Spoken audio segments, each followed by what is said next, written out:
Hello. Oh my god, how do we do this again? Hold on. There it is.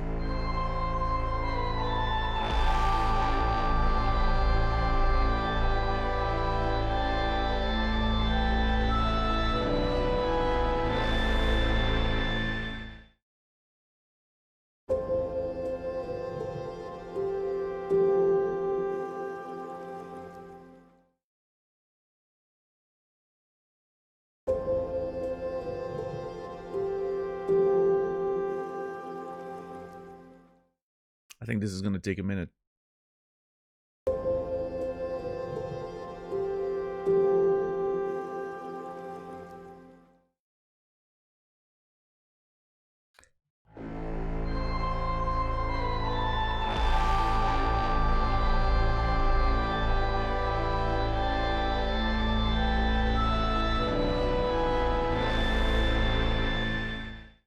See, this system is poorly thought out.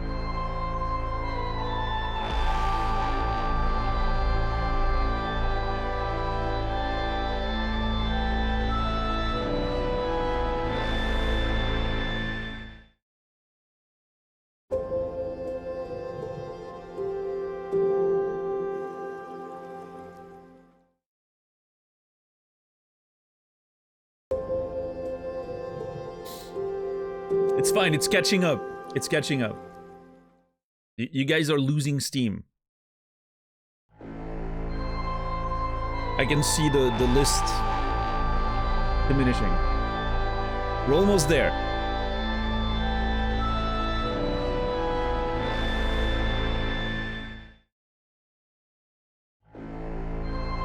I think yours...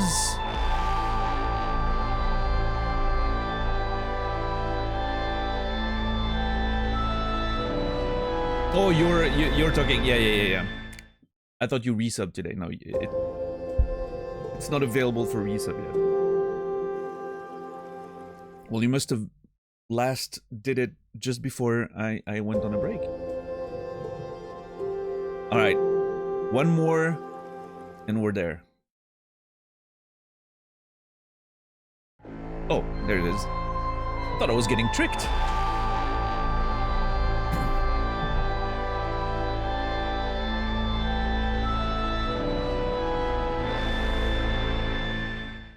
And we're back. What's up, everybody? Welcome to the show. It's been a long time. Jesus, I don't know if I still know how to do this. We're gonna have to, you know, we're gonna have to take it slowly. JR, Rasta, Shazar, Insoro, Saladino, Macaron, Sokoman, Ekthar, Thurlo, Showtime, Tyler's, Primus,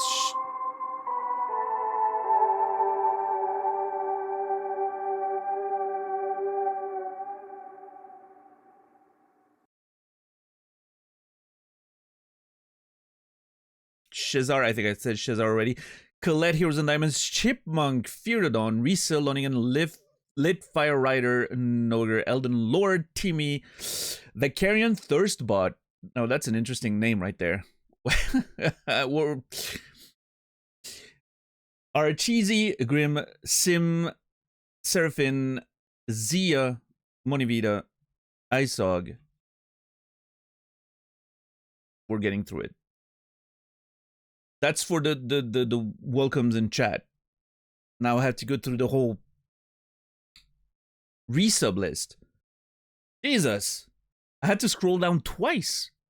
My full mouse wheel twice to get to the bottom of this. Thurlo, thank you for the tier 1, 18 months. Sorrow, thank you for the tier 1, 35 months. Rasta, tier 2, 47. Thank you. Heroes and Diamonds, tier 1, 11 months, almost a year. Saladino. Wait, hold on.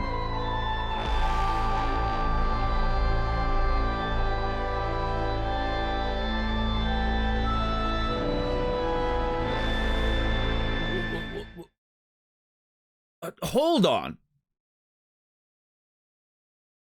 So I'm seeing a $50 tip from Saladino 9 minutes ago, but I'm also seeing 3 different $50 tips. from Saladino every week of my break, which is insane.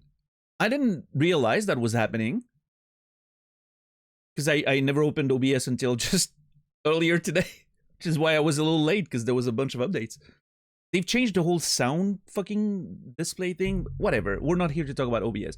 Saladino, thank you so much for the incredible amount of support during my time off. I truly appreciate it. I don't have any words. Thank you. Once again.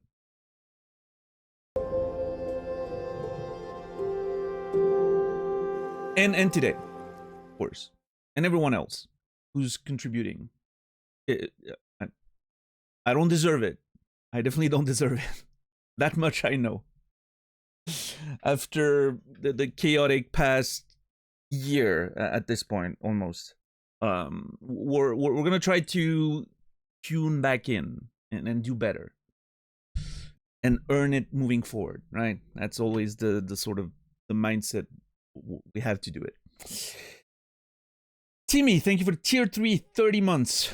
I appreciate that. That's huge. Thank you, thank you. Macaron, tier 1 7 months. Aracheesy, 28, tier 1. Grim, Prime subscription. Less money for Jeff, more money for me. Thank you. 6 months. Sim, 39 at tier 3. Thank you, thank you. Shezar, 65. That's a number right there.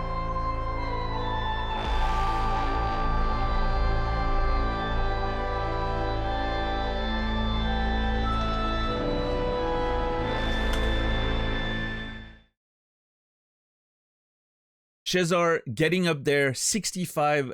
The record to beat still, V-Power SP from the old days, which you might remember.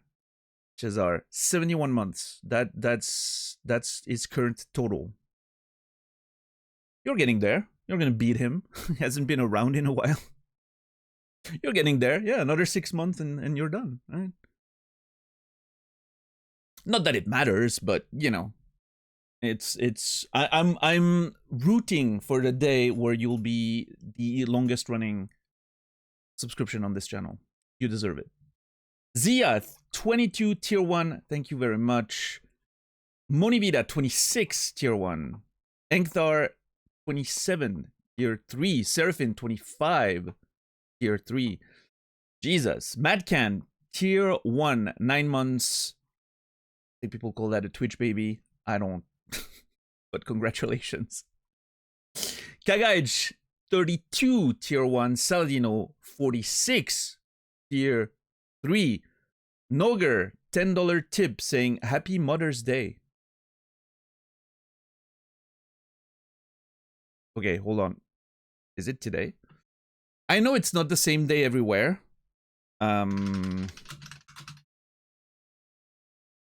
Whoops, I completely forgot today was Mother's Day. And I literally woke up just before the stream, so I should probably text my mom.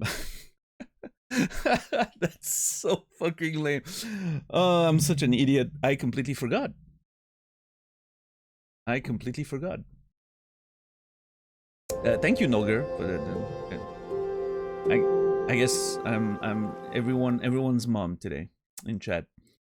Trim, thank you for the 5 gifted subscription to the community. I appreciate that very much as well. Salachi, Stars, Lucille, JR, Lomeril, bunch of names. Beautiful. Boogabear, 33, tier 1. Shepherd. What an appropriate name for what we're about to do today. Shepherd. 45, tier 3. And Noger, 34, tier 1. Incredible. I did it. We're done with the list.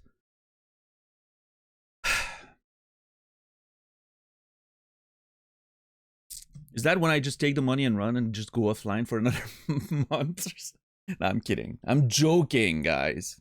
Joking. Making fun of my own, you know, inconsistencies. Started watching your Disco Elysium playthrough on YouTube. Happy to be catching a live stream. Hell yeah. Vicarian. That Disco Elysium playthrough has brought a lot of people to the channel. As a matter of fact. I will be doing a second playthrough of Disco Elysium most likely sometime this year. Because I'm pretty excited to try completely different things. And yeah. It'll be nice. I'm not sure exactly when it's gonna happen, but yeah. Speaking of which, in terms of like the stream structure, the way I'm planning on doing Mass Effect, I said it in the announcements on Discord, but the way I'm planning to do it is we're gonna cut the trilogy in like a seasonal approach, right? We're gonna play the first game, then we're gonna play a little something in between, then we'll play the second game, then we'll play a little something in between.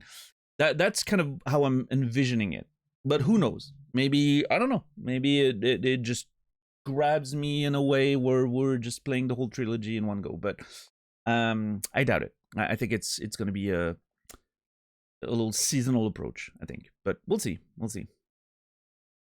Ellen Lord, thank you for the Prime Gaming 2 months. Appreciate it. Thank you. Thank you. Lamirel, good to see you. Trim, good to see you as well. Hope you're doing well. All right, Macaron. Sad to see you go, but it is what it is. Speaking of which, hold on. Let me let's find a main menu for us to sit on a little bit. There's this very annoying thing with Mass Effect on Steam, which is that you have to install the EA app, and then it just launches this side thing every time you launch the game.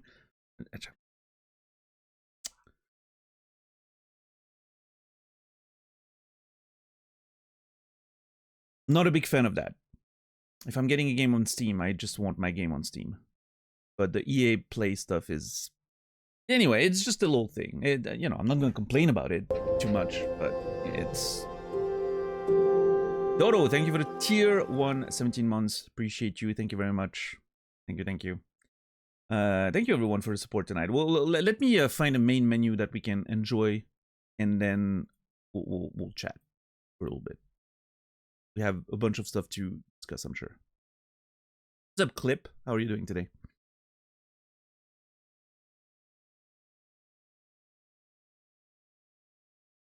Has problem with controller support? Yeah, I'm planning on playing on mouse and keyboard, I think. I've been playing so much mouse and keyboard games for the past month. I'm ready to play more mouse and keyboard games.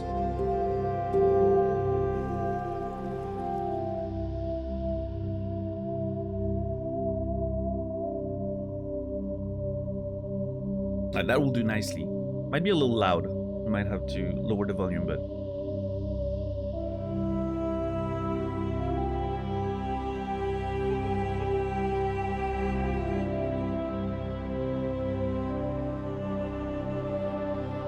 yeah, the music is really good.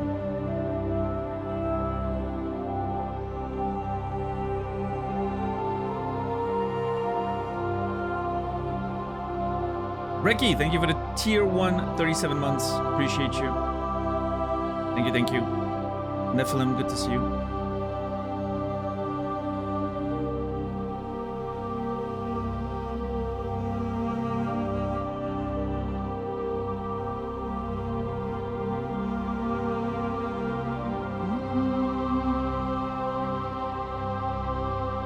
Whoa, there's... the planet's animated. I thought this was just like a static screen. It's not. You can see little... I don't know if it's supposed to be like cars or whatever. There's stuff moving on those roads down there. Or vehicles or whatever. Interesting. I just noticed the lights are moving down there. And here.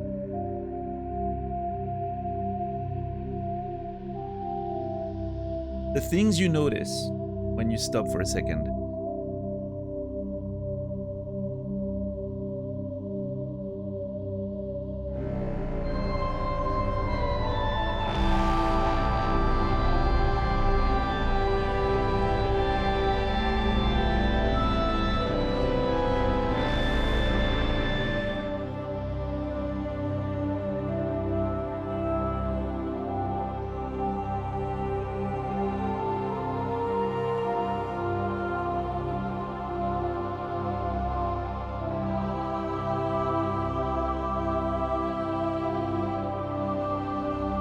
One second.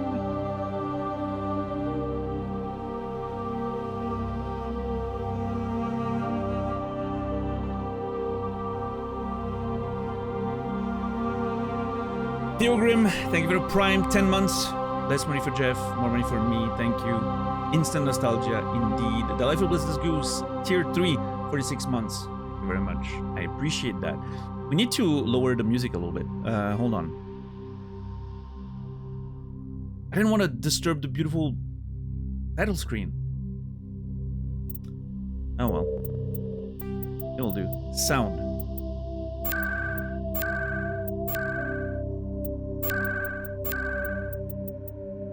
You can tell this is a slightly older game, right? Let's see. Is that fine?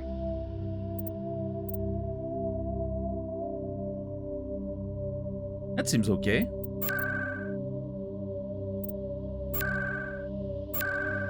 What a weird sound. Actually, let's go 70. Yeah, everything looks old. I love it. Beautiful. Well, we'll stay on that menu for a little bit. Very excited and terrified. Listen, I don't know how it's gonna play out. But before we get into this, let's rewind a little bit. What if I press escape? Can we go back to the main menu? No. Okay. Well, not the main menu, but the starting screen was beautiful with the planet and everything.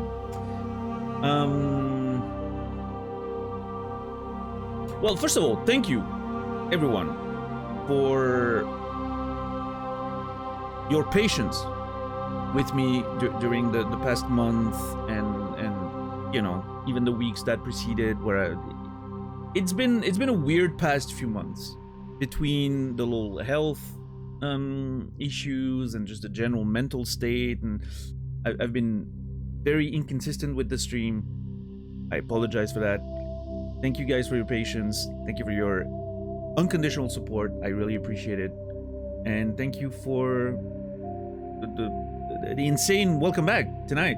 So much support. I can't even start to thank everyone. It's thank you. As we say around here, you will all be remembered. But no, thank you very much. Yeah, the break was fine. I mean, it basically started when I was having like migraines for like a couple weeks constantly, and then after that first week or so, I don't remember exactly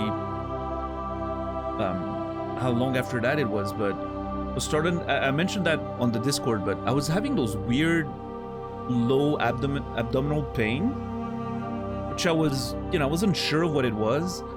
I was really worried it was going to be some kidney stones that I'm going to have to pass, because I hear that's a bad experience. I've never had any, knock on wood. I hear it's a terrible experience. One of the most painful things apparently human beings can go through, so I don't know how true that is, but I'm happy I still don't know. It just went away. I had fever. I felt like shit for like a couple days because of it, and then I woke up like literally the day after I made the announcement, I think on Discord, where I was like, okay, I'm waiting for the end of the weekend. If it doesn't pass, I'm gonna go to the ER, because I don't know what the fuck's going on. I woke up the next day and it was gone. I was like, okay. And yeah, just I'm hoping it was just a random digestive event or some shit, and it wasn't, it's not some kind of precursor of a bigger health concern that I'm gonna have to deal with at some point later. Knock on wood, we'll see. But I don't know. I'm getting old. The body's starting to fail. What's up, Velko? How are you doing today? Nibiru, good to see you. Eugene, welcome in. Just finished the Oberdeen VODs, currently watching Disco Elysium. Oh, hey, someone just mentioned earlier they also found the channel through the Disco stuff, so... Again, that Disco Elysium playthrough keeps delivering new viewers to the channel. A couple years after we finished it. That's nice. I can't wait to return to that game one day. You guys let me know, by the way, if the volume of the music's poorly balanced or whatever. Norovirus? I don't know, Shepard. Hopefully it was nothing bad. And I really don't know what it was. It didn't feel like a, you know, like a digestive thing. Like I've had some digestive issues in the past. It didn't feel like that, but... Disco, yeah, we finished Disco over 2 years ago already. Time flies. It's been kind of brutal. Time really does fly. We're old, yeah. But yeah, other than that, I mean, I mostly did almost nothing for I don't know, 3 weeks that I was gone or something. I played a whole bunch of Marathon, played a whole bunch of Tarkov. I started playing Helldivers for whatever reason. It's actually pretty fun. I haven't played a lot of it, but it's a fun game. I've been on a sci-fi kick. I don't know. I'm in the middle of a huge sci-fi kick these days, which is why Mass Effect feels the perfect time to play this game.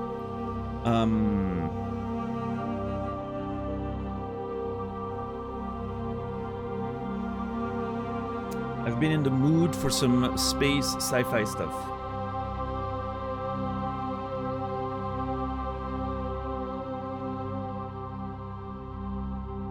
I haven't watched The Expanse, no. It's on the list of the long list of things I need to watch eventually. Yeah, I hear good things about it. The Expanse. The problem with The Expanse for me was, when the show started coming out, I figured I would read the books first before watching the show, and then I never read the books, so I never watched the show. At this point, I'm like, maybe I will never read the books. Might as well watch the show. I'm turning around on that concept, but we'll see. Derail Valley. I don't know what that is. Oh, it's like a train thing. I like trains. So hyped for this, totally a fanboy. Nice, nice. I saw White Wolf was here earlier. I think White Wolf, I know White Wolf loves Helldivers too, so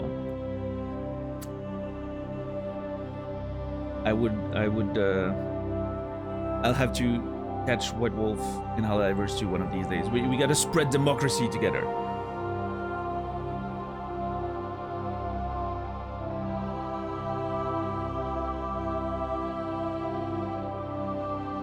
I haven't played Vampire Crawlers, no. I wasn't a huge fan. I mean, I liked Vampire Survivors. I'm just not that huge of a fan. One of my favorite game trilogies of all time. I mean, you bear the name, Shepard, so.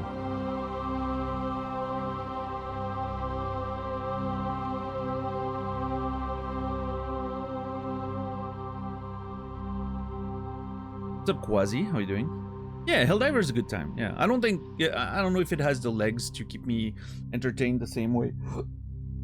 You know, something like again, I've been playing a lot of Marathon or like Tarkov has. Like it feels like the progression stuff is a little bit more engaging, but it's a cool game to play with friends. Or I like what I like to do when if I'm not playing with friends is just pick the easiest difficulty and just grind super credits by just moving around the planets while watching a TV show or something. That's a fun way to waste time as well. What's up, Lucille? How are you doing?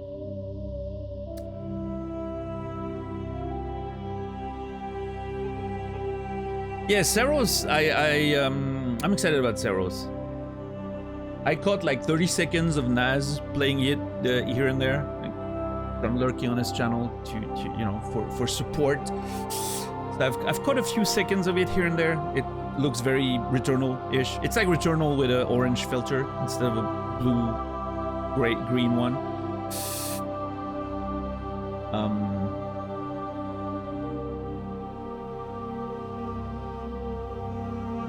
It looks good. I'm excited to play Seros eventually. There's another game that came out that oh yes, Mixtape. I think I've decided that I was gonna play Mixtape on my birthday. I think it's a cool idea for my birthday this year, birthday stream. I'm gonna play Mixtape in one sitting. However long it takes. I think that's my plan. I don't think it should be too long. Apparently, most people finish the game in like 3 hours. So I think we're gonna be good finishing in like 12, right? Something like that. I think that's gonna be my birthday game this year, is gonna be Mixtape. A good ride through the 90s with the nostalgia and everything for my birthday. I think that's a good plan.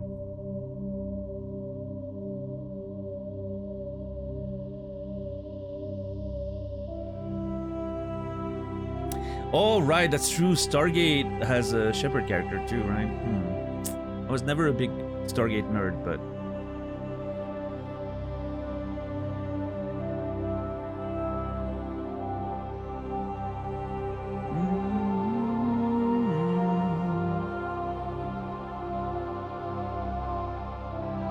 What's up, Zoro? But yeah, so that's about it for, you know... again, like, not a very interesting story. I haven't done much for the past few weeks. I was just enjoying solitude, I guess, and just trying to find my center again, if that makes any sense.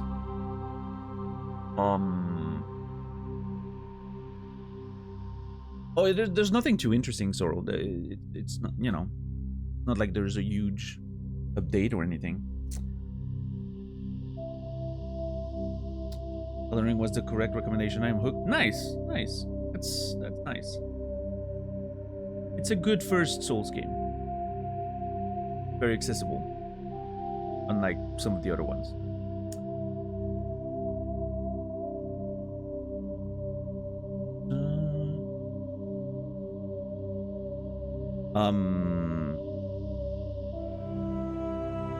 But yeah, so the full I'm not gonna, hopefully not gonna have to repeat that too often, but the full disclaimer about Mass Effect is, hold on.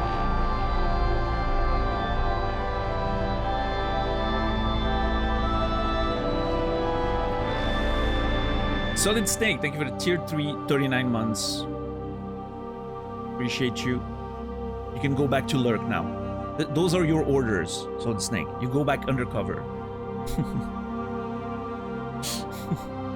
Thank you very much. So the story of Mass Effect is, I did play the games back on release, each game's release, back in the day. But as far as I remember, I didn't have any of the DLCs because I don't think any of them were out when I, initially played the games. I played the game, at least I remember Mass Effect 2 and 3 being on like Origin, that fucking awful launcher. You guys remember Origin? Jesus, I hated that shit. So as far as I can remember, I didn't buy any of the DLCs, I just like played the base games. So I know there's a bunch of DLCs, everything included with this one. That's gonna be all brand new for me. Plus, it has been... Thank you, Warren, 45 months. I appreciate you very much. Tier 3, thank you so much. Appreciate that. Solid Snake, Warren, you both will be remembered. Plus, it's been like 15 years. Right? More than that for the first game, at least, but like even the last game's like 15 years ago. So not only is my memory of what's actually in the game pretty vague, I remember like maybe a couple of massive story beats. Like I remember the general plot of, you know, there's this threat or whatever that's coming for us. That's generally like the big thing I remember, which I don't think is much of a spoiler in itself. You know, like that's kind of trailer type of content, right? There's a big threat. That's what I remember, and that's pretty much it. If we're being honest, I remember, like, I have a few vague memories of some of the characters. Like, I remember the visual, like, appearance of some of the characters, but that might be because of the you know, like, the trailer and the title screen of, you know, I don't remember much about their personality. I don't remember much about their the what's actually happening, and also it's like a branching story choice narrative thing. So all those elements together, we're gonna approach this as if we're playing a first playthrough. So no spoiler, no information, none of that, right?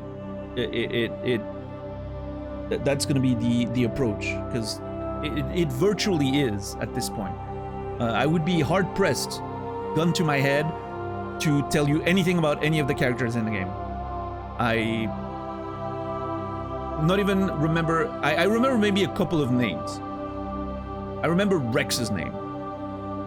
I think a big part of the reason why I remember Rex's name is because of the Shepherd Rex memes. That's pretty much it.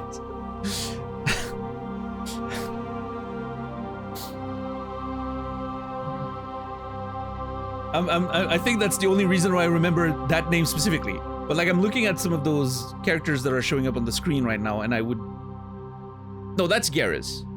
That's Garrus, right? No, see, some of the names I do remember.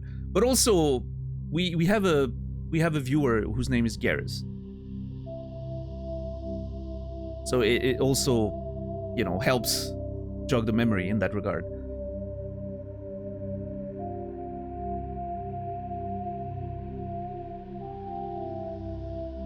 I don't know who that is. I have no idea who that character is. Is that an NPC, a random NPC on my ship, or is that a main character? I don't know.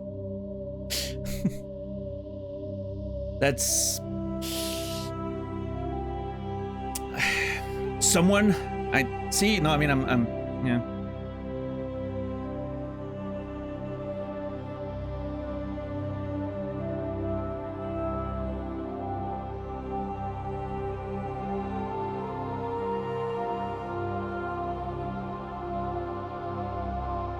That's Rex. That I know.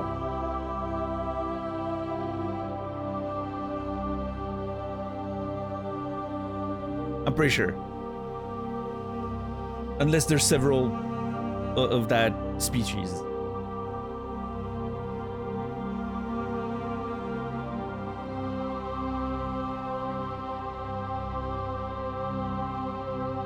I remember that character visually. Like I remember like the aesthetic of that character, because it's a pretty striking design. Can't remember the name.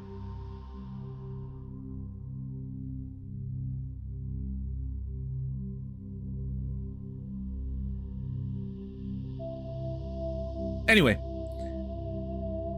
good stuff. Good stuff. Oh, that's Blue Alien Lady. I think a lot of people on the internet really like her. For whatever reason.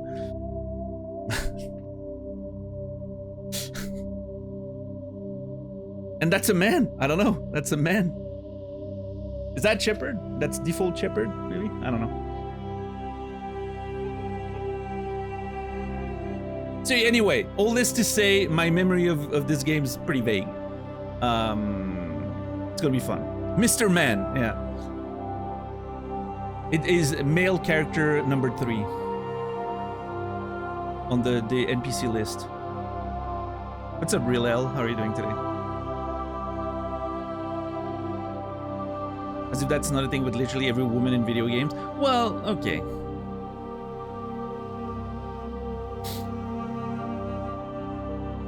I don't think that's quite completely true. Well, actually, maybe you're right.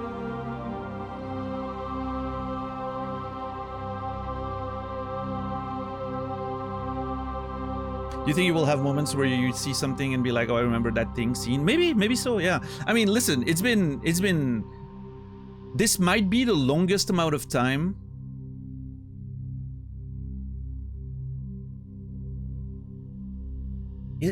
Will this be the longest amount of time between two playthroughs of a video game that I've ever had? I'm trying to think of other examples.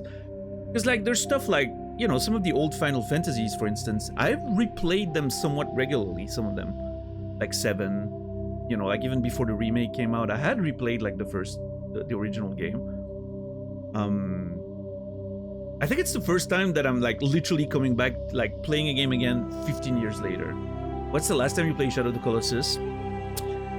Actually, that's a great example. I need to play the remake of Shadow of the Colossus, and I haven't touched that game pretty much since it came out, the original. So it must be like 2008 or something. That's gonna be crazy going back to that game.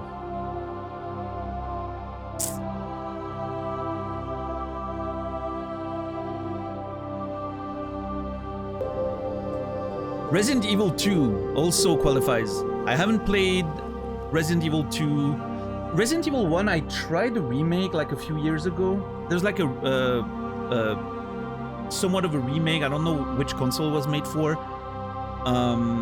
Was it a GameCube maybe? I don't remember. But I've tried to play a remake. I didn't go very far in it. It wasn't hitting the way I was hoping. I know they're making a remake of 1 in the same sort of aesthetic, well, the same vein as the newer ones, like the same engine and all that. I'm tempted to wait for that to come out and then do like a whole series playthrough, but it might be a while as far as I understand. Like it might be like years. So yeah, we'll see.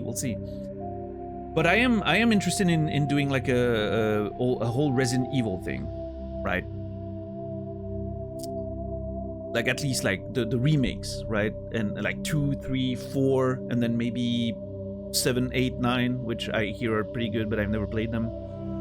Because I've never touched those games whatsoever. I wasn't interested in the first-person aspect of Resident Evil, but I don't know. Everyone's been saying so many good things about 9 and all that that it got me interested in like trying to replay the series. I don't know. Myst, well, yeah. But I don't know, Myst, for me, it doesn't hit the same, because Myst, I was playing that as a kid with a friend on his Mac. It wasn't like, you know, I don't think I was approaching video games in the same way at the time, at least not Myst. I was just playing it like, you know, it's not like a memorable playthrough, start to finish, that I can remember like, oh yeah, I played this game, I can't wait to return to it one day or something, right? I have replayed some of the PS1 Final Fantasies, not super recently, but less than 15 years ago. Yeah.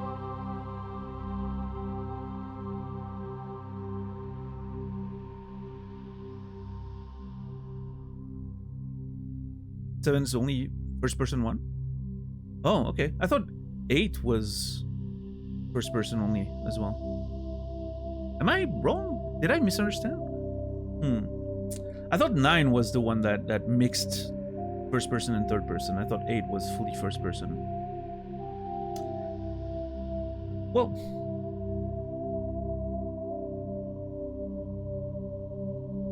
it was first person only at release. Oh, interesting. Okay, so they released the third person as a DLC, and then they made that a thing for... That's interesting. Okay. I don't know. I do like the third person aspect more, I think, for as far as Resident Evil is concerned. But that's mostly probably because of... for historical reasons, I guess. Because I remember playing those games with a third-person perspective. I really enjoyed... I was a big fan of like the fixed camera thing. I know it's a controversial thing with the tank controls and all that. Me, I thought it was great. But then again, I played it back when it released, right? It didn't feel old and janky at the time, or not as much as it does today. But I thought the use of camera angles, like fixed camera angles to increase like sort of the immersion, the fear, as you could play with those angles, right? I thought was wonderful for a horror game. But yeah, I mean, I hear plenty of good things about the remakes, so I'm excited to play that eventually. What's up, Facehugger? How are you doing today? 45 months. Thank you for the resub. It is good to see you. Facehugger, you will be remembered.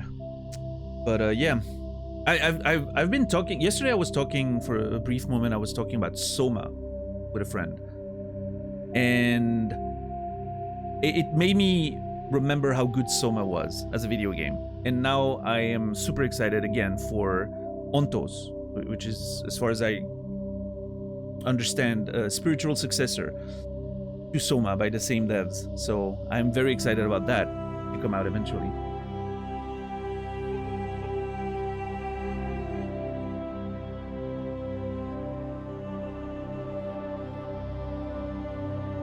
Ever thought of playing through the Half-Life games on stream one day? Well, probably not. I don't know. I don't have any particular desire to return to Half-Life, but who knows? Who knows?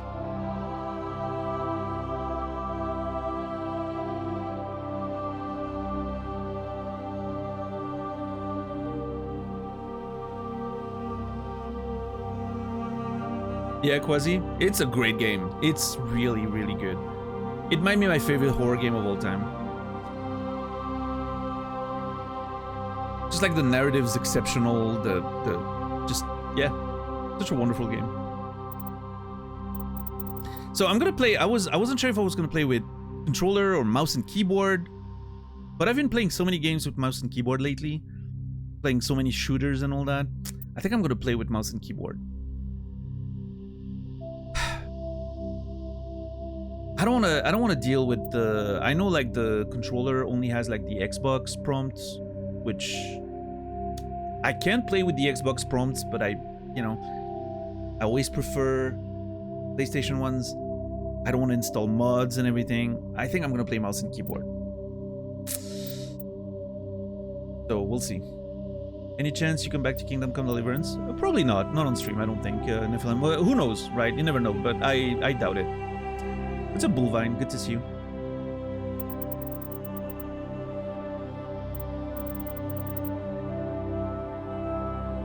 How's the volume so far, like music-wise? I mean, we'll have to see how it is in the game, right? The menus is just one thing.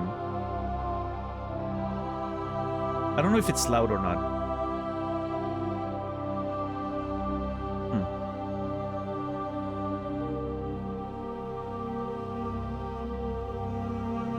It's a little loud, but the menu music always is, if I remember correctly. Okay, so we'll wait to see how it is in the game, I guess.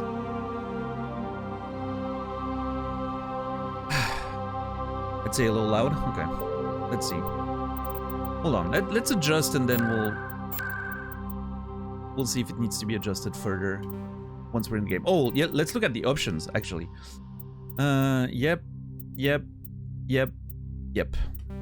Works for me. Okay. Controls. If I lower this, does it affect my sensitivity in the menus? No. Okay. I typically like lower sensi in general, so I'm gonna go with that and we'll see what happens.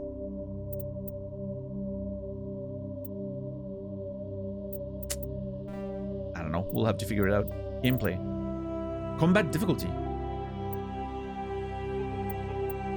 Level scaling. In classic mode, the original will be used instead of the new 1 to 30 level range. Number of levels is doubled. I'll play legendary mode, I guess. Squad power usage. Determines which skill and talent squad members will use in combat. Defensive, all, or none.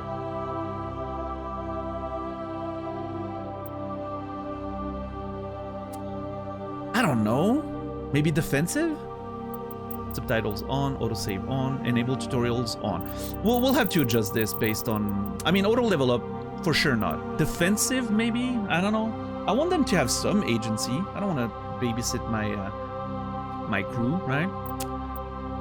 Difficulty. I think veteran maybe. I don't want to go like super hard or anything.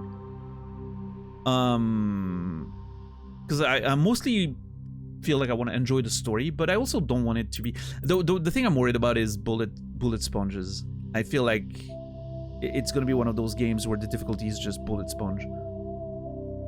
Or maybe normal's better, just for the sake of, you know, keeping it sort of flowing a little bit.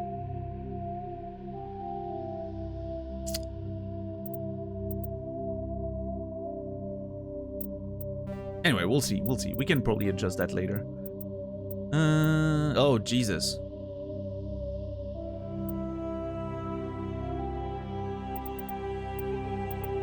Use sprint spacebar? Hold on. We're gonna have to have a conversation, video game.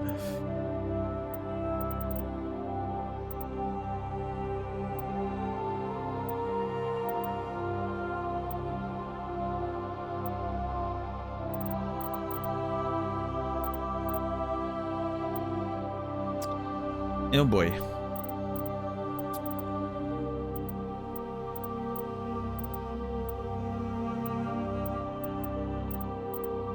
I do not have F keys.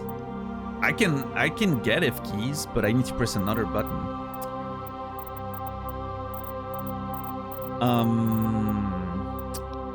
Hold on. We're gonna figure this out. It was a different time back then. Yeah, we were used to odd things. It's funny how quickly you forget, right, Lomaril? I'm like,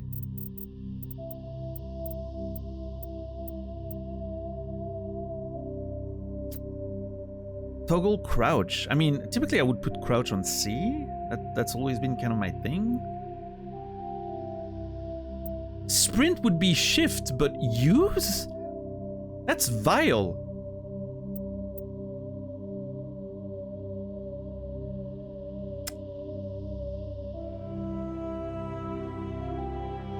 I don't want to use things with shift. Oh, I just understand. It literally just hit me why. I mean, I guess I could use secondary keys. Yeah, that's true. It just hit me why this is this way. It's because of controller. This game was originally just Xbox 360, right? If I remember correctly at the very beginning.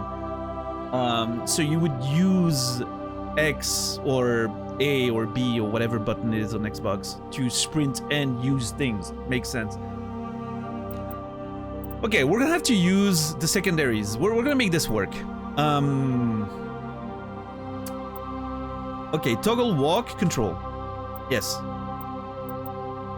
That works for me. Crouch is gonna be C. Use sprint. Sprint shift. And then use F. Oh. That's gonna be great.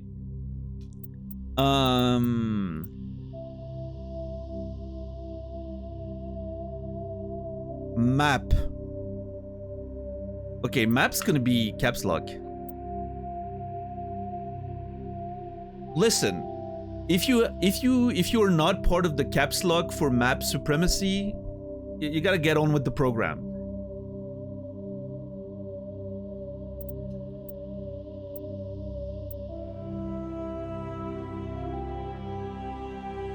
What's the logic behind that? It's just a very accessible button. It's just right there.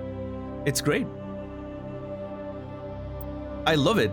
Map caps lock is great. The only problem is then when you go to like Discord or whatever, very often you're typing in caps.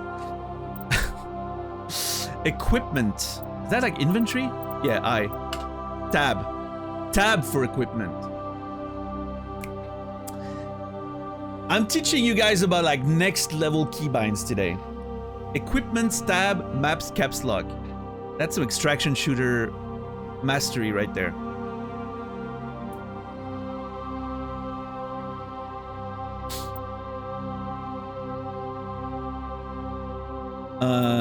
Squad on U, journal on J. Okay, we're gonna have to work this out. Change zoom level. Middle mouse button. Yep, works for me. I actually don't mind that at all. Is that middle mouse? No, that's thumb mouse. Okay. Yeah, okay.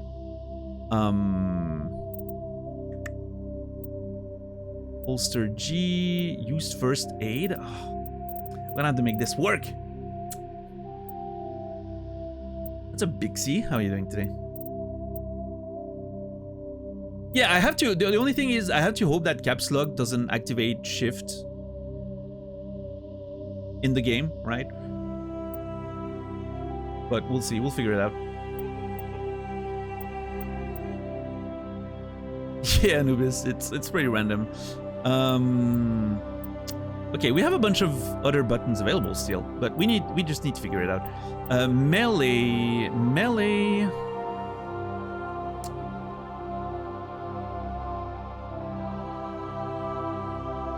Melee could be E. I'm not sure how important melee is, but it could be E. What's up, Kimi? Thank you.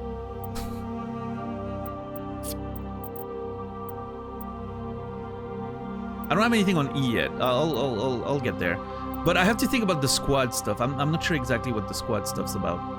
If it's like give order to squad, in which case I probably want to put it on like, oh, I could use my other finger button.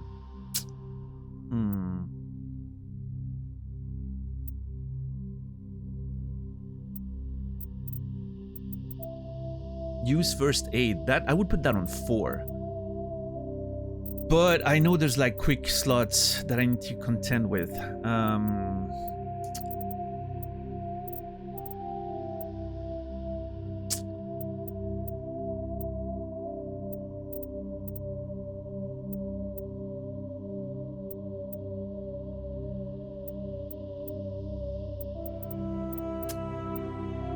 Oh boy.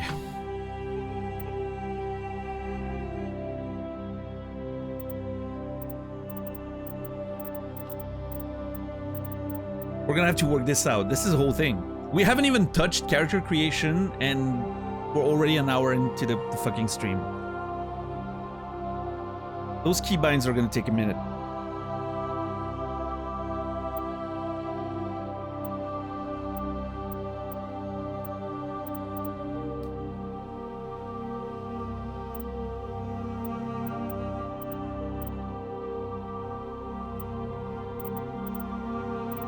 So my problem is order squad mates to move and attack. I don't know how important that is. Order attack. I mean, obviously, I would need to play the game maybe to see what the things do. Other rally. I don't. Holster weapon on H. I think that's fine.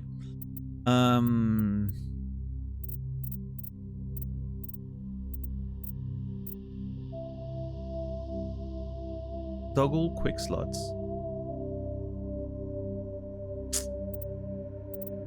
You're not doing controller? Nope. Not this time.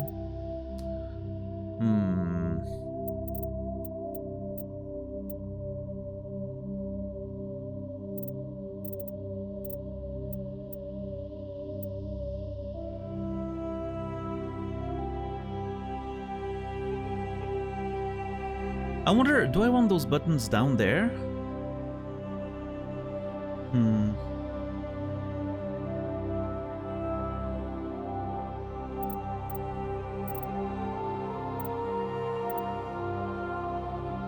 Squad U. Journal J. Codex O.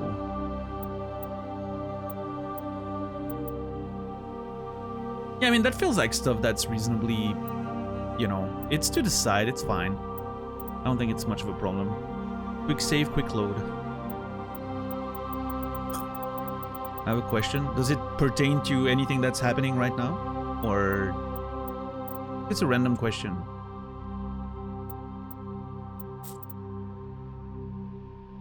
Squad should be S, yeah.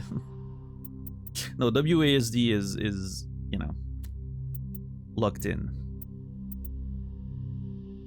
You have plans to stream Saros in the future? Yes. I don't know when though.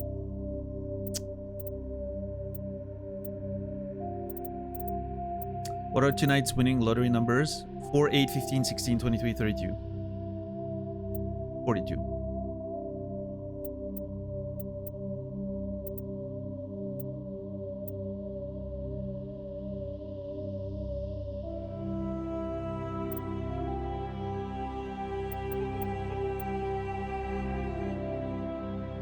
What's up, Doomed Red Shirt? How are you doing today? Well, you haven't missed much. We're key binding. We're key binding right now.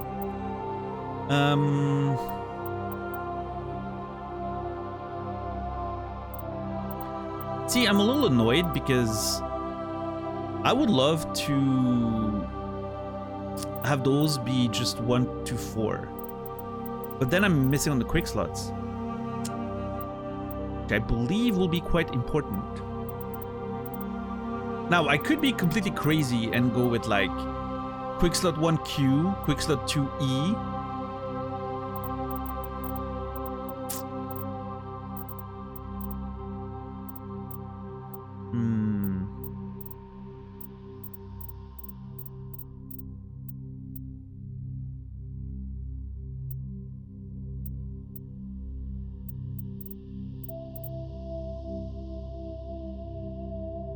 Just grow a third hand, yeah. Sub-Sriracha. Jump jet, spacebar, boosters, left shift, exit V, cool. You leave world F. Well, that's a useful button right there. Oh my god. Fuck this world here. Oh man. Leave world F. This is so funny.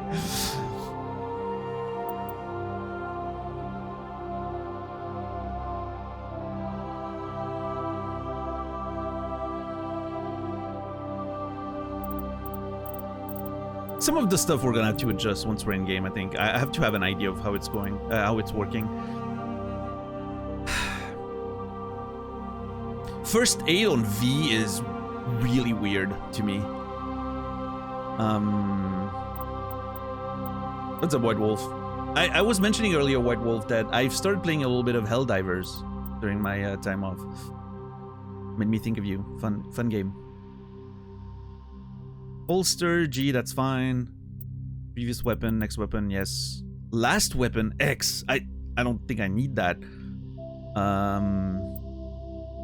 Tactics, HUD. I wonder if I can replace Q and E with like the tactics HUD, like, you know, order squad mate to attack, like that's a shortcut, but maybe I can just hold Q and then I can figure out what we're gonna have to get in game, I think. I'm gonna put that here. No, wait, hold on. No! Is that not a button? Uh-oh, hold on. Okay, no, the key works. The game doesn't recognize it as a key, though. That's crazy. I'm losing a button because the game doesn't want me to bind it. What key? It's the little key between Shift and Y on Swiss keyboards. I'm not sure if you guys have it, because not every key... Like, I know the American keyboards have just a longer Shift. We have a little button between Shift and Y. Oh yeah, also we have Y down there, not Z. Y and Z are reversed. So yeah, it's a little key down there. Yeah, that I love using for a bunch of stuff in video games. I think it's very useful.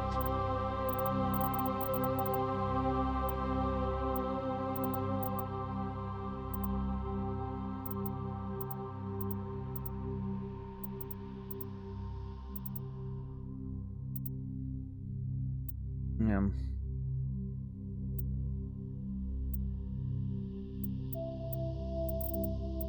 Hold on, let me... Hold. Yes. What is HUD? Left shift? Okay, hold on. This is some weird shit.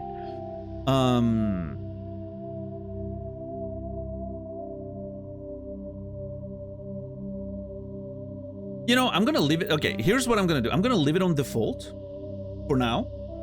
And then I'm gonna see how things are work in game. Because blindly binding, that's hard to say.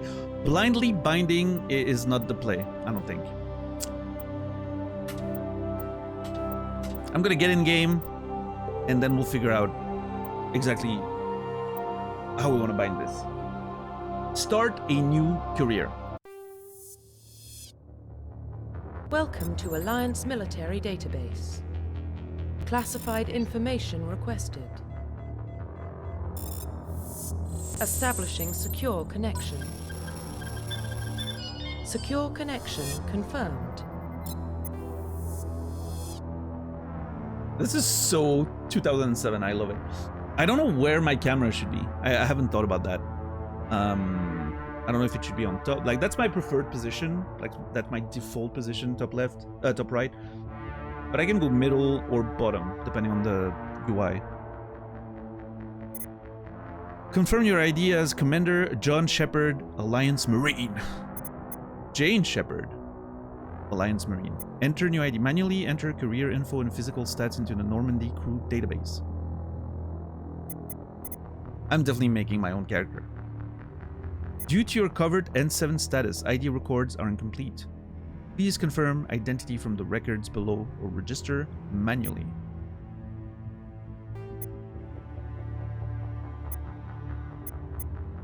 Jump right into the game as a male soldier.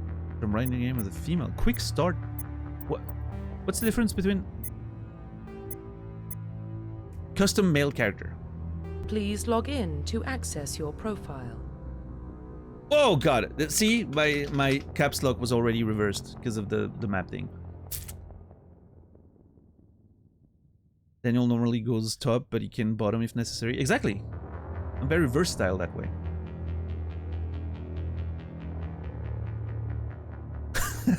Shepard, yeah. Daniel Shepard, ready for service.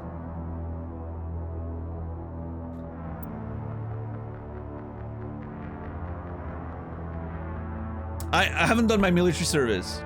I'm one of the rare Swiss men that hasn't done military service. So I'm very ill-equipped for this whole thing that's happening right now.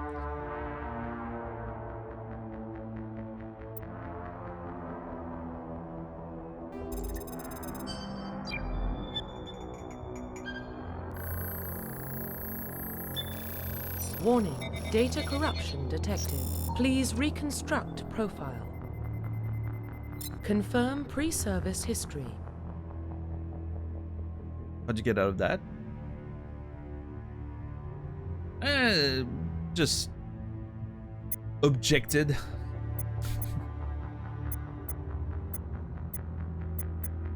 I did civilian service instead, which was way more interesting.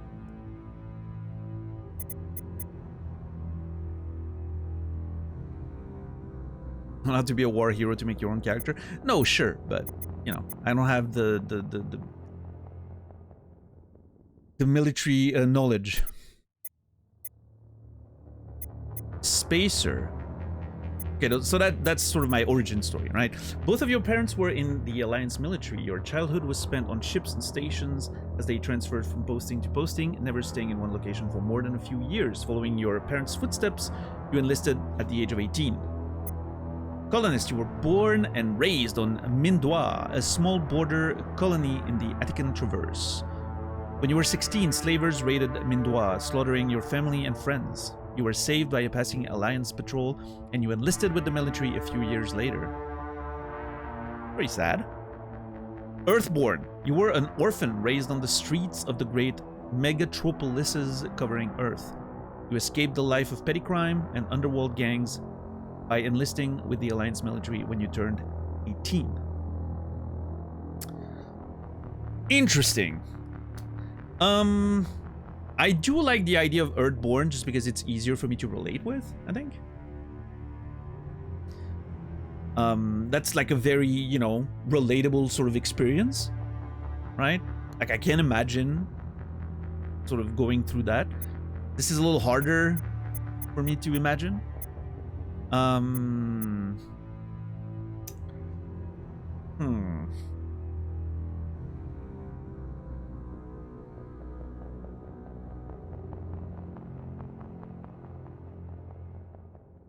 don't know. Born and raised in Mindois, a small border colony in the Attican Traverse. When you were 16, slavers raided Mindois, slaughtering your family and friends. You were saved by a passing Alliance patrol. You enlisted with the military a few years later. Your parents were in the Alliance military. Corpo, nomad, or street kid? Kind of, yeah, actually. Yeah.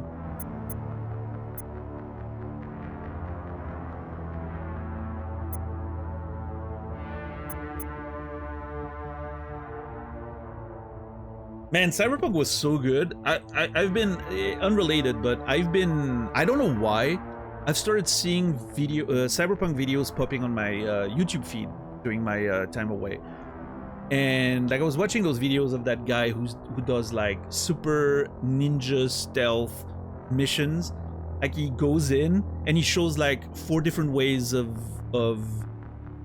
like doing an assassination mission, for instance. And he does so many crazy things. And I'm watching that and I'm like, holy fuck, I barely played that game. Like he does things that I didn't even know were possible. And it blows my mind how many different ways there are to play that game, and how it accommodates for every single playstyle you can imagine. And yeah, I was thinking back to that game, and man, that game was wonderful. Like Cyberpunk was insane. Like I did not expect that game to be that good. What's up, Credo? You already do character creation? We barely started, Credo. We just started character creation.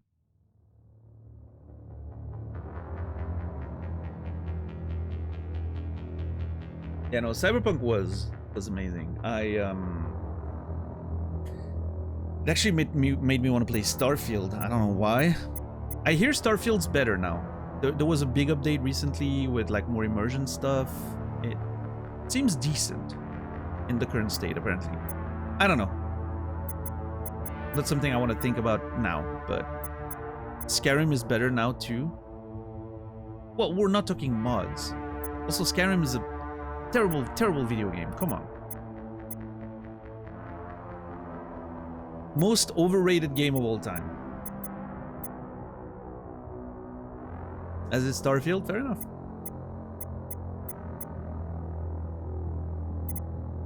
I think I'm gonna be Earthborn, guys. I think this is what calls to me the most.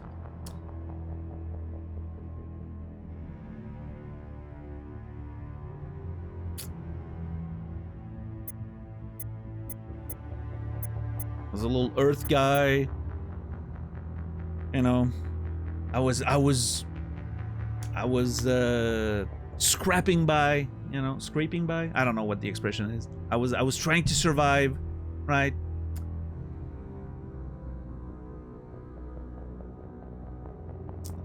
And then joined the military when I turned 18. To just get out of here, right? Like find a new life, maybe. I think that sounds relatable for me. Fucking meme. I mean, listen.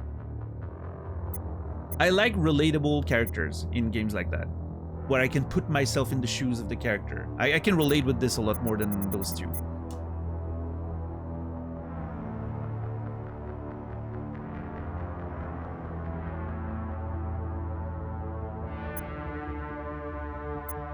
I'm going Earthborn. Confirm psychological profile.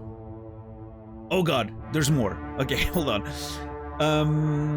Psychological profile. Sole survivor. During your service, a mission you were on went horribly wrong. Trapped in an extreme survival situation, you had to overcome physical torments, psychological stresses that would have broken most people. You survived while all those around you fell, and now you alone are left to tell the tale. Okay. War hero. Early in your military career, you found yourself facing overwhelming enemy force.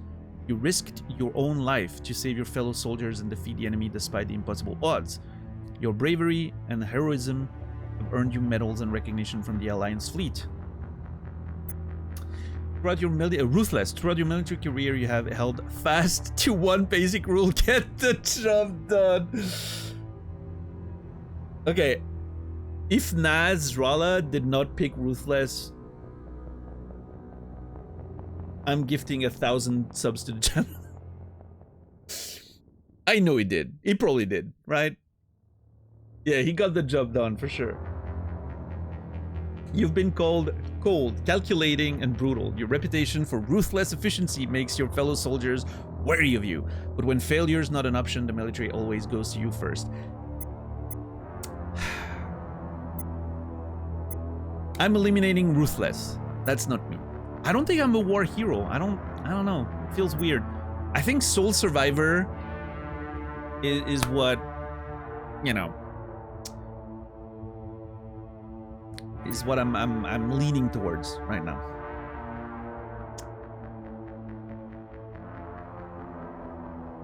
Am I making the most basic bitch character ever? I'm fine with that.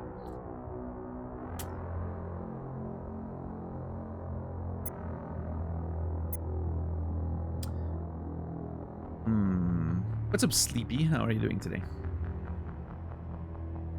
Yeah, I don't want to be a hero already. Huh.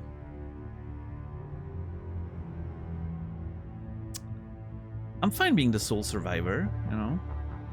I've survived on the earth and now I can survive here. Yeah, the music's great, yeah. Jean-Michel Jarre, a little bit.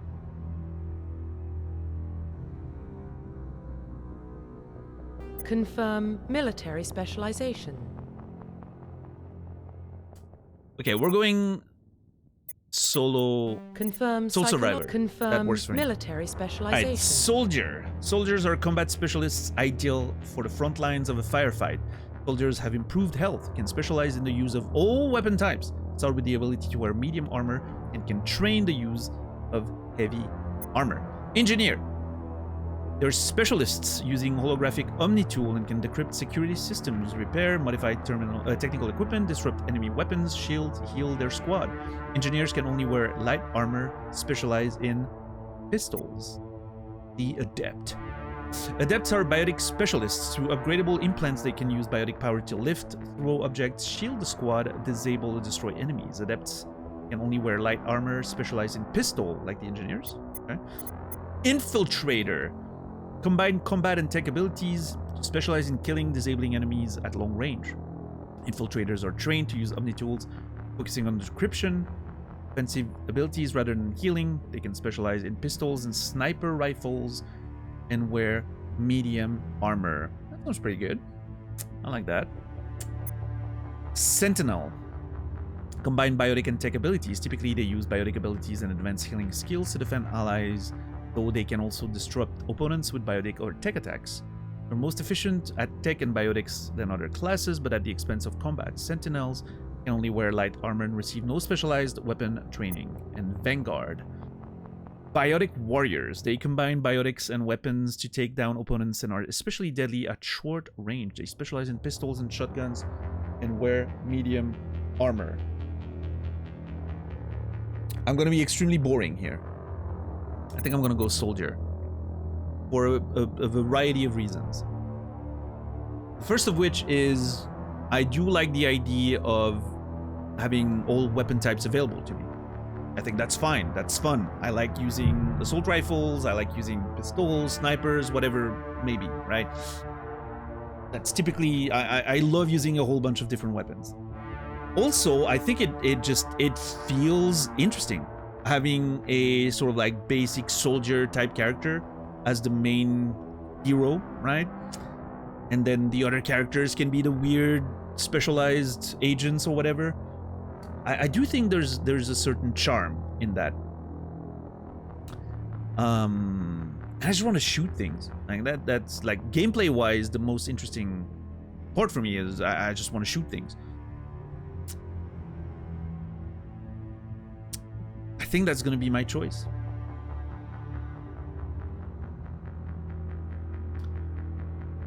I know it's not very original or you know, but I think it just fits.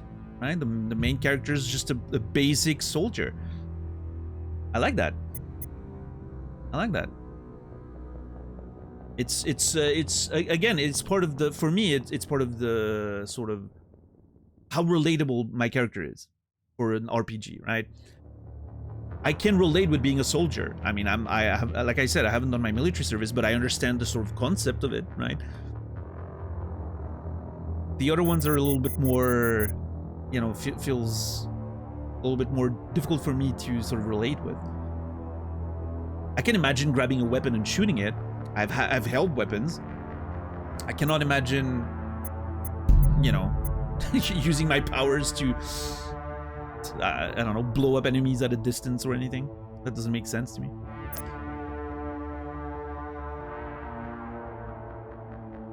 What's up, Gibraltar? How are you doing today? Drew, good to see you. Yeah, I think I'm gonna go soldier. Okay, so Earth, Soul Survivor, Soldier. I don't know if there's stats about, you know, what characters people create. I wouldn't be surprised if that's the most basic picked one that everyone does. Sort of a standard thing. It feels very much like, I mean, I don't know, maybe it's just my own perception, but it feels very much like the blank slate sort of type character. War hero would be the most. Okay. Twitch almost plays Vanguard. Interesting. I mean, it does sound kind of exciting, right? Like the combination of weapons and powers. I'm good with Soldier. Confirm facial identification. Oh boy. Here we go. Oh my god, why do I, oh gee, what have I done? I clicked the button and it changed everything. Oh god. Oh jeez. Okay. This is so janky, I love it. Also, I don't know if he looks terrified or he wants to kill me, but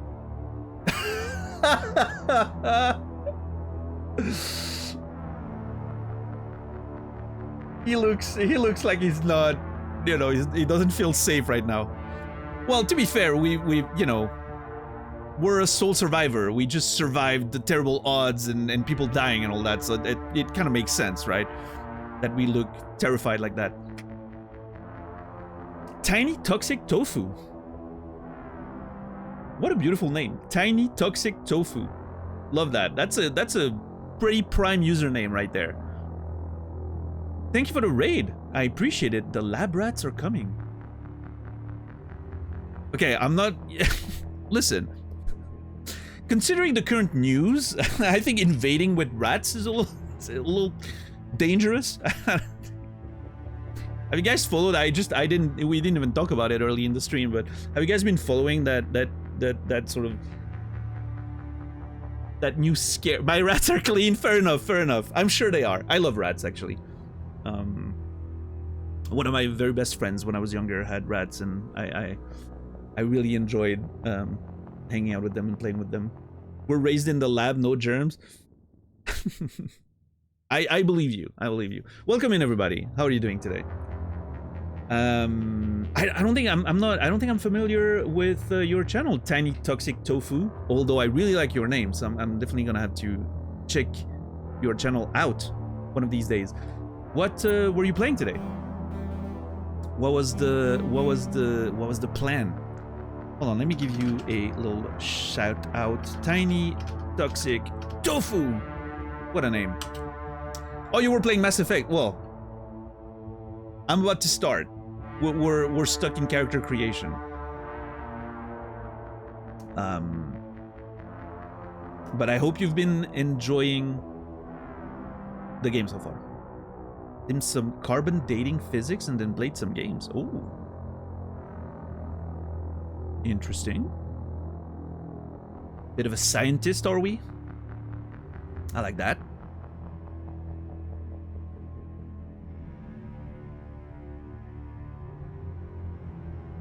But yeah, no, thank you for the raid. I appreciate that. And welcome in, everybody. I hope you guys had a good time at Tofu's. I'm assuming people call you Tofu? At Tofu's channel. And yeah, if you want to hang out around here a little bit, feel free. We're about to create Daniel Shepard, who is a male Earthian soul survivor soldier. Very basic, I know. But I went for something that's relatable to me, I guess. He looks terrified. I know, he does. I can make him look even more terrified. Look at that. He's not sure of what's happening right now. And now he's tired with my shit. He's rolling his eyes. Oh yeah, hold on. I can make him roll his eyes. Not really. Doesn't really work. You did male Shep too? Nice, nice.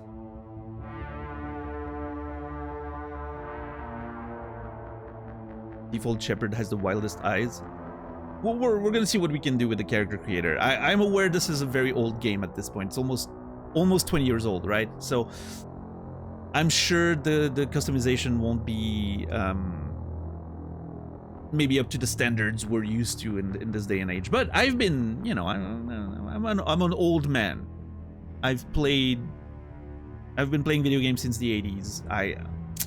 Character creation's still a bit of a miracle for me, right? Back in my day.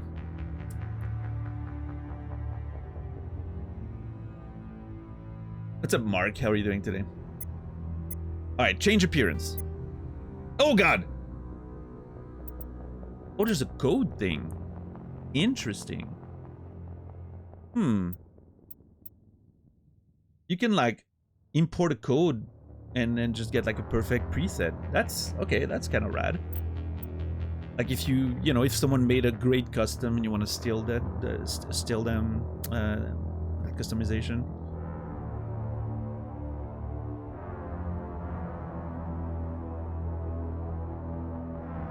Part of me wants to put in like random codes and see what happens.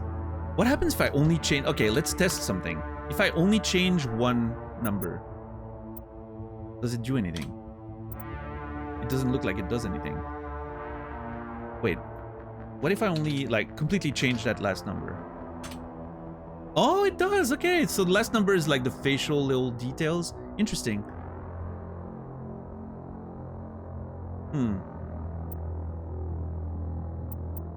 Confirm facial identification. Oh god, it's stuck on that.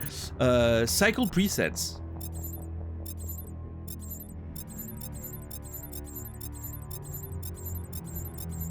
Okay, no, there's a variety of different things. Oh! There was a... Okay, there's hope for the stashes.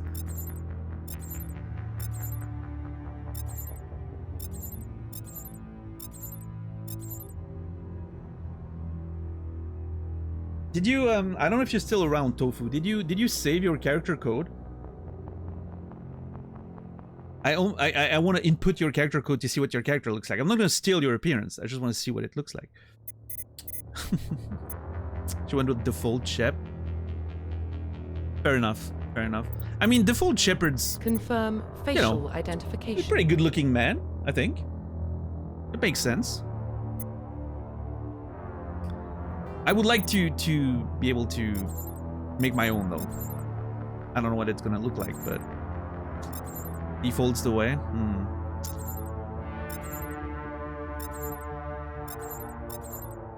How to hold on. The voice does match default Shepard well. I mean, I guess part of that is if you are used to, associating the two, right?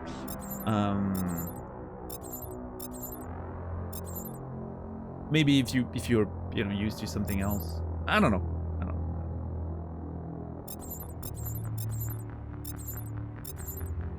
I shouldn't start with a preset. Well, let's see. We need to change, I think, the hair first. Because if you change the hair, then you can build around it. Oh god, okay. These controls are not made for mouse and keyboard. You can tell this was made for a... You can tell this was made for a controller.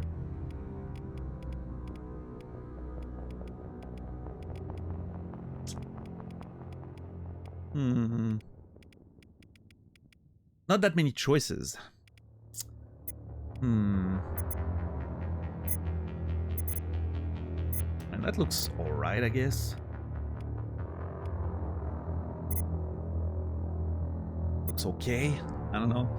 Custom ships always look somewhat like potatoes. Yeah, I don't know how good we're gonna be able to make this, but we're gonna give it our best shot, okay? We'll do our best.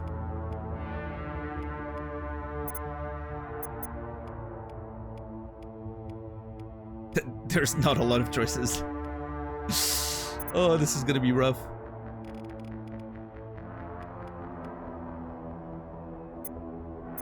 I mean, I think this might be a start. It's a little bit like it look like a rock and roll greaser or something.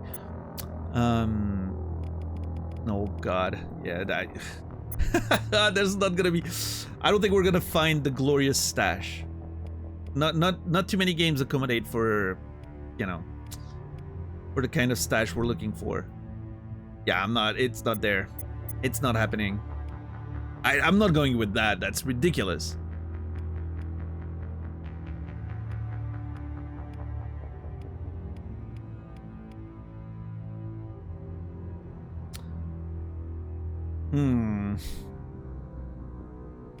Yeah, pretty weak facial hair. Not gonna lie.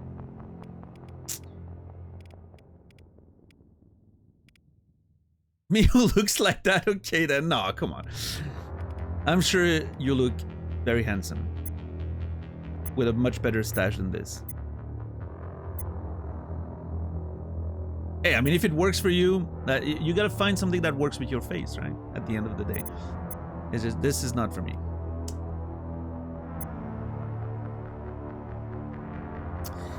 Oh god, this is gonna be difficult.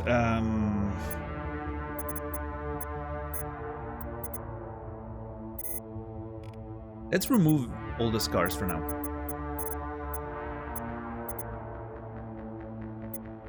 Hair color. Can I go darker than that? That's the blackest of the blacks. Right. That's a little grayish. Okay. I have to go with the blackest of the blacks, right?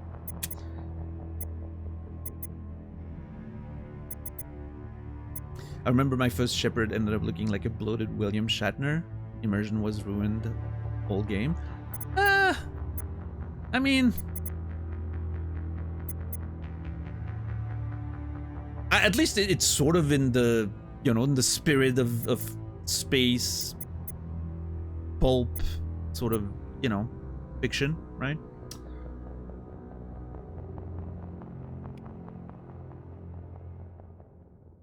I mean, that's the best stash we can get, really?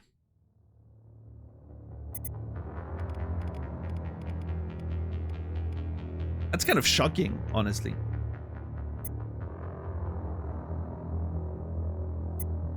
I mean, it's not the worst, right? But it lacks a certain, you know, we're used to more girth in terms of stash, right? But I think we're gonna have to work with that. That's the best thing we can get, I guess. It's not too bad, I think. It could be worse. It lacks commitment, exactly. Yeah. That's someone who's not convinced they should grow a stash yet. You gotta be bold with it. If you're gonna grow a stash, you gotta go all in, right? It's either you go for it or you don't. You don't do this sort of half and half thing. Military forced him to shave it off. He keeps it as a bit as defiance. Yeah, that's a good headcanon, I guess. That's the best the military would allow us to get. We'll work with that. Facial structure, skin tone, complexion. Oh, that's age. Okay. Oh, I'm a middle-aged man. That will do. Skin tone. God, what is that? That's what I looked like a week ago when I was feverish and sick.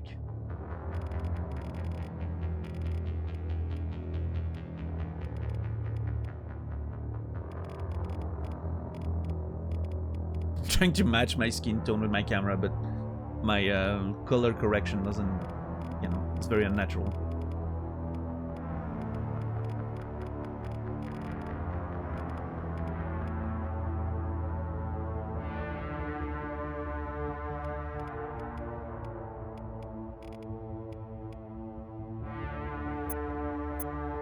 That's the closest, I guess. Sort of pale-ish. I'm worried. You know what I'm worried about? Here's what I'm worried about. It's gonna be one of those things when you actually start the game and you see your character in like natural lights, it suddenly looks completely different. That's what I'm worried about with when it comes to like the skin tone and stuff like that. Which is why I'm usually in those games. I'm usually a little conservative with my, you know, like the skin tones and all that stuff. Because you never know. When you get in the game, it could be completely different. Yeah, Dragon Age was really bad for that. Yeah, I remember that. I'm pretty sure I even restarted my Dragon Age character creation just because of that.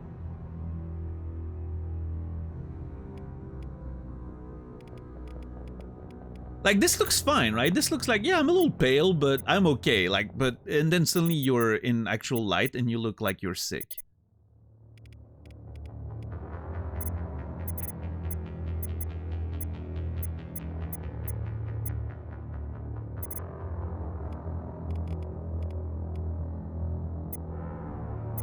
I don't know, I'm a little worried.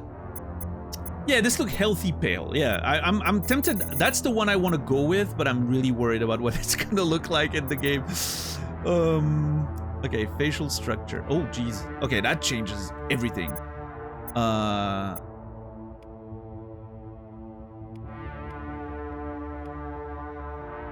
Okay, this one I feel looks sort of similar-ish.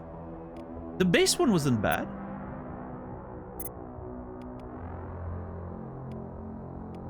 Okay, 1, 2, 3. So it's 3 or 5. 3 or 5, I think. I'm trying to like look at my face and compare. What do we think? 3 or 5? 5 was pretty good, right? I mean, it feels like it fits sort of my face shape a little bit. 3 is a little too wide on the sides, I think.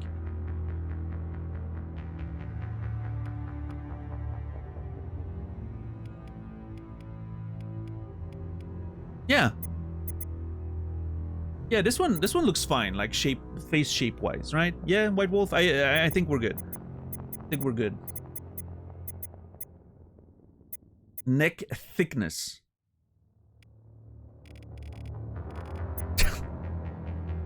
I don't see much of a difference. This one's a little more Corey Taylor-esque, I guess. I don't know. Face size. Oh, I see.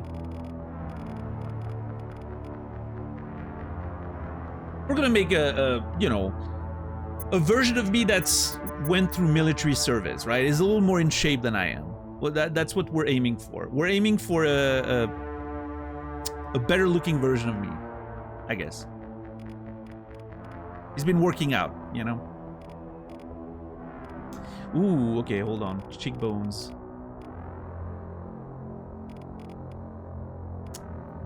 I think this works. Again, like the default face was pretty good. Yeah, I don't have huge cheekbones or anything. This looks pretty good, I think.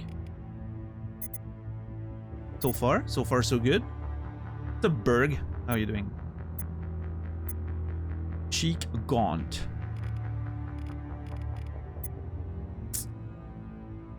Can you just look straight at the camera? Why is it that I can't make him look straight at the camera?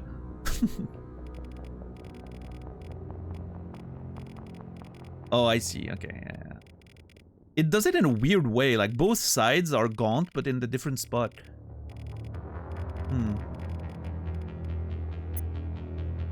I think this works. Ear size. Hold on. I don't know. Normal sized?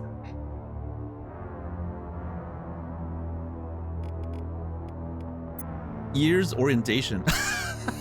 That's what I was hoping it was. That is so funny. I love that this is a setting.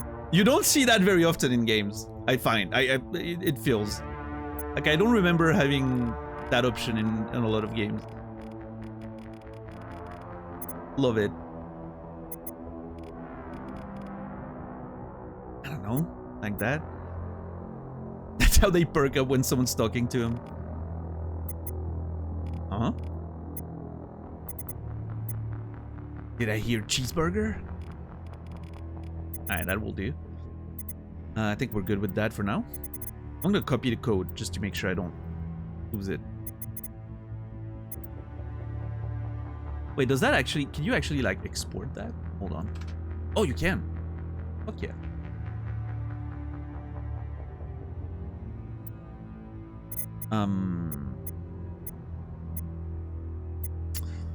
Eyes.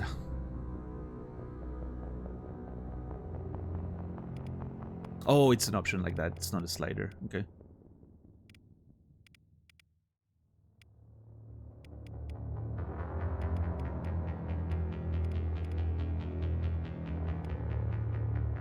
I mean, I don't know.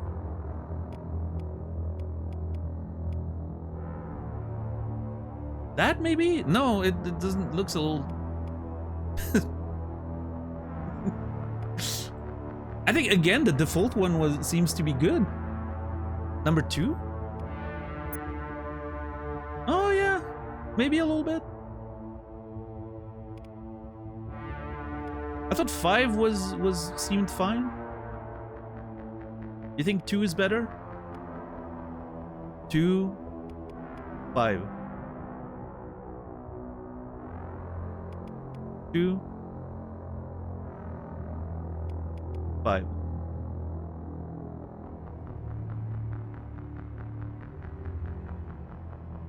I don't know.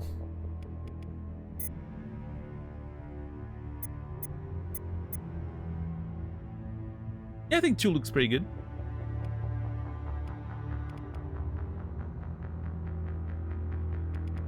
Yeah, I think 2 is... Yeah, the difference not huge, but I think it works. Let's see.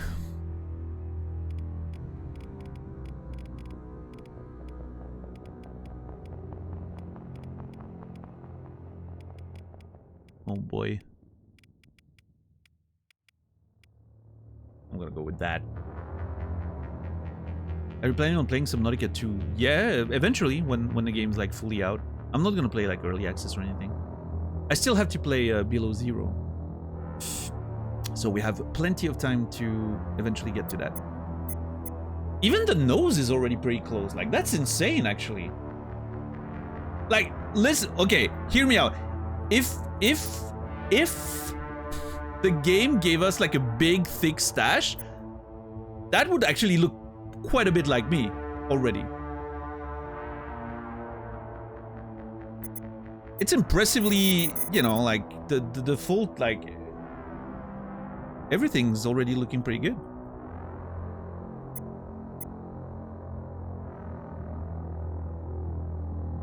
I'm such a basic bitch that the default options fit. Hey, you know, you have to know, you have to understand your place in the world. I'm not meant to be, you know, unique in any way. I'm just, you know.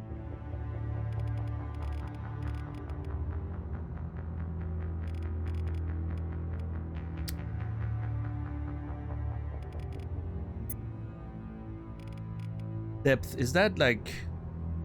Yeah, okay. Yeah, I think that's fine. Yeah. Row depth. Oh, okay. Yeah, we can go a little frownier, I think.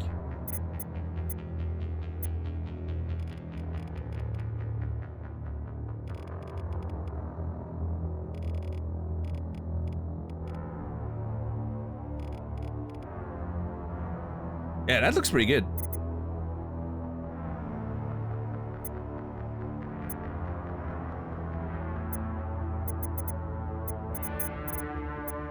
What's up, Just Hugo, please? Or Hugo, how are you doing today? Lurking a bit since seeing your Disco Elysium playthrough on YouTube. You're the 3rd person today that mentioned watching those Disco VODs on YouTube and then coming to the channel. I'm telling you, that playthrough is...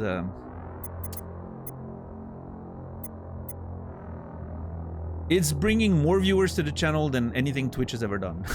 That's for sure. Yeah, I don't know, Lumiriel. We're gonna have to look at that. That's a good point. Chin. Okay, my chin's a little smaller than that, I think. Yeah, like that. My jaw's not too, like, it doesn't go far down, right?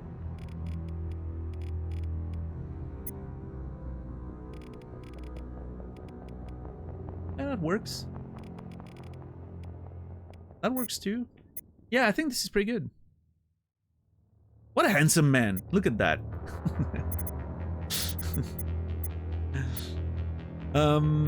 Mouth shape. Is that a slider? Yeah, it is. Okay. Oh, okay. We might have some control over the stash right there. we might have some control over the stash thickness.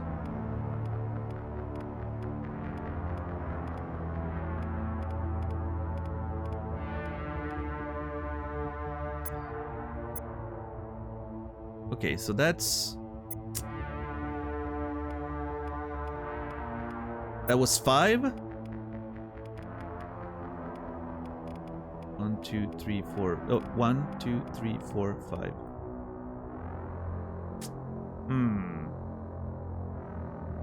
The one that's 90% lower lip is incredible. This one. He seems very sad. He's a, you know, he was a street urchin, soul survivor. Has reasons to be sad. I don't know, 5 seems good. I think my lips actually look more like this, but the stash covers them.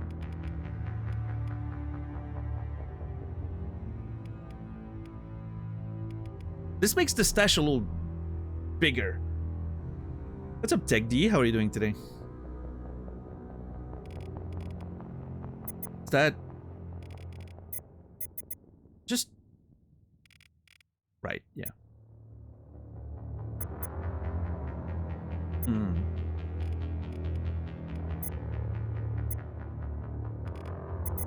Do I have a wide mouth?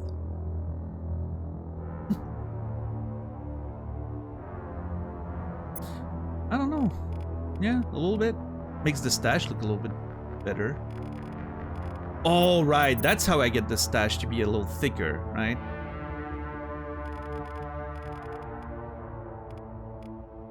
I mean, it's not a huge difference, but it helps a little bit, I guess.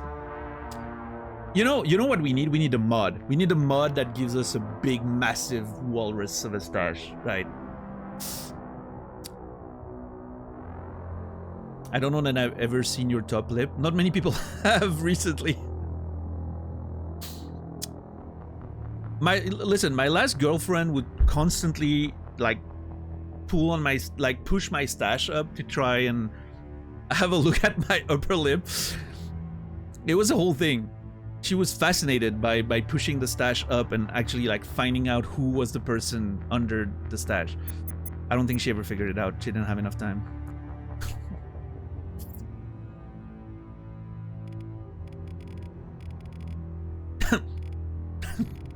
It's funny.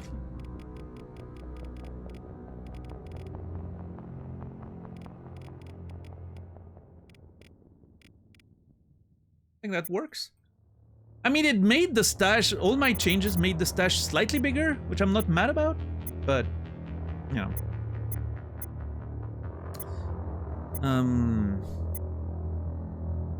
The nose. Okay, let's see. I think it's pretty good, but let's see. No, definitely not. 2 is a contender. Ah, hold on. I think 2 might be closer. Okay, that's 2, that's 3. I think 2 is closer.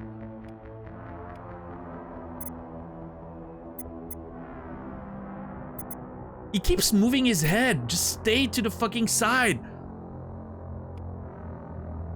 Okay, sir.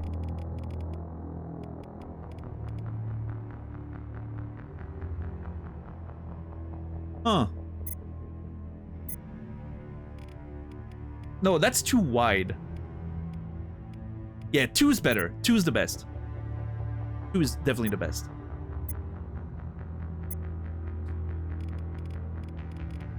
Oh! Oh! Hold on!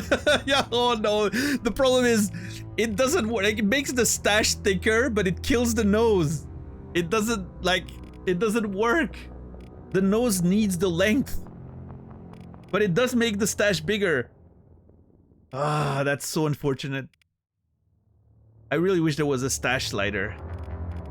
But yeah, no, we need the nose, like, length. I have a pretty long nose.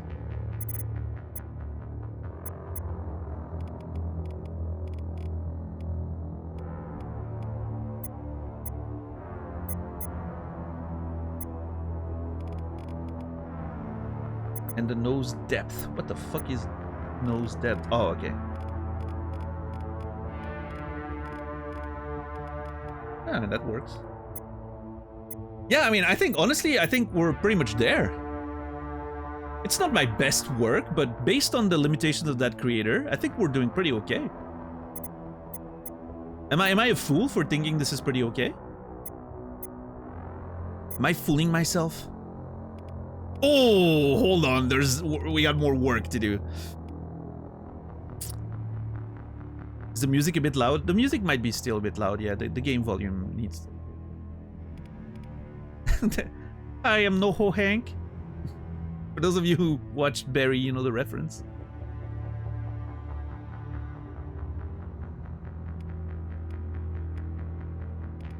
God, I rewatched Barry during my break. What a show. Maybe one of my favorite shows of all time. Rewatching it was even better than the first time. There's so much stuff in that show that you missed the first time around. It's so good. And I think NoHo Hank is one of my favorite characters in the history of television. Absolutely incredible. What a role. And what a performance by Anthony Carrigan. Let's see. That's too thick, isn't it? Although it does give a bit of character to the face, but it's a little too thick, I think. It takes away from the stash because it's. See, why can I not get that on my lip? Just take this and move it here. Perfect.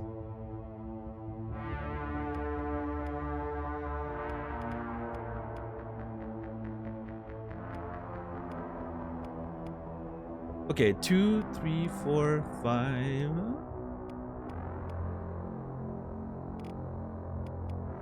I think the last one's the best.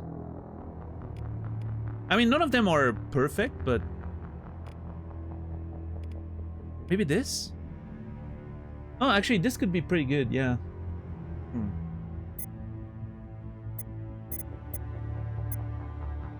Yeah, this works.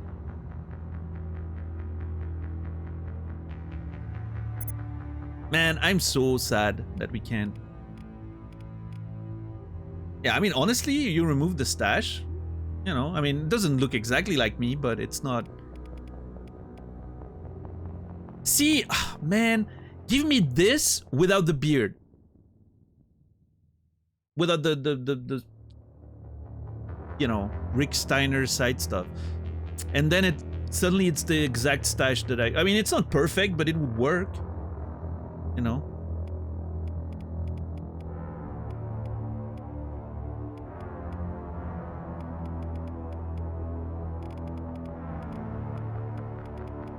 Instead, we have to contend with this. Just grow the sides IRL. Well, that's one way to solve it. This is a bassist in a new metal band in 1999. I'm the bassist for Korn with this.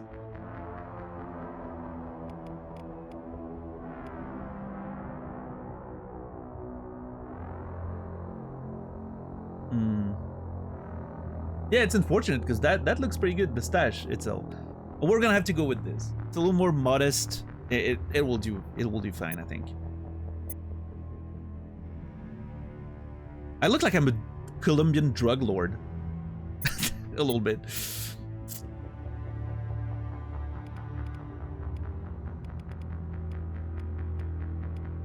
Why is this one darker than this one when it comes to facial hair? That's weird.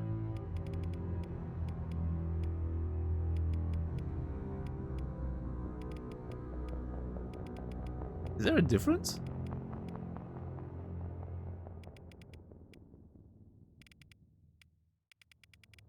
Game's weird.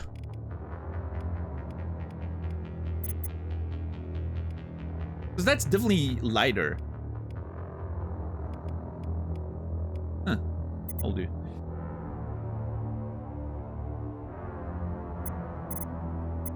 Are we happy? I don't know. Are we happy with this? Hold on, let me save the code somewhere.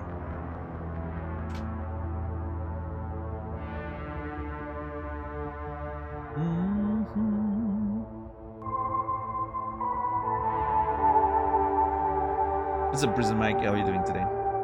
Milky, good to see you.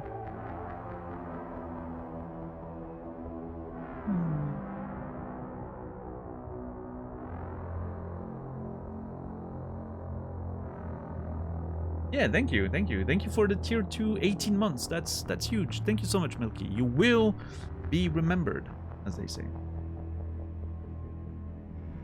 It's a little bit too round overall compared to yours. You think so? I feel like I made myself a little, you know, less round because I'm a little less in shape in real life, I think.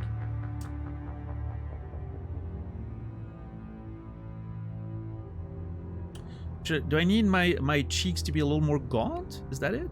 I don't want to look, you know, too like sickly or anything. Just the structure? Yeah, let's see. Now that we've like fine-tuned everything a little bit, maybe let's go back to like the original facial structure and see maybe if we can change the settings. Okay, so it's one from the end. No, that's not me. That's a lot thinner though. Holy crap. That's the sick version of this one. That's him after like 4 months of like dysentery.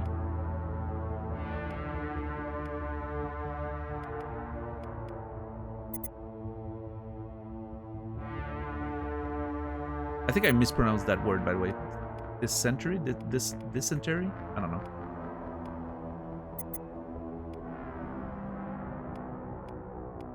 Nah, I think 5's the best. I think that's the best I can do with this character creator. Yeah. I think that's the best I can do for this character with this character creator. It's not perfect, but it's as good as it gets. Yeah, just the stash, right, Switz?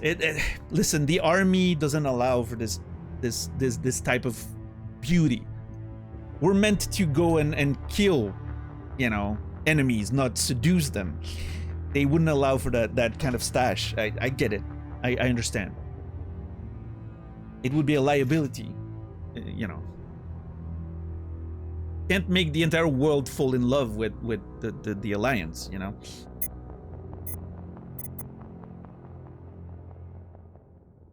Yeah, I think it's pretty good. I'm not mad. I'm not mad about it. I think it's pretty good. Oh, maybe the hair? Can we change the hair maybe for something else?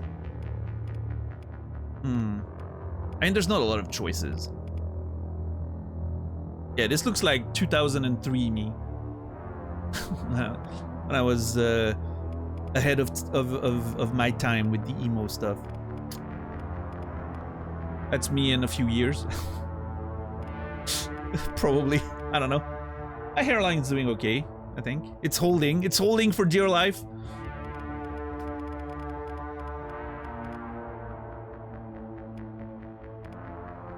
I think this is the best I can get.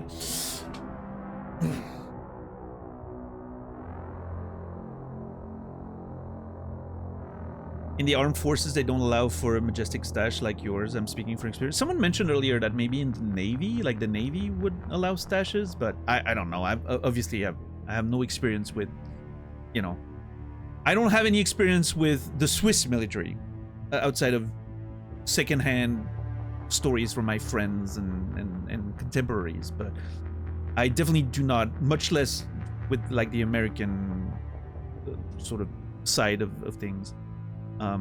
Bugs with the gas masks. That actually makes sense. I didn't think about that. Yeah, there's no space for this beauty in the spacesuit, right? In the spacesuit helmet. It can't contain all this. It you know, I had to trim it down for service. It's fine. Fix the helmet seal. Yeah. Won't allow for a proper seal on your gas mask. Okay. So wait, when I'm like, I feel like I've seen like some Navy SEALs or whatever that had like big beards. Are those not in service anymore, and then they grow a beard or something? Special forces, you can be as hairy as you want. Oh. Yeah. That feels backwards. Like, aren't special forces like meant like optimize everything to the fullest? I don't know. Again, as you can tell, I have very limited knowledge and understanding. You know, most of my understanding of the American military is from the movies, which I know is extremely inaccurate. Special ops get away with it. They don't adhere to grooming standards. Okay.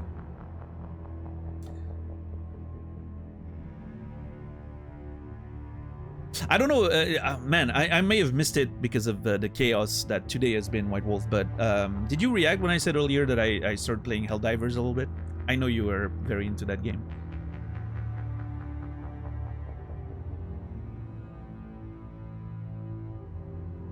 I've only just started. I'm level 14, I think, or something. It's been fun. I've enjoyed it. Thoughts on it? Yeah, no, it's super fun. I don't think it's something that I could play as much as something like Tarkov or Marathon, or, you know, like, it doesn't have that sort of looting, crafting, and all those like equipment as much as those games. But it's definitely something like with friends, like getting a few hours sessions here and there with friends. It's a good time, I think. Or play solo, like just grind some super credits while I'm watching a movie or something on like the easiest difficulty where you barely have to pay attention to the game. It's just, yeah, it's a fun game. It's a really fun game.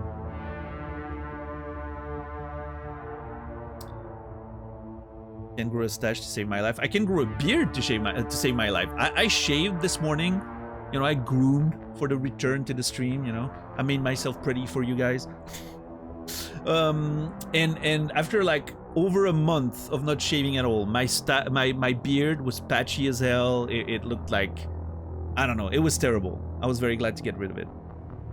I figured, you know, I'm not gonna be on camera for you know, like about a month. I'm gonna try to grow a beard, see what happens. It definitely didn't work. That was my sign to give up on that.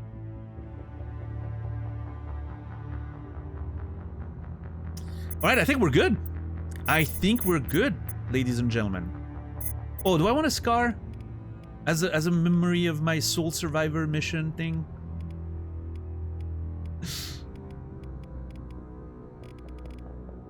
Nah, maybe we'll add scar if the game allows you to change your appearance a little bit later. I don't know if that's the case. Don't tell me. I'll maybe we'll add scars to, you know, show our progression through the game. Okay, well, it's not perfect, but it's the best I could do with what the game allowed me to do. Maybe I should make myself older. What a weird change between those two.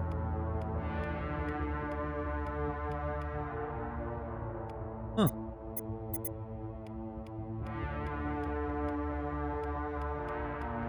This one works. Are we sure about the skin tone? I'm very worried about the skin tone. I feel like it's not gonna... We'll have to do. Alright, copy. I'm gonna copy the code just to make sure I don't lose it in case something goes wrong, or if I need to restart the creation because it looks horrible in the game. You remember how long it took you to create a character in Baldur's Gate 3? 11 hours. It was almost 2 full... Like, it was 2 full streams. I'm pretty sure it was 11 hours. But to be fair, the entire first 5-6 hours, like the first stream, we didn't make a single decision. We were just reading the, you know, abilities and all this stuff, going over like the options and all that. We didn't make a single decision the first stream. And then the second stream, we actually built it. And then there was the Guardian character that I wasn't aware I was gonna have to create. That took a little bit as well. My Guardian looked so good. I remember that.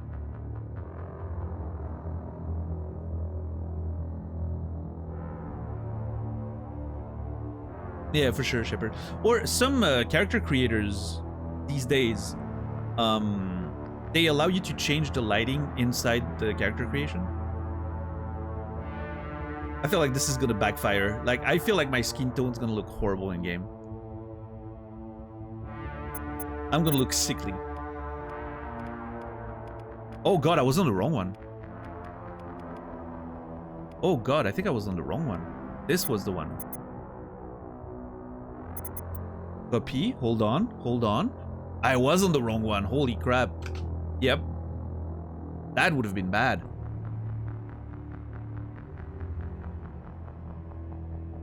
Oh god. Things lagging. Okay. Okay. Okay, I think we're good.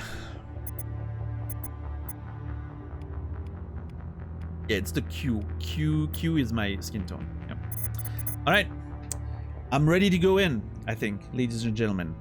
2 hours in, we're about to start the game. I think that's pretty good, right?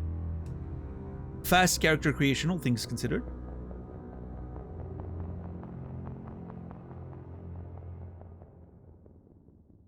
I'm pretty happy with it. You know, could be better, could be worse.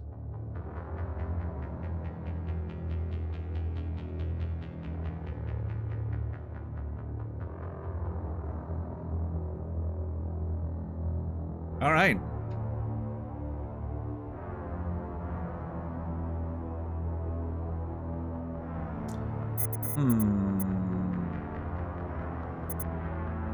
Yeah, I think it works. I mean, the mouth is kind of the only part that's like, I'm not sure about it. But I think it's the only one that kind of really fits the overall.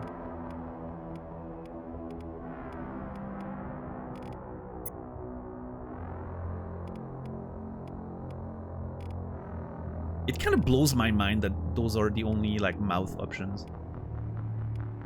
Oh well, I'll have to do.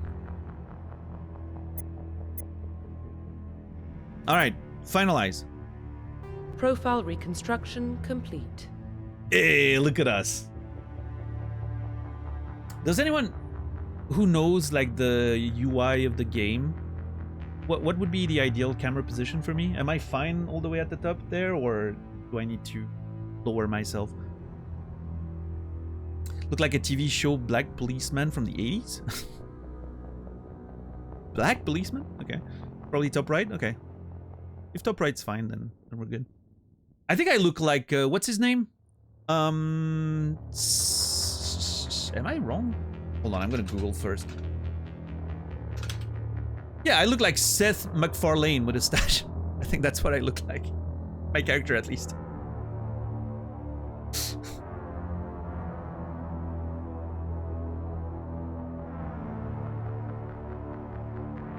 Daniel Shepard, Earthborn, Soul Survivor, Soldier.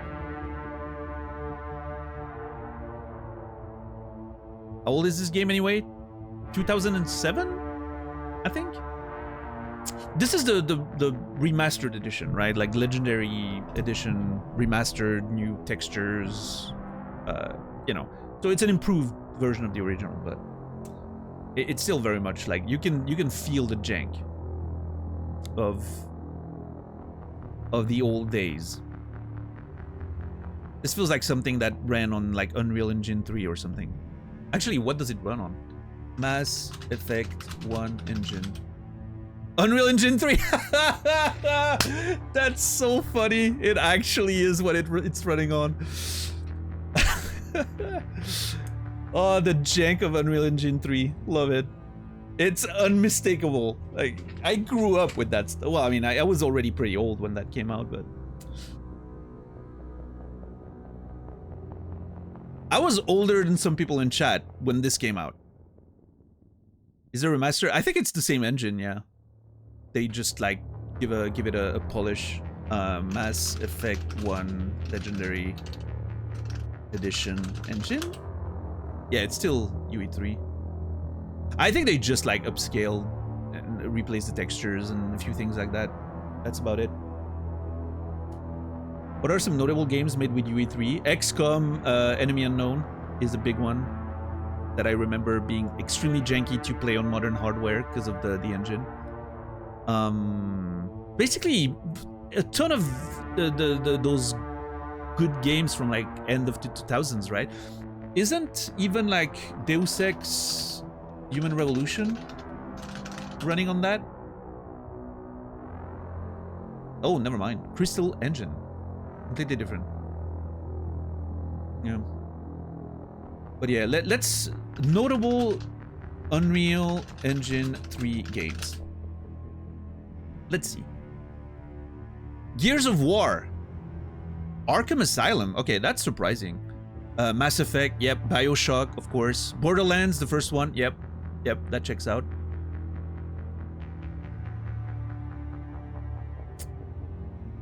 Yeah, no, it was I mean, you know, the Unreal Engine's always, like, every generation, the Unreal Engine's kind of like the prime engine, since UE3 at least. It's always been the one that everyone was using. I still remember when the first Unreal Engine came out. The game was called Unreal. that was the game. That's why it was called the Unreal Engine. And that game was mind-blowing back when it first came out. It was at the time where, you know, you would only have like, you would have Quake and you would have like Half-Life, I think, was already out. And then Unreal, the first Unreal came out. And it was the first of those shooters that had a semi-open world to explore. Like, it was an open world, but it felt very open. Like, there was big environments and you were crashing on that planet, you were exploring this planet. And at the time, it felt absolutely unbelievable, like, you know, visually speaking, and the immersion factor of the first Unreal Engine. It was very impressive back in the day. I think it was like 98 maybe. It was before, you know, like, I mean, then they made the, Unreal Tournament and all that. Those were like the multiplayer sort of multiplayer centric version of Unreal, but the first Unreal was a single player shooter, right? And it was great. Not many people played it. I still remember I get out of the ship at the beginning of the first game, and then an alien attacks you, like, right away, and it looks awesome and it's so scary. And that's pretty much all I remember of it. That's because it was so long ago. But, you know. Anyway, Daniel Shepard reporting for duty, ladies and gentlemen. Let's see how awful I look in game. I'm so scared. We might have to start again to change my skin tone, but we'll see, we'll see. It will be fine. All right, if you say so. I'm holding you personally responsible, Turin.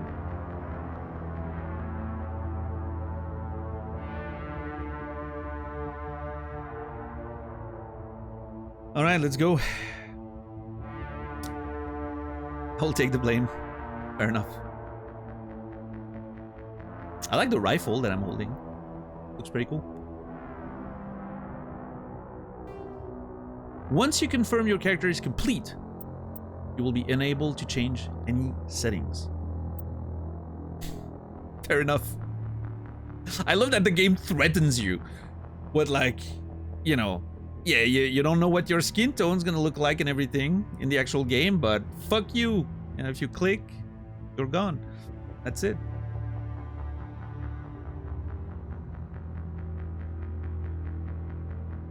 Identification confirmed. Okay. The game lied to me. I think I'm gonna leave it on like default, and we'll have to adjust. I don't know about the combat. Again, like, I'm worried about higher difficulties being just bullet sponges, which I don't think is very fun. I'm not playing this for like a, you know, combat challenge or anything. I don't want it to be completely trivial, but you're not allowed to adjust the volume past this point. No, the volume I think will be fine, but yeah, you can change. I think I'm gonna keep that. Yep. Hopefully I can change this later if I don't like it. Auto level up off for sure. I think we're gonna stick with normal.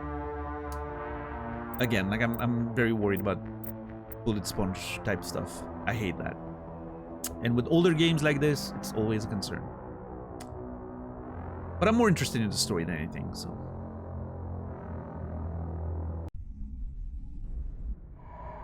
Here we go. Well, what about Shepard? Earthborn, but no record of his family. Doesn't have one. He was raised on the streets, learned to look out for himself. He saw his whole unit die on a cruise. He could have some serious emotional scars.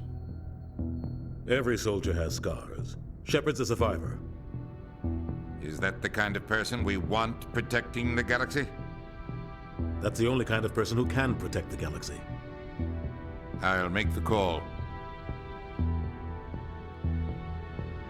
In the year 2148, explorers on Mars discovered the remains of an ancient spacefaring civilization. In the decades that followed, these mysterious artifacts revealed startling new technologies enabling travel to the furthest stars. The basis for this incredible technology was a force that controlled the very fabric of space and time. They called it the greatest discovery of human history. The civilizations of the galaxy call it Mass Effect. Whew. I was afraid it would cut short, so I had to... Oh, that's Jupiter! Oh my god, this looks so good. I cannot believe this... Prime relays in range. This looks that good. Initiating transmission sequence. Commander? Uranus? Neptune, maybe? No, that's Neptune, maybe, I think. We are connected. Calculating transit mass and destination. The relay is hot. Acquiring approach vector. All stations secure for transit.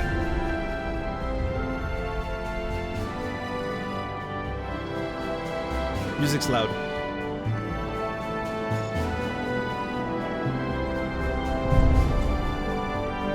Look at this man! Approach run has begun.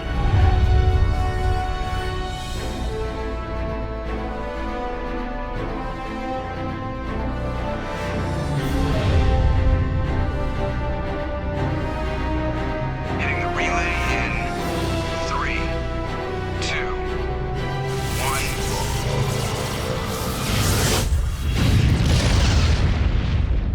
I love that it's basically a gun that's shooting you through the stars. Check. Navigation. Check. Internal emissions sync engaged. All systems online. Drift. Just under 1500K. 1500 is good. Your captain will be pleased. I hate that guy. Nihilus gave you a compliment. So you hate him. You remember to zip up your jumpsuit on the way out of the bathroom? That's good. I just jumped us halfway across the galaxy and hit a target the size of a pinhead. So that's incredible. Besides, Spectres are trouble. I don't like having them on board. Call me paranoid. You're paranoid. The Council helped fund this project. They have a right to send someone to keep an eye on their investment. Yeah, that is the official story. But only an idiot believes the official story. Oh, Jesus! That's a very weird selection thing. Okay. Move the mouse to highlight a reply on the conversation wheel. Left click to select. I can tell this was made for a joystick. Like a you know, console controller joystick. Analog stick. Oh boy. I hope I don't have to make time choices, because like, it could be so easy to mistarget anything. I want to aim to the left to make sure I don't click anything. Okay, I have a few thoughts already. First of all, outside of the cinematic, the game's sort of quiet, isn't it? Like the voices were, you know, could be a little louder, I think. What's up, Jamrock Hobo? Any game with time choices is inherently an anti-Daniel game. I agree. I'm glad you understand who I am. The voices were a tad low, yes. I'm pretty sure Joker is voiced by Seth Green, which is wild. And I feel like that other guy is that dude from that other BioWare game, the Star Wars one.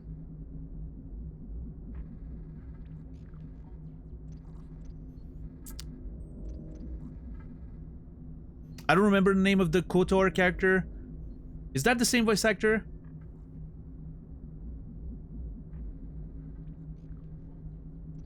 Garth, yes. That was his name. I've seen a playthrough of KOTOR somewhat recently, like the beginning of the game somewhat recently, which I played all the way back in the day, a little bit. I never finished it, but I played a good portion of it back in the day. And so I remember like Karth. I've seen like the beginning of the game, like not even like 2 months ago, someone was playing it. Definitely that's the same voice.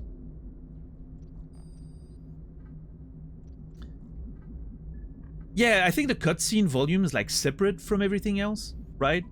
Which is very weird. We're gonna have to accept the cutscene volumes and just make sure the volume during the game is what's well balanced. Okay, so Joker doesn't like the Spectre dude, which is that other guy that we saw. And the other dude thinks it's fine. That's the official story. Only an idiot believes the official story.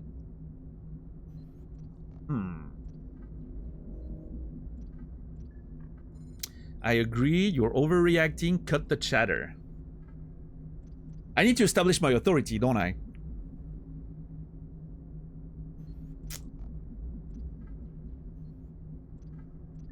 I'm already judging you against what I remember of Naz's decision. Oh boy. Listen, I know Naz gets the job done, okay? I have a bit more of a... I have a bit of a softer approach, I guess. Most of the time. What's up, Therma? I'm gonna go with you're overreacting.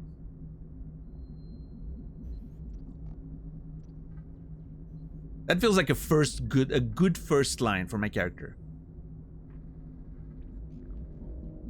I hate this dialogue selection system, by the way. I wish it was just a list to click on, or even like pressing 1, 2, or 3. I feel like I'm gonna misclick some of my decisions because of this. I don't know. It's way too sensitive. And like, look at this.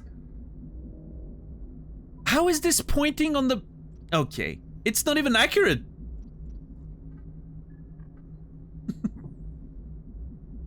I'm gonna misclick so much. I need to be really careful.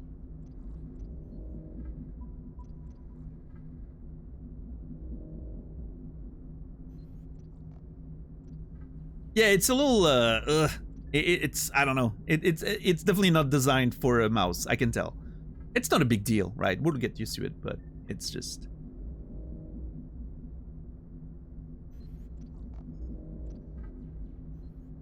Yeah, Shepard, that's true. I also like when the dialogue shows the full thing that you're gonna say, right?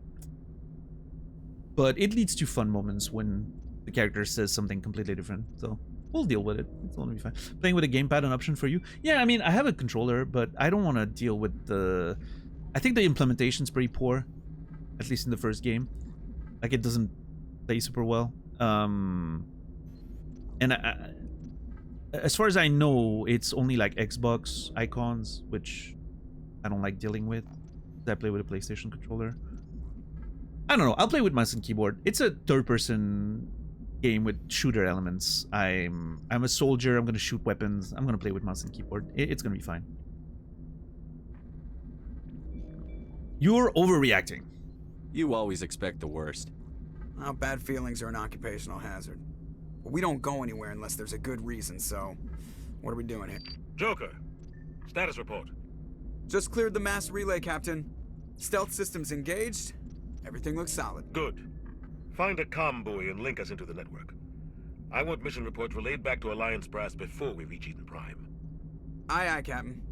Better brace yourself, sir. I think Nihilus is headed your way. He's already here, Lieutenant. Tell Commander Shepard to meet me in the comm room for a debriefing. You get that, Commander? Is he upset? I heard you made him mad? Are we in kindergarten? You made him mad. I'm gonna go with I heard. I'm a soldier. I'm not here to, you know. I'm on my way. Is it me or does the captain always sound a little pissed off? Only when he's talking to you, Joker. All right, here we are.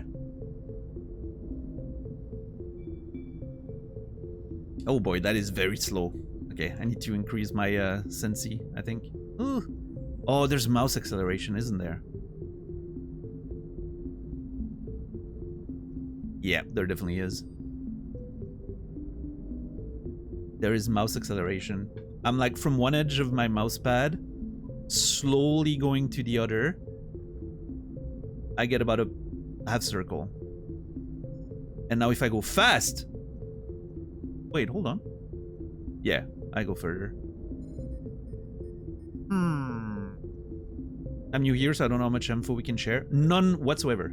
That's sort of the philosophy here. Is the goal is for me to play the game as if I wasn't streaming, basically. Oh god. Okay, that will work. No, I do not want to shoot people. There is a spoiler chat on Discord, yes.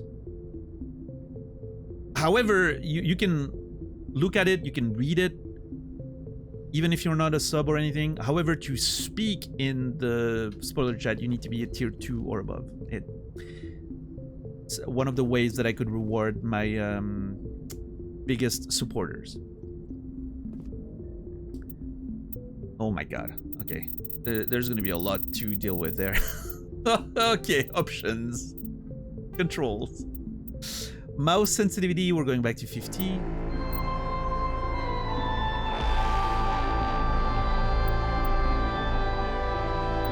Okay, this is very weird.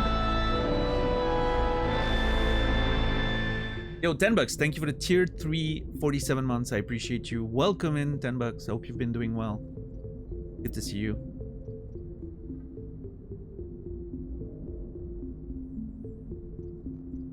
The Mako steering control. Oh, I guess that's a vehicle. Oh my god. Vehicle on mouse and keyboard sounds like it's gonna be hell. So there's a mouse sensitivity and then there's a camera sensitivity, which is very weird. Let's see. Hold on. Now that's a little too high. So we'll go on.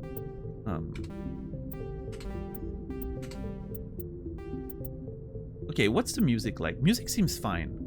Dialogue.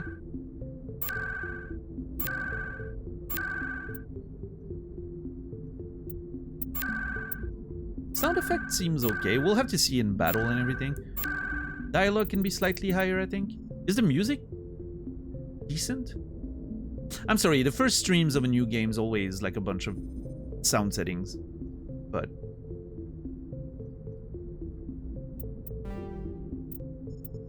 music is fine, okay. Controls. We'll go with 40. Yeah, 40 seems fine. That's a little fast. I wish there was, like, new games have this thing where the aiming sensi can be set differently from... I think it's very good. But what if I go low now?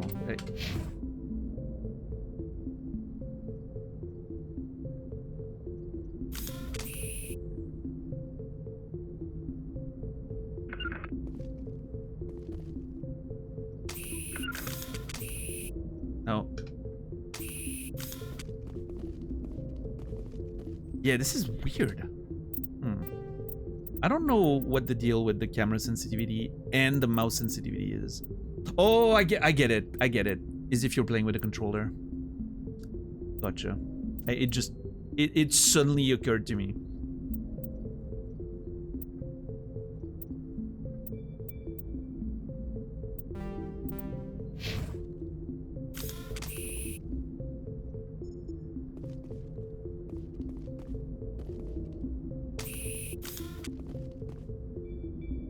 I think this will do.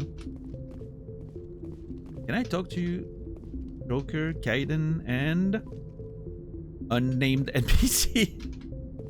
Wow. She's the only woman and she doesn't get a character name?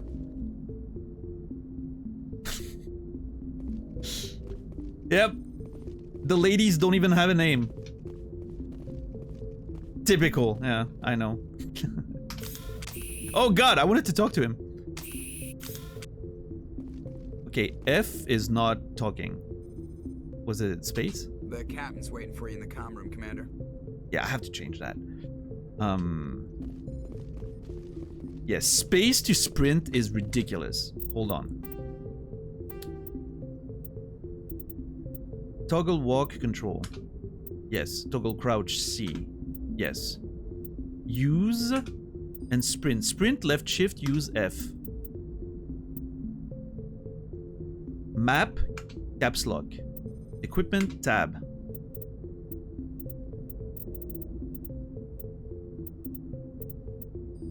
Melee, thumb. Melee.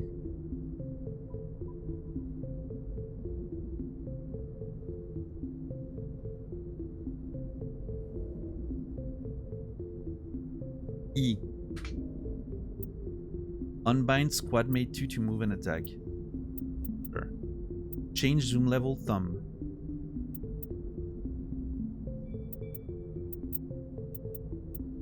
Tactics, HUD. Hold. Let's go with Q. We're gonna start with that and see what happens. Okay, now I can crouch. I can sprint. And I can talk to people with F. You probably don't want to keep the captain waiting, Commander. Beautiful. The captain will wait for as long as I decide, okay? Wait, the captain's higher rank than I am, right? Maybe I'll make my way sort of fast. I don't know, commander sounds pretty high. But I guess I'm just a commander of the ship. He's the captain of the whole fucking thing. Yeah, I don't know. I'm not happy with the Sensi. Way too high.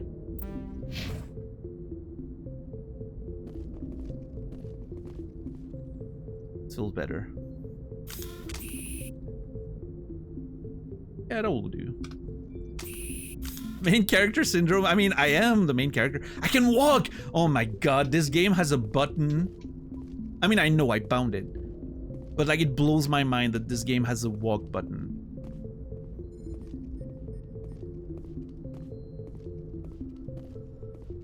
So good. That's, hold on, that's my melee attack. Oh yeah. Oh yeah. Slapping the mans. Hold the right mouse button, move the mouse to aim at a target. Left click on a weapon to equip it. Can I not? Yeah, I can do that. Switch weapon.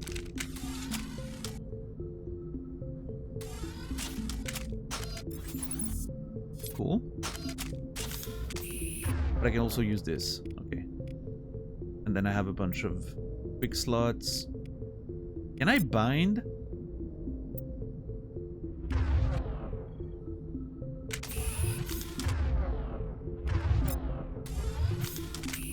This is a little janky. Oh, equipment screen. Allows you to equip and upgrade gear for your squad. Take the filters to switch item types. Select an item and click equip to assign it. Click an equipped item to upgrade. Omnigel button to break down the selected item in Omnigel.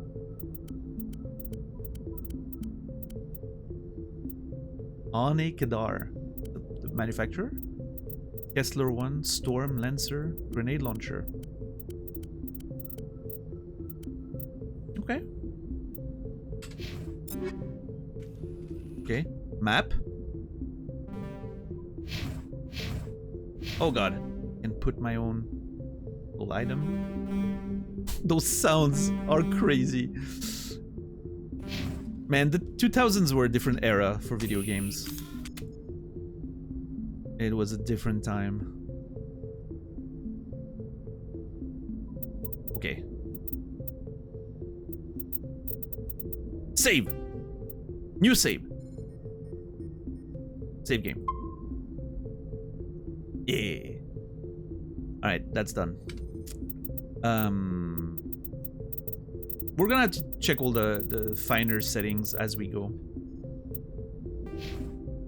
The squad screen lets you view your team's talents. Mouse over a talent or its rank. To view it, click on a talent to spend a talent point to gain a rank in it. As you gain levels, you will acquire talent points and unlock higher ranks. It's interesting that I start with like 36 experience. I don't know why. Is it, you know, to show that you have previous experience? I don't know. That's just an interesting factor, I think. It's like when you play Final Fantasy VII, right? You start at level 7, which not only is fun because of the number, but it's also like it puts emphasis on the fact that you're an experienced soldier. Toggle helmet. I don't have one, apparently. I have 3 points? Wait. I already have points to distribute. Okay, hold on. Pistols. Increase accuracy and damage with pistols. Grants the marksman ability. Only available when using pistols. Boosts 60% increased damage. Okay. Shotguns.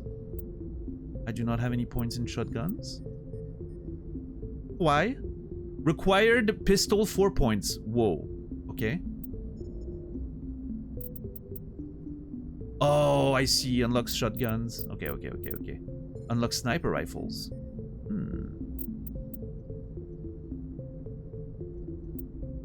Yeah, I don't know, Doom Redshirt. I already have Renegade points. I have a sliver of Paragon points, it seems. Maybe my dialogue choices? I don't know.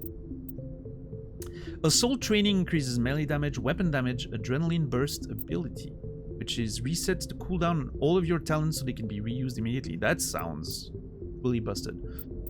And then fitness increases health and everything. Okay. Soldier increases health and regenerates health per second. Okay. Charm. Opens charm options in conversations. Decreases the cost of items in store. We need to put points in charm because of the stash, right? Of course. The charm options in conversations will be grayed out if you do not have a high enough skill rank. New skill ranks will unlock when you become a Spectre and earn Paragon points. And Intimidates. But Intimidates option in conversation increases credit gains when selling items in store. And this synergizes with Renegade points. Alright. Yeah, maybe $10, but I'm fine with playing the game as is.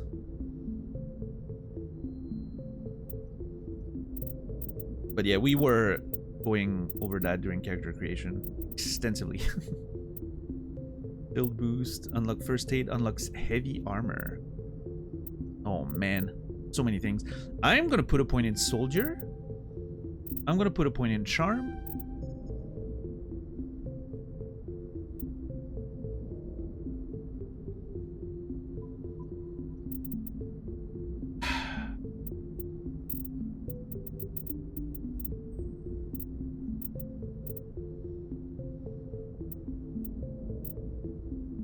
I wonder if I want to push like both sides, right? Charm and Intimidate. Or if I want to specialize in one or the other.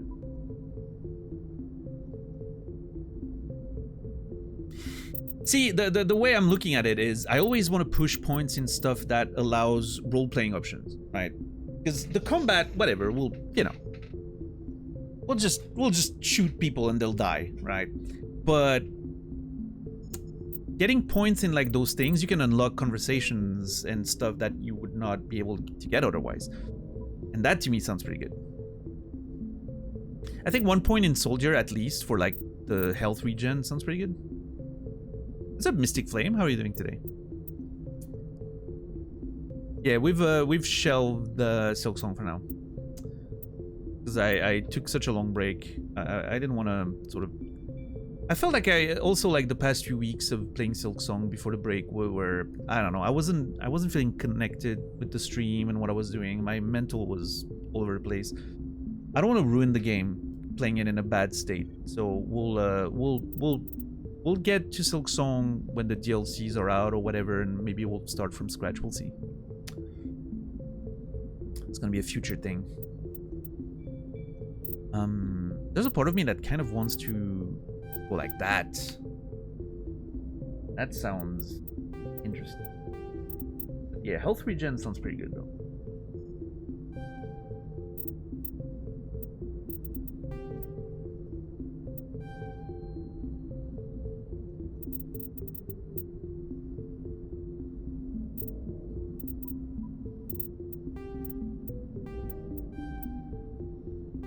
I think I'm gonna go with that.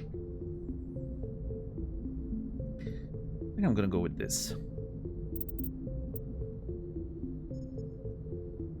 So, hold on. Can I just... If I leave now, is that going to confirm? Yes. Okay, when you leave the menu, that's when it confirms the points. Okay. A little janky. We'll have to be careful with that. Equipment. Do I not have a helmet? I don't know what that is. That money? Journal. Prologue on the Normandy. Speak to the captain. Go to Captain Anderson in the comm room. No assignments. Okay. Missions, assignments. I'm assuming small side quests, big quests. And the Codex. Personal history summary. Oh, that's nice. You were born on Earth, but you never knew your parents. A child of the streets, you learned to live by your wits and guts, surviving in the hidden underbelly of the megatropolises of humanity's homeworld. Eager to find a better life, you joined the Alliance military when you came of age. You volunteered for an expedition on Akusa, a lush world on the outskirts of Alliance space that had suddenly dropped out of contact. Arriving on the surface, your patrol found the settlement intact with no survivors. At nightfall, the Thresher Maws struck. The Thresher Maws struck.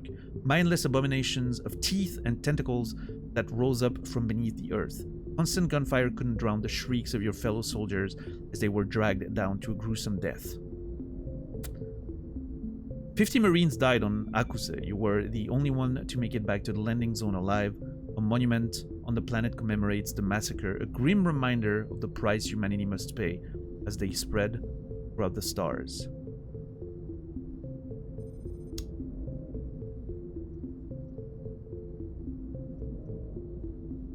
Alright, that's our life. That's our life. The Thresher Maws. Abomination of teeth and tentacles. That sounds very Lovecraftian.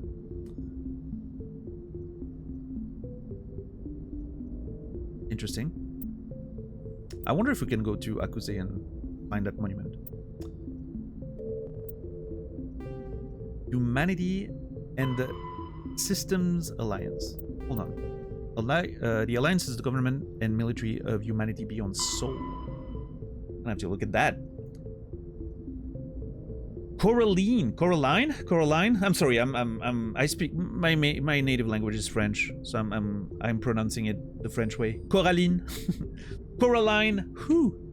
Thank you for the raid. Welcome in, everybody. How are we doing today? I'm assuming you were playing Mass Effect, and that's how you find your way here. How are you doing today? How was your stream? I must admit, I am not familiar with your channel, so I'm gonna have to check it out after the stream and see what's what. Although, if you're playing Mass Effect, I'm gonna have to be careful because I don't want to, you know, I don't want to risk any spoilers. You like the French way of saying Coraline? Yeah, Coraline. Coraline's a nice, very nice name. But yeah, thank you so much for the raid. I appreciate that. Hope you've been doing well. Is that one of your emotes? Oh my god, a little Cthulhu. I was just saying that something looked Lovecraftian. Just a second ago. And then you raid with a Cthulhu emote. If that's not Destiny, you know. That to me sounds like fate. I actually played Expedition 33. Oh. But Tiny Toxic Tofu rated here. Yes, she did. Since I love Mass Effect, well, hey, there we go.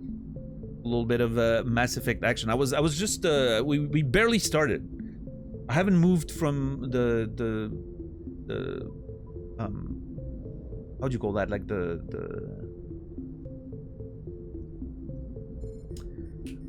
the place where you have the pilots of the ship. The cockpit. I haven't moved from the cockpit. That was the word I was looking for. The bridge, yeah. The bridge is the whole thing though, right? Yeah. And I just found the codex. So So it is technically not my first playthrough. I've played the games. I've played the game when it first released, which is almost 20 years ago at this point. However, I didn't have any of the DLCs because I don't believe I purchased them. I don't even know if they were out. Which I know this this Legendary Edition has a bunch of DLCs, and I don't remember very much about it. In fact, we did a little game earlier on the main menu where the characters appear, and I was trying to name them. I only remembered Garrus, pretty much, and Rex, because of the memes of the Rex Shepard thing. So yeah, my memory of the game is almost inexistent at this point. I vaguely remember, like, I remember the big, like, sort of story beat of, like, the threat, right? That's there's a big threat to the galaxy that we're about to find out, I think. But we're approaching it like a first playthrough, because yeah, also with, like, the branching paths and choices and blah blah blah, you know, it's very unlikely that I'm gonna be familiar with any of what I'm gonna be doing. So yeah, we're definitely approaching it like a first playthrough. My memory back in those days also was I wasn't sleeping very much. I was studying a lot, and I was doing a whole bunch of other stuff, and yeah, my memory during those days is very vague. The lack of sleep will do that to you. But yeah.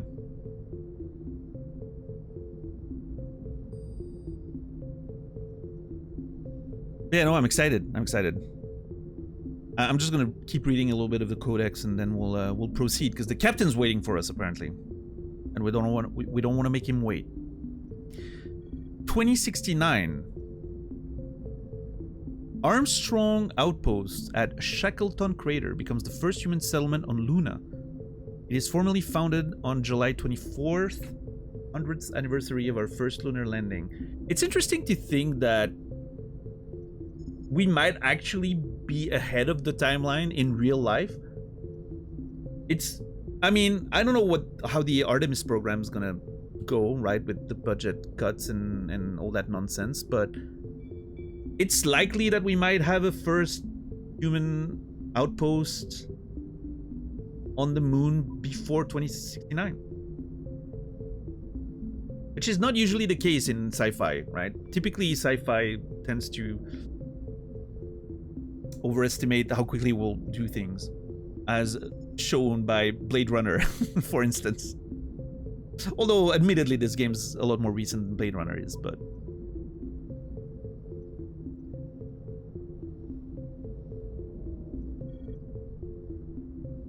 Yeah, White Wolf. Yeah, plans to get some form of outpost on the moon in the 2013, right? Which, yeah, I don't know. We'll see if it works. The distant future, 1999, yeah.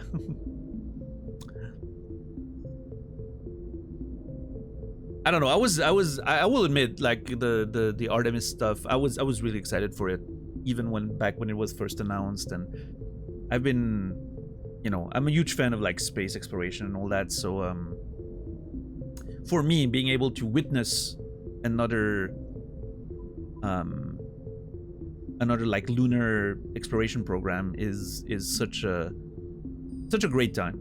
I've been really enjoying it, and it definitely contributed to my excitement for sci-fi and space sci-fi in the past couple months. I've been really excited to play some space-based games.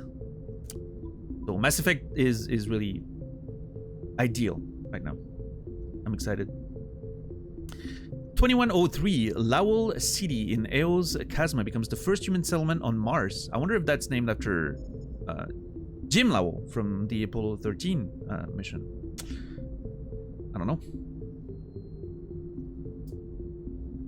That one I feel, I don't know. Is that one optimistic?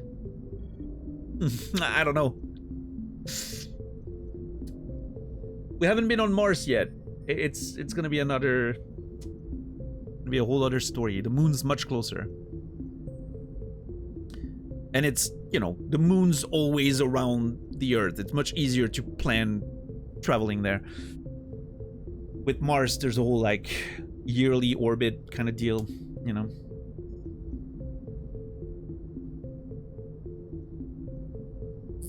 I didn't see that clip turn. That's pretty mind-blowing, yeah. To me, the most amazing picture that came out of that entire Artemis 2 mission was the Eclipse one. The one from the like the back of the moon, and you see the light beaming from behind it. That one, man, it does not look real. Like, you watch that and it looks more sci-fi than any of the sci-fi I've watched. Like, it looks absolutely incredible. I cannot believe, like, it blows my mind that a human being was there watching that. And it's not just like a, you know, like a probe or something. Absolutely incredible.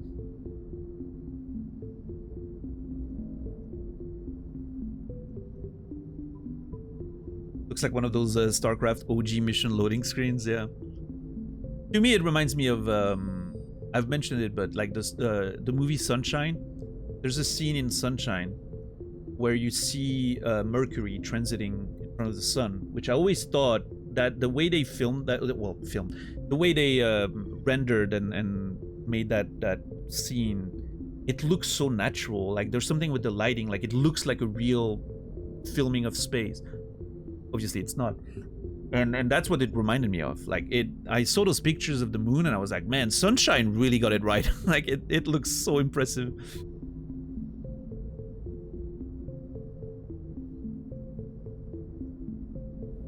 (2137) Eldfell Ashland Energy Corporation demonstrates helium-3 fuel extraction from the atmosphere of Saturn. 2142, construction of a Gagarin station, Job 0, begins beyond the orbit of Pluto. Gagarin station, obviously named after Yuri Gagarin, Russian astronaut. 2148, prospectors discovered the Prothean ruins at Promethae Planum on Mars. So that's, they mentioned like they found like an ancient technology during the intro, right? That's gonna be it.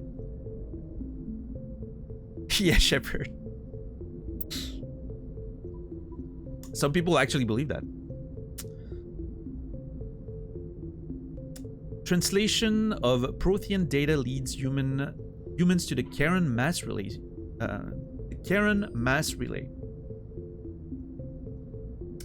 Systems Alliance founded to coordinate exploration and colonization of extrasolar worlds. Okay, so we find like Prothean ruins on Mars. They contain data about the location of a mass relay, which is like the technology that we're using to travel between systems, I'm assuming, which is the one thing we were using just earlier, like that gun-looking thing that threw us across the space. Okay. I wonder if that's like intentional, like if the Prothean intentionally left that for the humans to find for whatever reason. Like, sort of like that idea. I know it's like a popular idea in both sci-fi and you know, like futurism and all that. The idea that if there was like a galactic sort of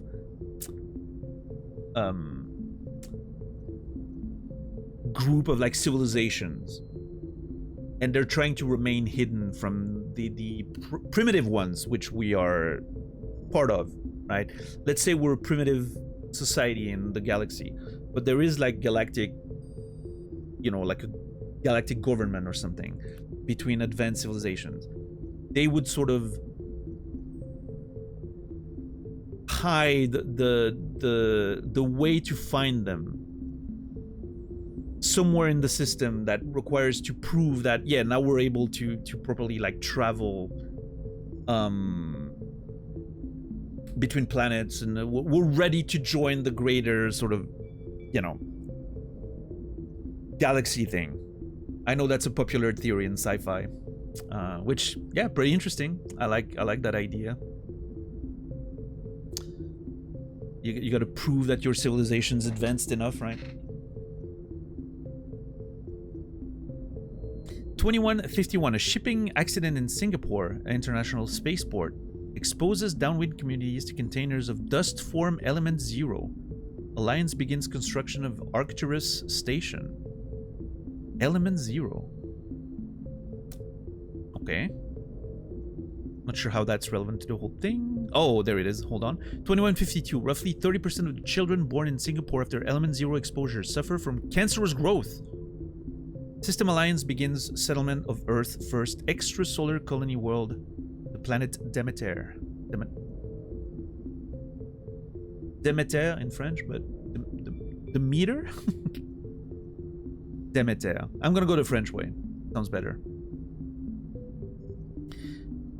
2154.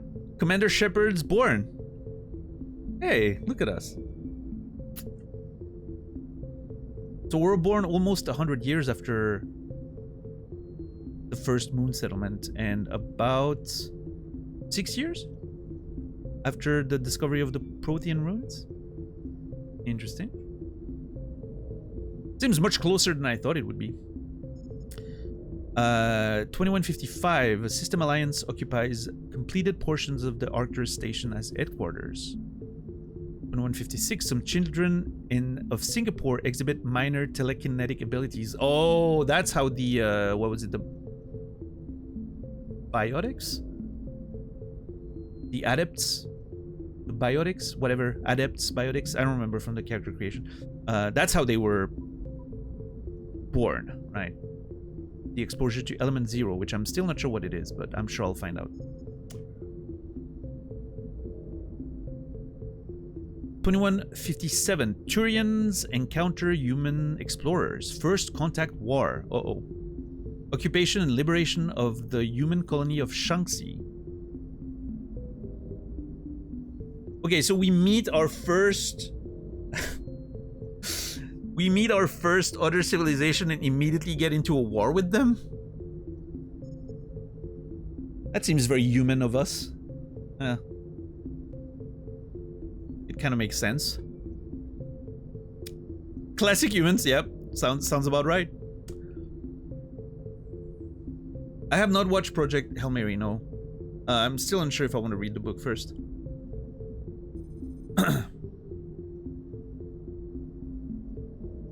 I was in the character creation. Oh yeah, reminders are also off limits. If I forget something, it's up to me to remember or find the information again or something. All my questions are always rhetorical. I'm never actually asking for an answer. It's just me, you know, talking out loud so you guys know what I'm thinking of. Is the book generally well liked? I think so. I don't know if it was, you know, as groundbreaking or successful as The Martian, but I think it's generally people liked it, yeah.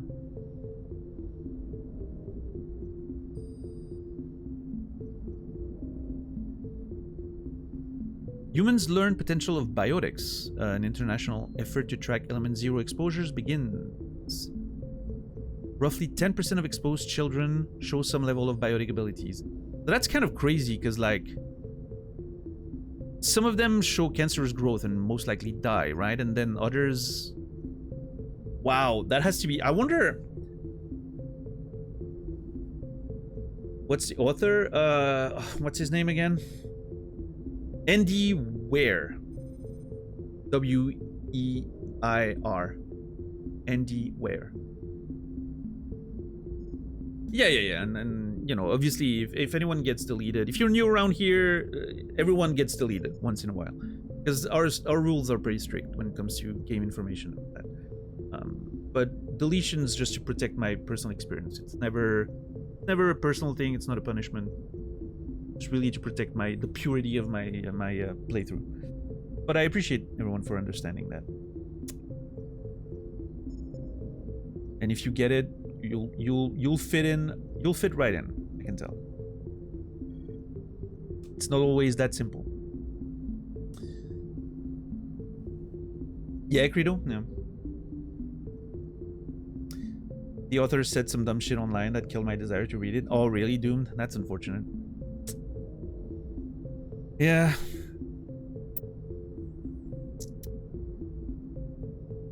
A lot of artists are weirdos, unfortunately. It's a shame. But yeah, so I'm looking at this and I'm like, there's a part of me that's thinking, you know, if I was writing this as a writer, there would definitely be programs where, you know, like the Stranger Things sort of scenario, right? You steal children from their mothers, and then you expose them to the Element Zero thing, just because you're trying to create super soldiers. And if some die, whatever, right? That's what the evil governments would do. To create super soldiers. There's Weirdo and there's Holy Hell, yikes. There's a Gradient. Yeah, no, for sure. For sure.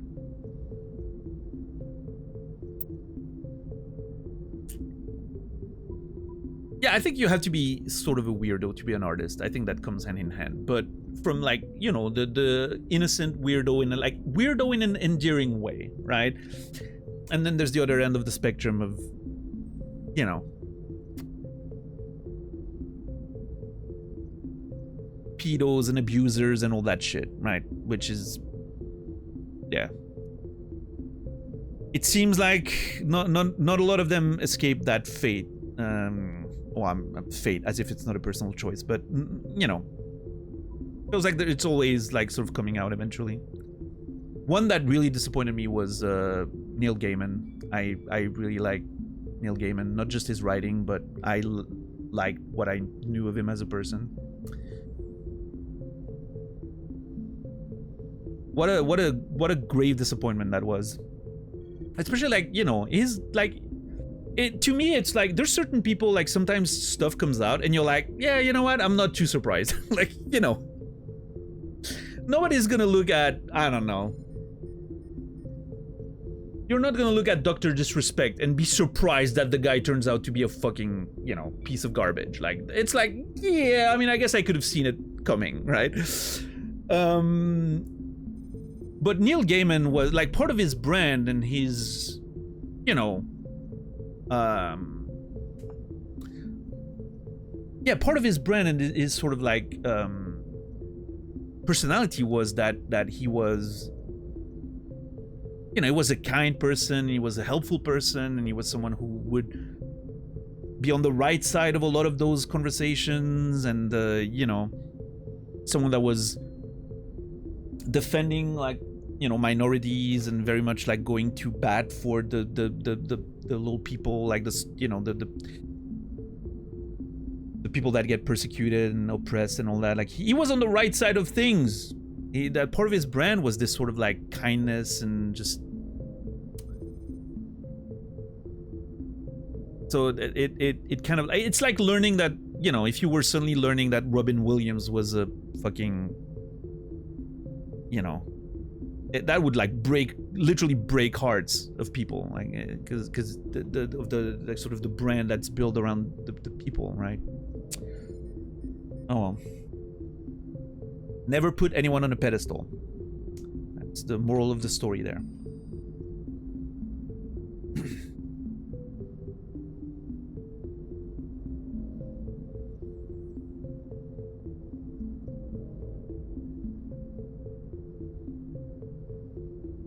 Alright, let's continue the history of the world. 2160, System Alliance Parliament formed. So that's like a few years after the war. Okay.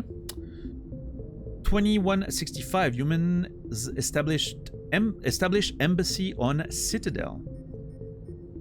An embassy in what I'm assuming is like a sort of central government for the spacefaring races, species. Yeah, I don't know, Hugo. That's a good question. I think humans are multitudes, and we're not fictional characters. We're never as simple as that, right? Just like, you know, we know, like, terrible historical figures loved animals, for instance, right? Very kind with animals, but yet literally genociding human beings. So it's not always, you know, we're not as simple as fictional characters. Yeah, I guess is the point. So I think there's a disconnect. I don't know if it's as much a disconnect as it is just like facets of a human being doing one thing right doesn't mean you're gonna do everything right.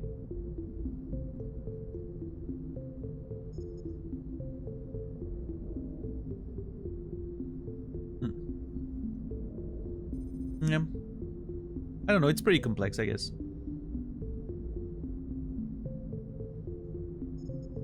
Could be some subconscious shit at play too, right? Like there's a subconscious part of you that's aware of like the depraved shit that you're thinking or doing, and so you're overcompensating to sort of live with yourself. Maybe there's something like that at play, right? I don't know.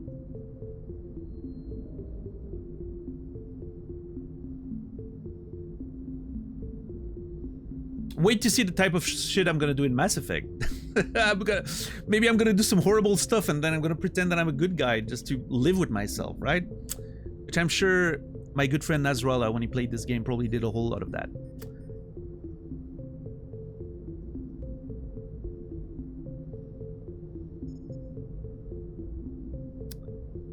(2170) Batarian slavers attack the Alliance colony on Mindwar. Oh yeah, that was one of the backgrounds, right? Batarian slavers. There's a lot of information in this. 2176 Skylian? I'm not sure. Blitz. Pirates and slavers attacked Elysium, the human capital in the Skylian Verge.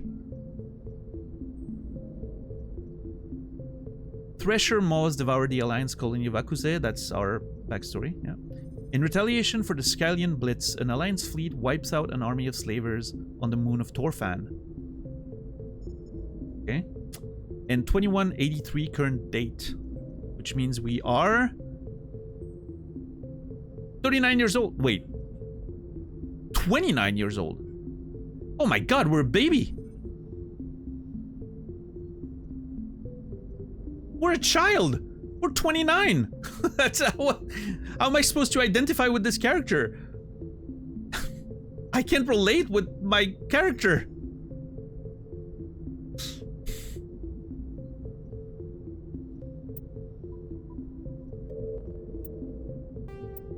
Well, you were 29 once, right? Yeah, sure. Oh boy.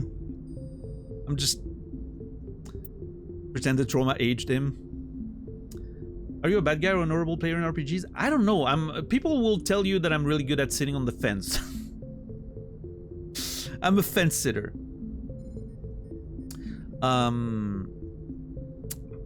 It depends. It really depends.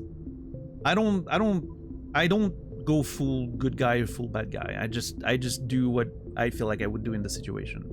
Or if I suddenly start having like more of a specific like story for the character, then that's what's gonna take precedent. But we'll see. We'll figure it out. Oh, okay. So those are secondaries, and then there's primary ones. Council races. Roughly 1,200 years ago, the Turians were invited to join the Citadel Council to fulfill the role of galactic peacekeepers. The Turians have the largest fleet in Citadel space, and they make up the single largest portion of the Council's military forces. As their territory and influence has spread, the Turians have come to rely on the Solarians for military intelligence and the Asari for diplomacy. Despite a somewhat colonial attitude towards the rest of the galaxy, the ruling hierarchy understands they would lose more than they would gain if the other two races were ever removed. Turians come from an autocratic society that values discipline and possesses a strong sense of personal and collective honor. There is lingering animosity between Turians and humans over the First Contact War of 2157, which is known as the Relay 314 incident to the Turians. Officially, however, the two species are allies, and they enjoy civil, if cool, diplomatic relations. Okay. All right. Yeah, voiced codex. That doesn't... Yeah, that's not... I mean, it's at least not for the secondary ones, which I'm gonna have to do a lot of reading, but at least this one was voiced, so that was nice. Okay, so the Turians just aren't... They aren't literally genociding the other races because they can use them. It's basically what I'm getting from this.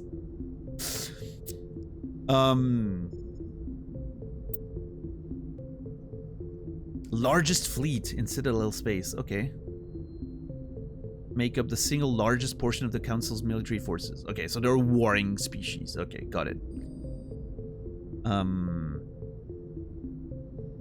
Colonial attitude. They're the Americans of the galaxy is what I'm getting. That's what I'm getting so far.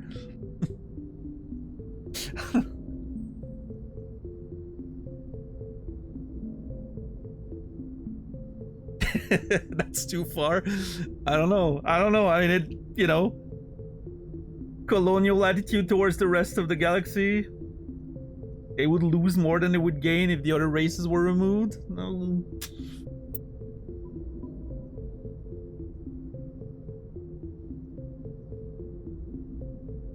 Don't insult the Turians like that. Values discipline, possesses a strong sense of personal and collective honor. Yeah, maybe not Hugo, actually. Yeah, you're right. Nah, we're joking. I like Americans just fine. Obviously I don't like your government, but most of the Americans I like don't like their government either, so, you know, it kind of checks out.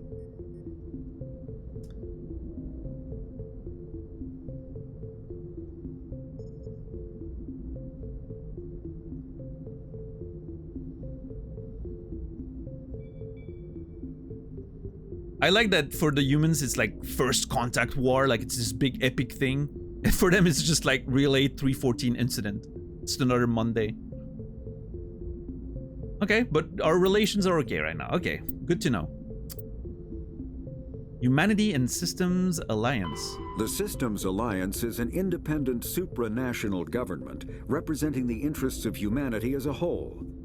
The Alliance is responsible for the governance and defense of all extrasolar colonies and stations. The Alliance grew out of the various national space programs as a matter of practicality. Sol's planets had been explored and exploited through piecemeal national efforts. The expense of colonizing entire new solar systems could not be met by any one country. With humans knowing that alien contact was inevitable, there was enough political will to jointly fund an international effort. Still, the Alliance was often disregarded by those on Earth until the First Contact War. While the national governments dithered and bickered over who should lead the effort to liberate Shanxi, the Alliance fleet struck decisively. Post-war public approval gave the Alliance the credibility to establish its own parliament and become the galactic face of humanity. Okay. So the different space programs eventually grew to become the Systems Alliance. Nice. So the Alliance is only a human thing. Okay, good to know. And I guess the Council's the alien sort of roughly 1200. Yeah. No. Don't start again. All right, cool. We've dealt with the Codex. At least what's in it right now. Very nice. Very happy with that. I was afraid it would be like 1,000 of lore entries and we would have to spend like, you know, 2 hours reading them or something. I want to play the game. I mean, I love, like, I think reading the Codex is part of playing the game, but I want actual gameplay. I'm sure we'll have plenty of moments to learn about the lore. I'm telling you, I just saw him. He marched by like he was on a mission. He's a Spectre. They're always on a mission. And we're getting dragged right along with him. Relax, Presley. You're gonna give yourself an ulcer. Huh.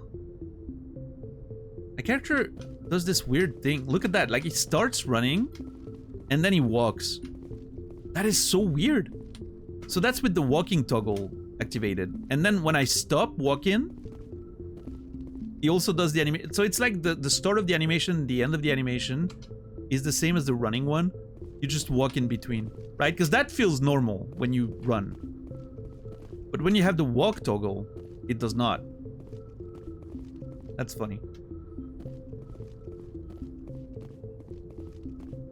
I love a good jank.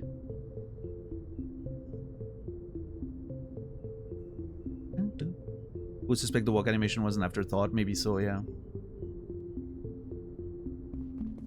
You know who I look like? Okay, it just hit me. I was like, during the entire character creation, I was like, I remind myself of someone. I look like Raul Julia in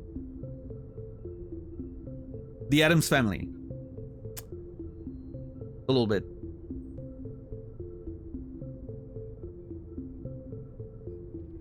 I'm not sure how you pronounce his name, but that's how I would pronounce it. Gomez, yeah.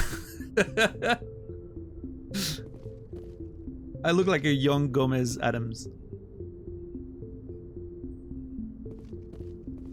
I'm not against it. Wait. Oh, that's Navigator Presley, and that's Corporal Jenkins and Dr. Chakwas. And those are a bunch of unnamed. I grew up on Eden Prime, Doc. It's not the kind of place Spectres visit. There's something Nihilus isn't telling us about this mission. Foreshadowing! The captain's in charge here. He wouldn't take orders from a Spectre. Not his choice, Doc. Spectres don't answer to anyone. They can do whatever they want. Kill anyone who gets in their way.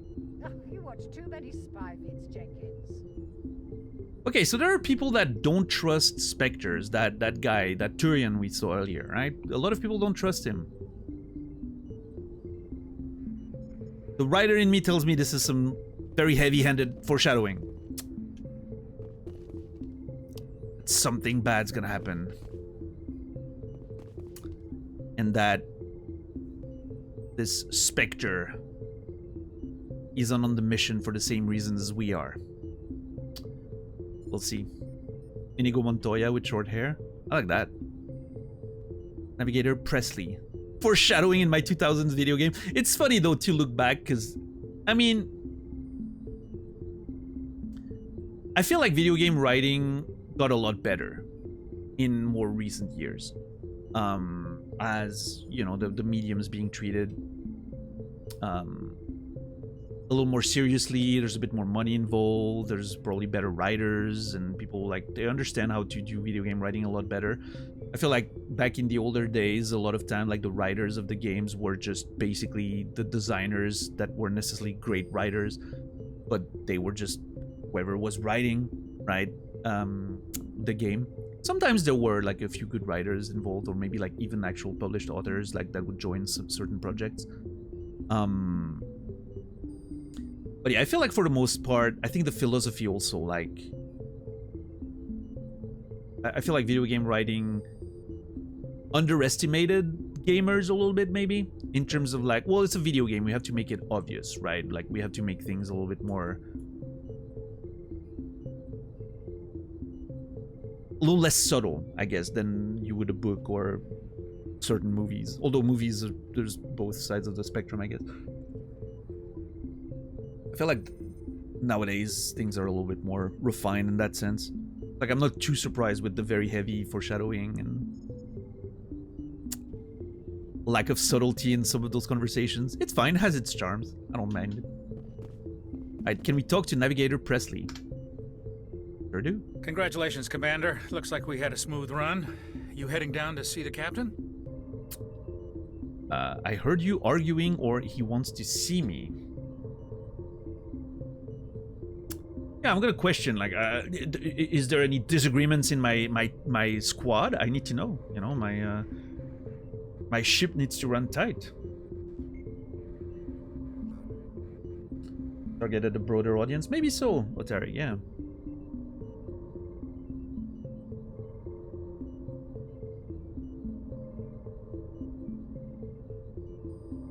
Yeah, for sure, Hugo. I mean, listen, I think the writing's fine. I'm sure it's going to be a great story and everything. I do think there's maybe the... And I feel like, I think I felt the same about a lot of the BioWare stuff. Even like the early... I remember playing Baldur's Gate 1 and 2 back in the day, and Dragon Age and all that. There's a little bit of a pulp thing going on with BioWare, right?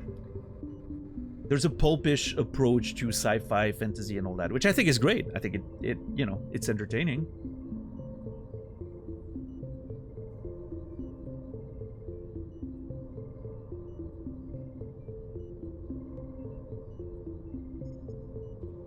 I heard you arguing. Dissent in my crew? Nah. Sounds like you don't trust our Turian guest.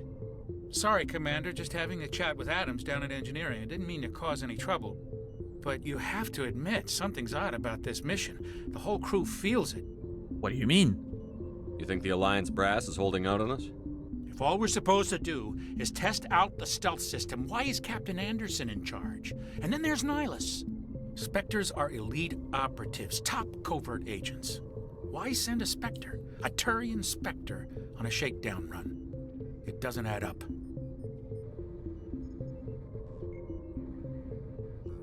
I mean, you have to admit those are pretty good points. I'll look into it, goodbye, just do your... I love that there's an option like, goodbye. I'll look into it, just do your job, investigate. Stealth systems. What do you know about the stealth systems? I just know it masks our location from scans and sensors. Cutting-edge technology. The Normandy's the only ship with this prototype drive. But why are we fully staffed? A skeleton crew would be cheaper, less chance of security leaks too. Plus there's Nihilus. It's pretty obvious this shakedown run is just a cover. A cover? Question mark? For what? Damned if I know, Commander. We're out here on false pretenses. I'm not a fan of being left in the dark. Okay, Navigator's pretty much on the conspiracy train. Gotcha. What about the Turian Spectre then? You don't trust Nihilus. I don't like Turians in general. It runs in my family. My grandfather fought in the First Contact War. Lost a lot of friends when the Turians hit us. Oh, so racism. Okay. Hold on, this is reframing the whole thing a little bit now.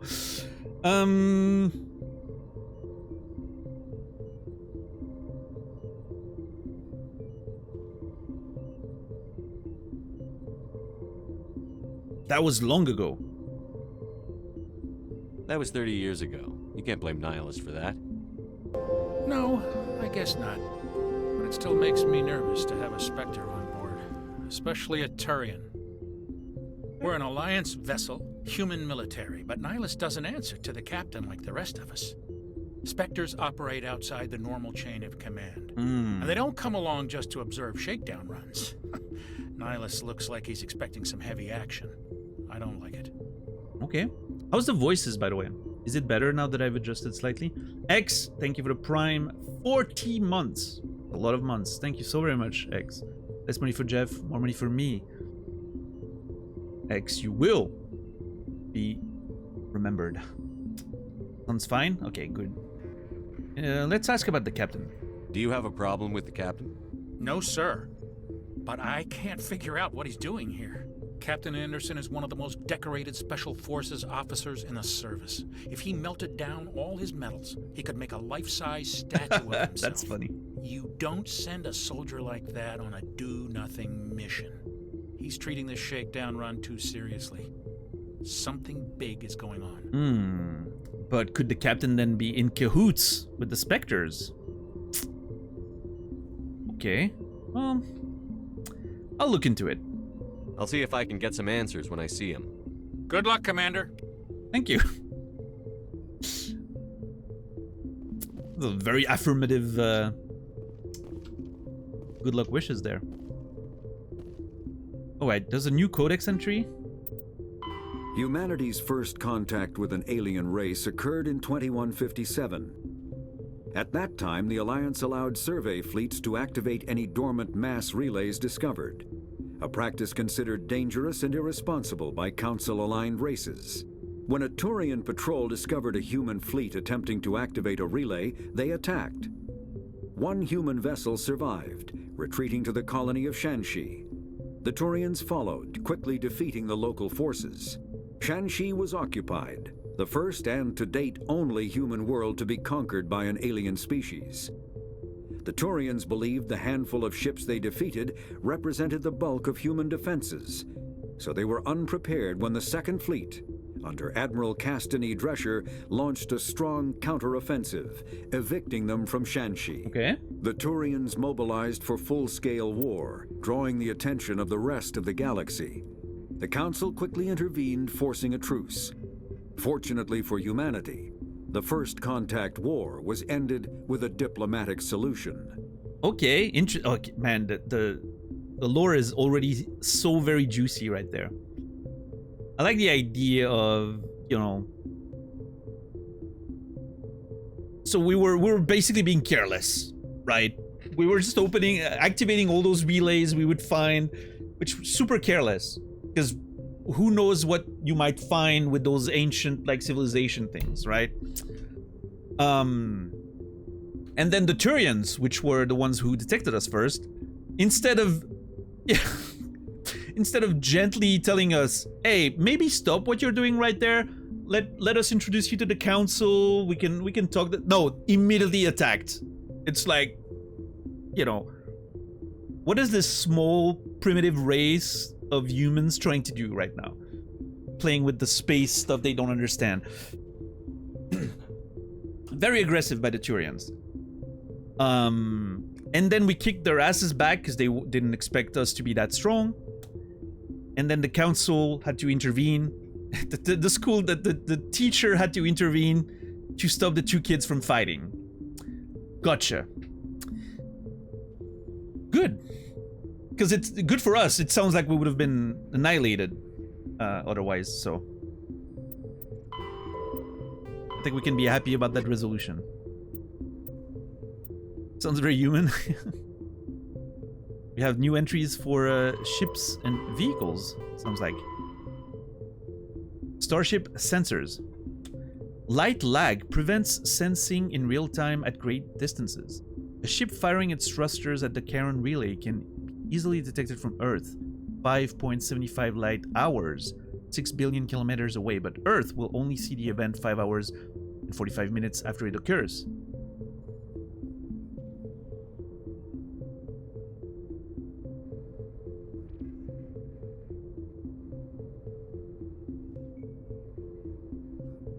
Okay. Yeah, that's just the time it takes for light to travel back to the Earth. Wait, I have to do... Hold on. Yeah, okay. I just wanted to confirm. Charon's the moon of Pluto in real life. So I'm assuming that that's what it's referring to. Like, the relay was located...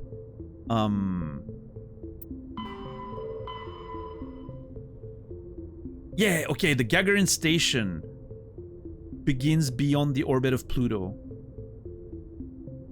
Because the Prothean ruins led us to the Charon mass relay. Okay. So it must have been like in orbit around like the moon of Pluto, which is right at the edge of known solar system, which kind of makes sense if you're gonna jump from somewhere, right?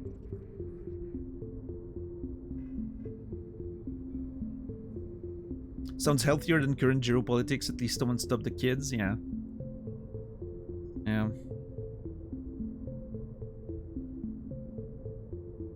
I don't know. I'm gonna be honest. I'm pretty, you know, I'm someone who's sort of interested in politics, and I try to keep, you know, following whatever's going on, like the news and all that. That's something that it's part of the stuff that I try to keep an eye on. I will admit, during my break, my 3 sort of weeks break that I just took, I almost didn't follow anything. I was looking like the big broad, you know, major like sort of headlines, because I just, yeah, it wasn't good for my mental health to keep just following all that stuff. Because there's not a lot of hope to be found these days. What's up, Temetsuka? Oh yeah, nice. Started the 3rd one 2 days ago. Hell yeah. Well, you're way ahead of me then. Anyway, let's go back to this. Due to the light speed limit, defenders can't see enemies coming until they have already arrived, because there is FTL travel and communication, but no FTL sensors. Frigates are crucial for scouting and picket duties.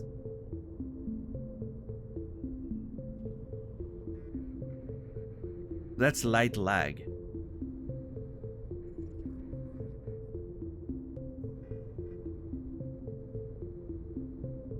So, like, that means that if someone's trying to invade through a relay, they would already, you know, be 5 hours ahead, right?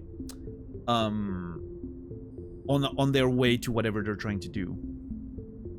Which is why we need like people actually there to scout. Okay, makes sense. Passive sensors are used for long-range detection, while active sensors obtain short-range, high-quality targeting data. Passive sensors include visual, thermographic, and radio detectors that watch and listen for objects in space. A powered ship emits a great deal of energy. The heat of the life support systems, the radiation given off by power plants and electrical equipment, the exhaust of the thrusters. Starships stand out plainly against the near absolute zero background of space. Passive sensors can be used during FTL travel, but incoming data is significantly distorted by the effects of the Mass Effect envelope and Doppler shift. Active sensors are radars and high-resolution LADARs, laser detection and ranging, that emit a ping of energy and listen for return signals. LADARs have a narrower field of view than radars, but LADAR resolution allow images of detected objects to be assembled. Active sensors are useless when a ship is moving at FTL speed. In quality, I mean, the jump from 1 to 2, yeah. I don't remember, like, when, like, I remember 1 released in 2007. When was 2? 2010?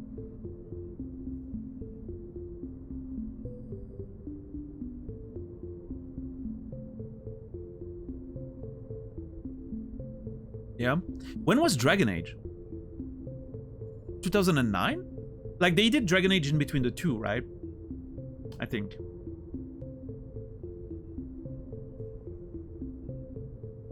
That's crazy, though. Like, BioWare was on a roll during that period of time.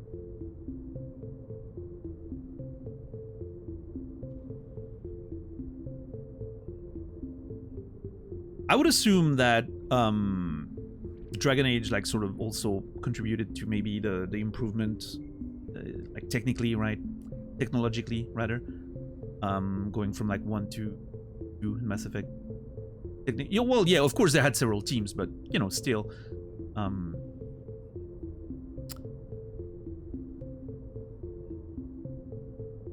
You know, you have to have a big enough studio to have several teams working on that, all that stuff, right?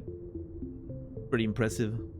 But yeah, obviously, I'm assuming like the technological like advancements for Dragon Age were then also used in Mass Effect 2 and all that.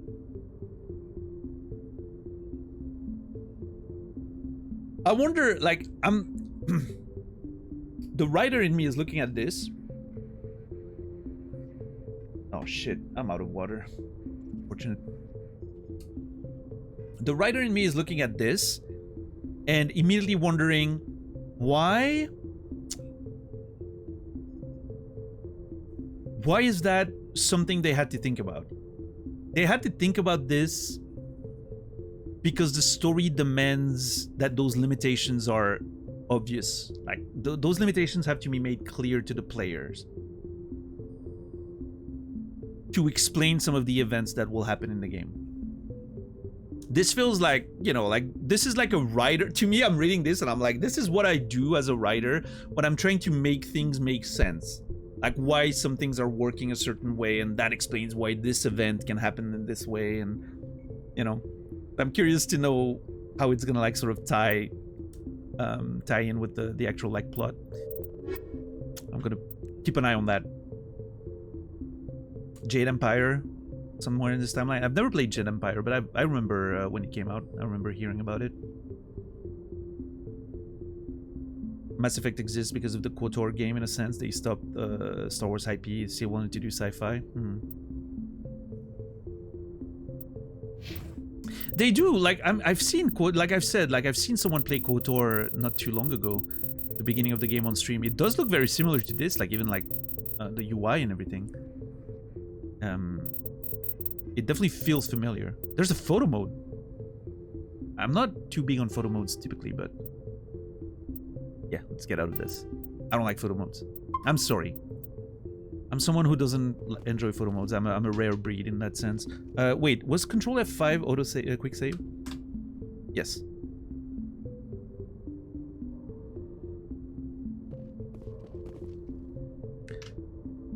Oh my god, I'm stuck. Yeah, custom character. I tried to make it look as much as I could like me, but there weren't a lot of stash choices.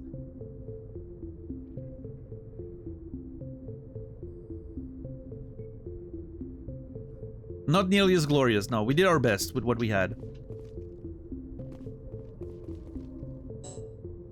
Only the commanding officer may specify a destination for the Normandy. Is that not me? Oh, I guess in this particular instance, the captain's ranking above us. Corporal Jenkins. What do you think, Commander? We won't be staying on Eden Prime too long, will we? I'm itching for some real action. I sincerely hope you're kidding, Corporal. Your real action usually ends with me patching up crew members in the infirmary. I love her already. 29-year-old Daniel. Yeah, he didn't have time to grow that big of a stash, right?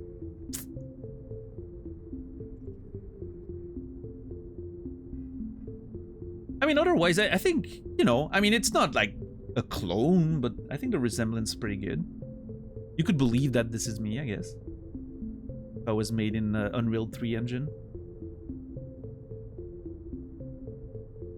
I love that the music is literally just 3 notes. But I'm kind of not getting tired of it. There's a vibe to it.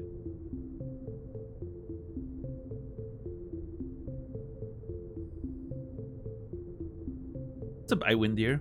Music is superb. Yeah, I mean, you know, obviously this is not the most elaborate track, but it works. Oh no, there's more than 3 notes. Hold on, there's a key change.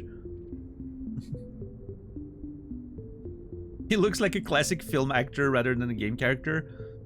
Hey, you know, they had to get a good actor to play me in the movie. It makes sense.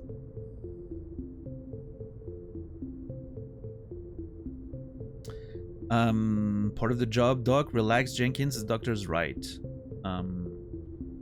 Yeah, we don't need, you know, we don't want real action. Real action is what happens if we don't have a choice. That's my philosophy. The doctor's right. Only a fool goes looking for a fight, Corporal. Sorry, Commander, but this waiting's killing me.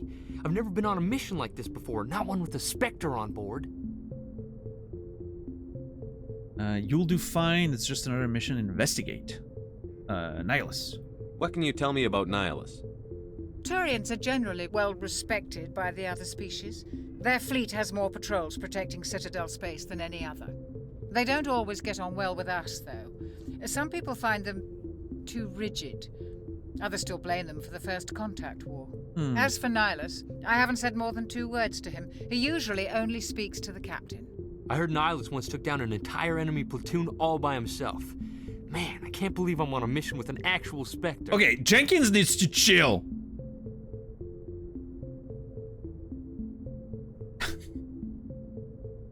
Jenkins needs to chill. He's way too happy to go fighting. Man's gonna die. I'm not gonna shoot him myself, but... What's up, Minmataro? How are you? Oh, by the way, the voice actor for the Codex entries sounded familiar. Is it someone I might have heard in a different game or something?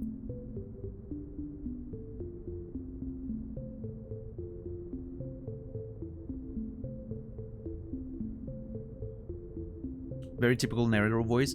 Yeah, but is it like someone that's sort of like...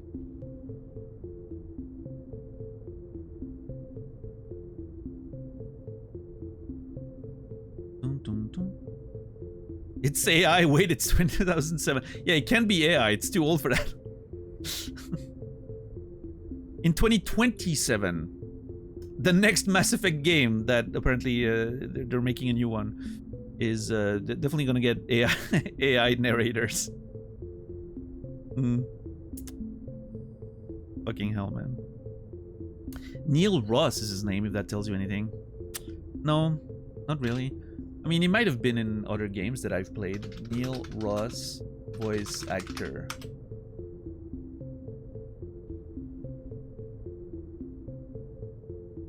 Video games. It was in Final Fantasy VII Remake? I don't think that's it. Metal Gear? I don't see him in Mass Effect though. That's weird. Doesn't show Mass Effect in the list. Maybe it's a different one.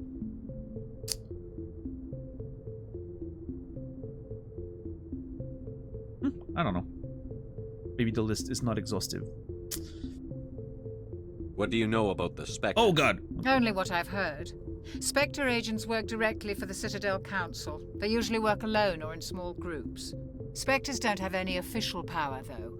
Basically, they're a shadow organization with a mandate to preserve and protect galactic stability. Protect it at any cost. Don't forget that part. Spectres operate above the law. This guy sounds like he's excited about that. Okay, one thing I need to know is if my cursor's on one of the options and I click back in the game after tapping out, it picks the option.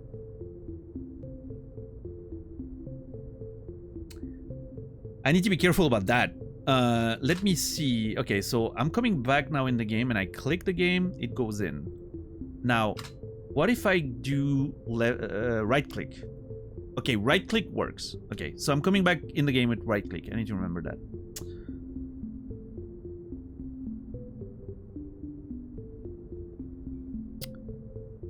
Eden Prime. You're from Eden Prime, aren't you, Jenkins? What's it like? It's very peaceful, Commander. They've been real careful with development, so you don't have any city noise or pollution. My parents lived on the outskirts of the colony.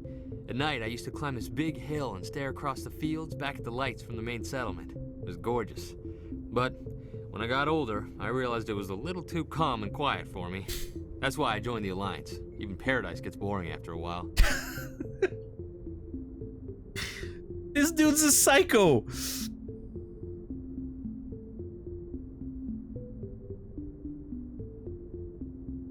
Why are we going there? Any idea why Eden Prime was chosen as our destination? Not really sure, Commander. Eden Prime's one of our most stable colonies. Good place to take the Normandy for a shakedown run, I guess. No real danger there. There's gotta be something else going on. We've got a Spectre on board. That's why I'm so wound up. I can't wait for the real mission to start. Oh, I love that. Did you see what it did? It looped back to the first thing so that the answers that I didn't pick earlier still make sense now. That's pretty clever, the way they wrote that as a, like a sort of a looping thing. That's pretty cool. Like typically in games, like when you have like options like that, I was thinking, like I was investigating, I saw the options disappear, and I was like, oh, I missed on a little bit of dialogue or something. No, it like looped all the way back and made the line relevant for me again to respond. That's pretty cool. Not every game manages to do that with those like branching like tree conversations.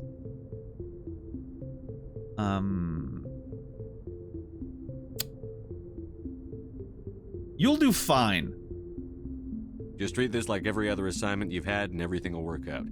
Easy for you to say. You proved yourself on a cruise. Everybody knows what you can do. This is my big chance. I need to show the brass what I can do. Oh no! He's crazy. Be careful, there's no rush. Don't play the hero. I mean, those are like three sort of slightly different flavors of the same thing. Which, you know, pretty typical for choices in games. Be careful, there's no rush. Don't play the hero.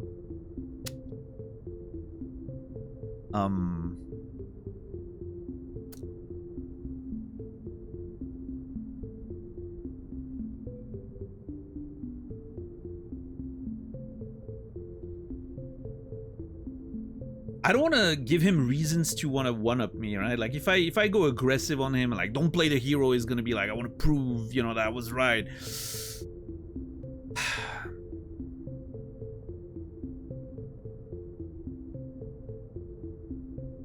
Be careful.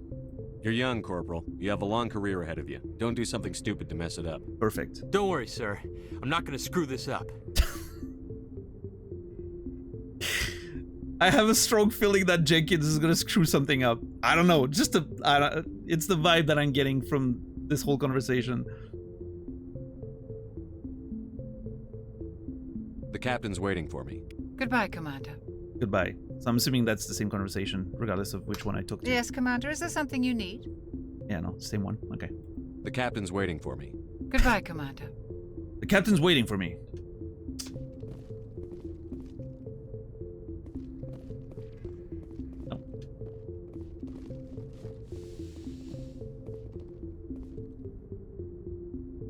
Nihilus? Wasn't he? Oh, the captain said something like, "Oh, he's already with me," which I assumed he left the ship or something. But no. He's in there in the comms thing. Makes a lot more sense. Yeah, no, Drew. It's. I'm already a little impressed by some of the ways that the game's doing the conversation stuff. Pretty cool.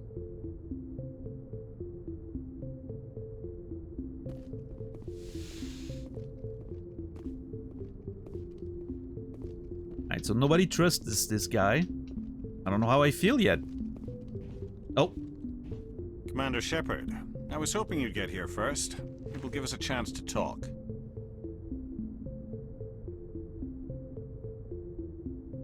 Where's Captain Anderson or talk? Okay. Suspicious. He wants to talk to me before the captain. Talk? Question mark?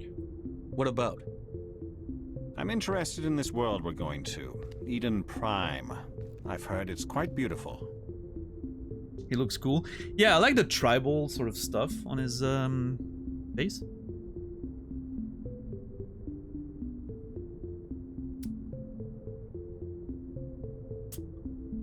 Beyond beautiful, I wouldn't know, so what? And I don't know if I've ever been there. I'm assuming. Look at that eyeliner, Shepard. He doesn't have eyeliner. He has good eyelids.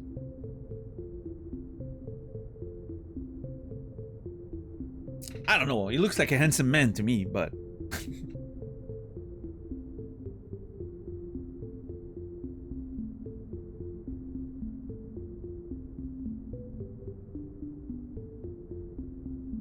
Remember that some of you that were there when we were playing Fahrenheit, the David Cage game. Do you remember the drawing at the police? What do you call those things? Like those sketches for finding criminals? There's a term for it. I have the French term in mind. I can't find the English one. Portraits, yeah, but isn't there like a specific term? Artist impression? Is there no like specific term? No, not a mugshot. In French, we call it a portrait robot, which is a weird, like robot portrait, which is a very weird term, but that's you know what we call those criminal drawings. Police sketch, okay, yeah, police sketch is I think what I was trying to find. Facial composites. Regardless, there's this one where the character pops up and it literally looks like me, and it's so fucking funny. It might be one of the funniest clips ever on my channel. And my Mass Effect character kind of looks like that, I think. Mark, thank you for the tier 2, 31 months. Appreciate you. Thank you so much, Mark. Hope you've been doing well. Good to see you.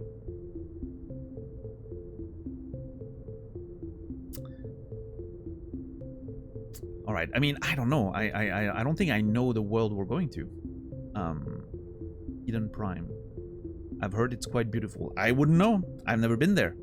I've never been there. But you know of it. It's become something of a symbol for your people, hasn't it? Proof that humanity can not only establish colonies across the galaxy, but also protect them. But how safe is it really? I love how everything about the visual design of that character makes him look evil. He has a black and red armor. You know, it like coming from like a sort of a Star Wars kind of background. You're like, yeah, that guy is sketchy as hell.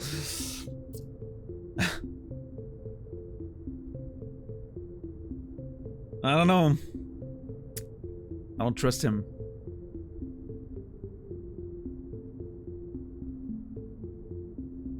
Is that a threat? Oh my god, that's an overreaction. Why are you asking? What's your point? What's your point? If you've got something to say, just say it. Your people are still newcomers, Shepard. The galaxy can be a very dangerous place. Is the Alliance truly ready for this? Okay, now that sounded like I a think threat. it's about time we told the commander what's really going on. Oh. This mission is far more than a simple shakedown run. Oh my god, all the conspiracy theorists in the crew were correct. Turns out.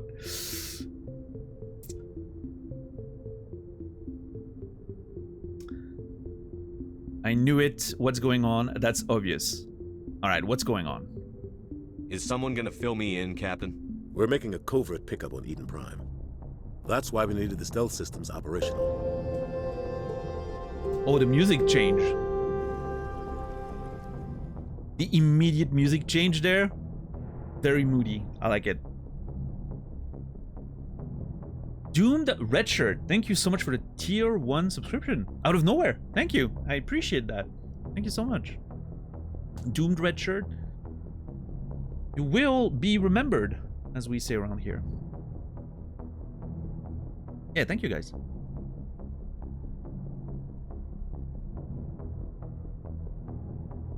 We're making a covered pickup on Eden Prime. That's why we needed the stealth system operational. That explains why only our ship could do it. Because, as they said, one of the characters mentioned that, I think it was Navigator Jenkins, no, Navigator Presley, said the Normandy is the only ship with those stealth things, right?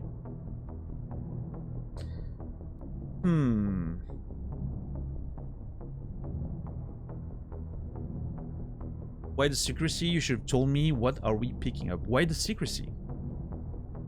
I wonder if left means more information and then right proceeds, because that's how it's been so far. I'm gonna try. Why the secrecy? There must be a reason you didn't tell me about this, sir. This comes down from the top, Commander. Information strictly on a need-to-know basis. A research team on Eden Prime unearthed some kind of beacon during an excavation. It was Prothean. Oh shit. Okay. Prothean. I thought the Protheans vanished 50,000 years ago. Their legacy still remains. The mass relays, the Citadel, our ship drives. It's all based on Prothean technology. This is big, Shepard. The last time humanity made a discovery like this, it jumped our technology forward 200 years. But Eden Prime doesn't have the facilities to handle something like this. We need to bring the beacon back to the Citadel for proper study. Obviously, this goes beyond mere human interests, Commander. This discovery could affect every species in Council space. Oh, this is cool. Okay.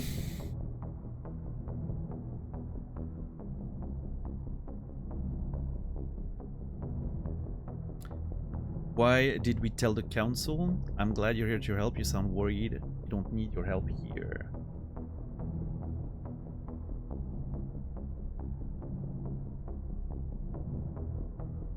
You sound worried. Are we expecting trouble? I'm always expecting trouble. There's more, Shepard. Nihilus isn't just here for the beacon. He's also here to evaluate you. Whoa! Hold on. Maybe I misjudged that person. Maybe he's not an evil Sith-looking asshole. Time to... if it's here to evaluate me, time to, you know, brown nose a little bit. I'm trying to get good grades. I should have known. Why? Like hell he is! I love the options there. Like hell he is. I'm gonna go with why. What's going on, Captain? The Alliance has been pushing for this for a long time. Humanity wants a larger role in shaping interstellar policy. We want more say with the Citadel Council. The Spectres represent the Council's power and authority.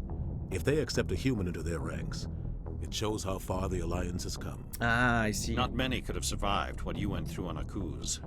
You showed a remarkable will to live, a particularly useful talent. That's why I put your name forward as a candidate for the Spectres. Alright, I completely misjudged Nihilus. It's great.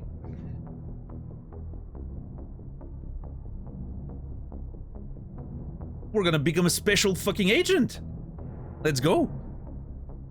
You support this, Captain? What's the next step? What if I refuse? You put my name forward? Why would a Turian want a human in the Spectres?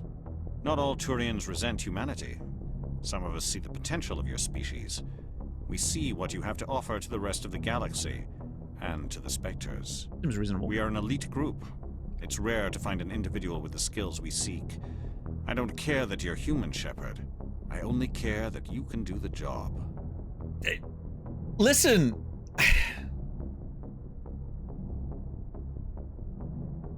You know, very progressive of him. Yeah.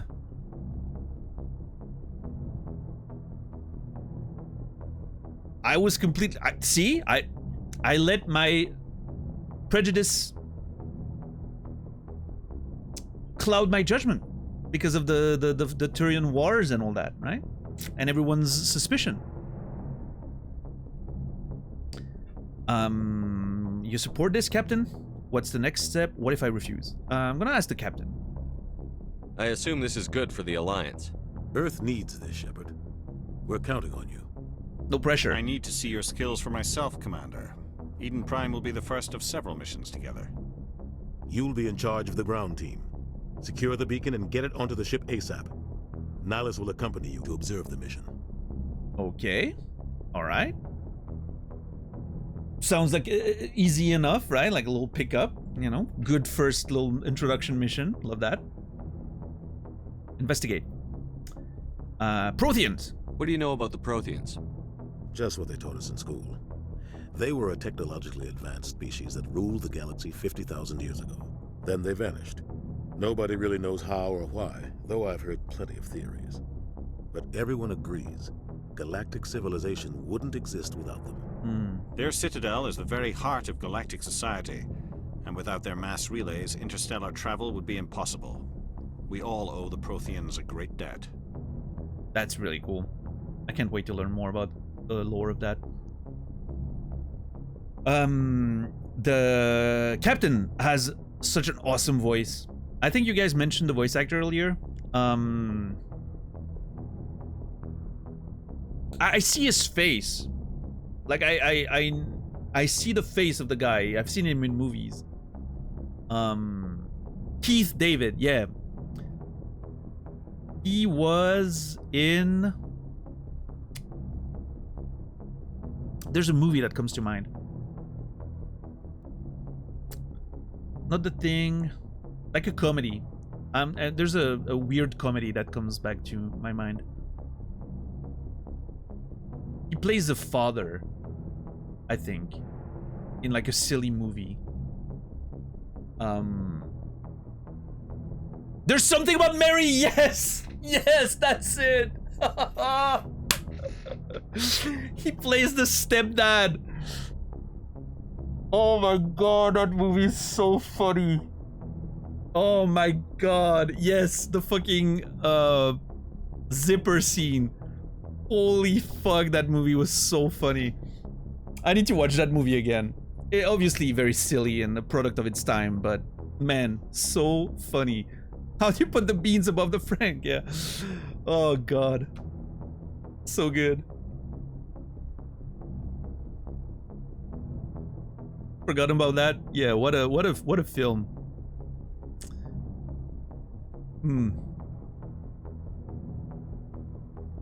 I'm gonna have to do like a whole, you know, make myself a playlist of all the Ben Stiller movies and just go through them one of these days. So much fun. Oh, by the way, my character kind of looks like the antagonist in that movie. What's his name again?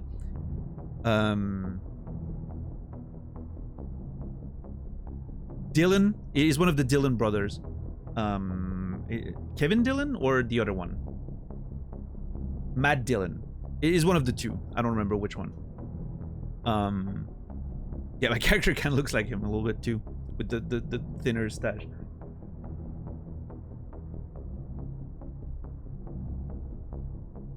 Matt Dillon, yeah. Kevin Dillon was, yeah, he was in a whole bunch of movies. He's a little less lower profile as an actor, I think. I'm pretty sure they're brothers, though, if I'm not mistaken. Anyway, I'm excited to learn more about the Protheans. Sounds very cool. Eden Prime. I'd like to know more about Eden Prime before we touch down. It's a peaceful farming world, but it represents something much bigger. Eden Prime is one of our oldest and most successful colonies. It proved we were ready to face the challenges of settling new worlds, to forge a place for humanity beyond Earth. It symbolizes humanity's growth and evolution as a spacefaring species. And after this, it will be known as the world where humans made a discovery of galactic importance. That's a lot of build-up for this event. What's gonna go wrong is the question. Why is this beacon so important? All advanced galactic civilization is based on Prothean technology, even yours. If we hadn't discovered those Prothean ruins buried on Mars, we'd still be stuck on Earth. That was just a small data cache. Who knows what we can learn from this beacon? What if it's a weapons archive? We can't let it fall into the wrong hands. Why would you think it's a weapons archive? Hold on, what do you know that I don't? I mean, I understand the idea of like, you know, like worst case scenario, but I don't know. I feel okay. Hear me out. I think they're not telling me everything. I think it's one of those things where they're letting me know a little bit about the mission, right? Make me feel like I'm in the inner circle and I'm now on a need to know basis or whatever. Like I'm in the need to know sort of stuff. I feel like there's a layer that I'm not aware of. I don't know. I think the Alliance, well, maybe not the Alliance, because the Alliance is human only, right? So like the Turian, like Spectre, like Nihilus and Anderson are plotting something. I'm just a pawn. I don't know, maybe not. Maybe I've misjudged Nihilus before. Let's not do it again.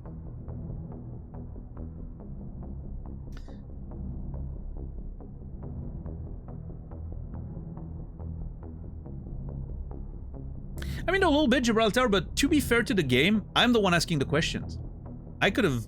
There was an option to skip all of that much earlier, right? I can't blame the game for giving me my answers, right?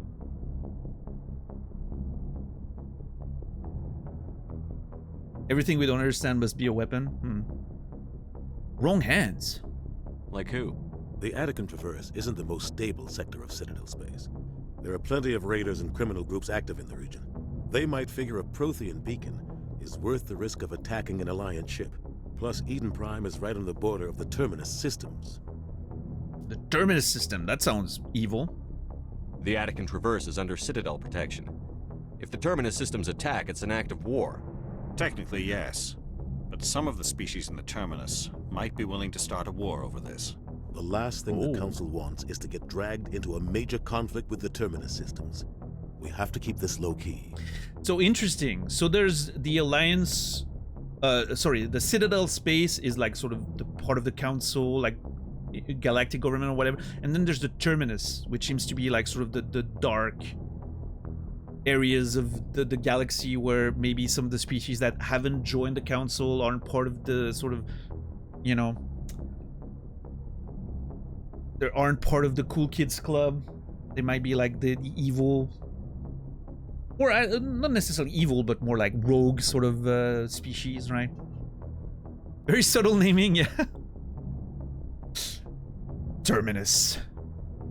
Sounds cool, though. Did I ask about the beacon? I did, right? Why is this beacon so important? All advanced galactic civilization. If we hadn't discovered those, that was just a and small... space What if it's a weapons allows me archive? to skip. Okay. We can't let it fall into the wrong hands. Like who? The They might figure a Prothean beacon is worth... The Attican Traverse. Technically, yes. Yeah, that's interesting. Okay, that's good to know. Can I save during dialogue? Let's see. That's an information I need. Have to keep this low key. It doesn't appear like I can save during conversations. Good to know. That could be important later on if I'm stuck on a very important choice. I guess I'm ready to go. Just give the word, Captain. We should be getting close to Eden. Captain, we got a problem. Oh boy. What's wrong, Joker? It starts. Transmission from Eden Prime, sir. You better see this. Bring it up on screen. We're not even there and it already begins to go to shit.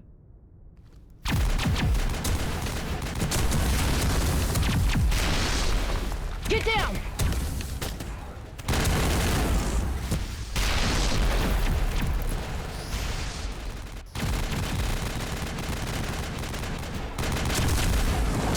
We are under attack, taking heavy casualties. I repeat, heavy casualties. We can't get evac. They came out of nowhere. We need.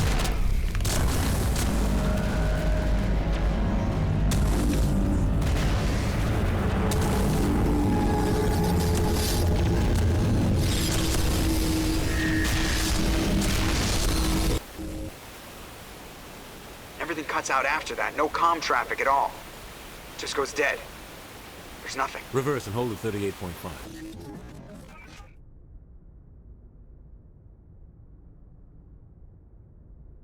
Status report. 17 minutes out, Captain. No other Alliance ships in the area. Take us in, Joker, fast and quiet. This mission just got a lot more complicated. A small strike team can move quickly, without drawing attention. It's our best chance to secure the beacon. Grab your gear and meet us in the cargo hold. It's interesting that the voice is delayed. Tell Alenko and Jenkins to suit up, Commander. After the Going cinematic.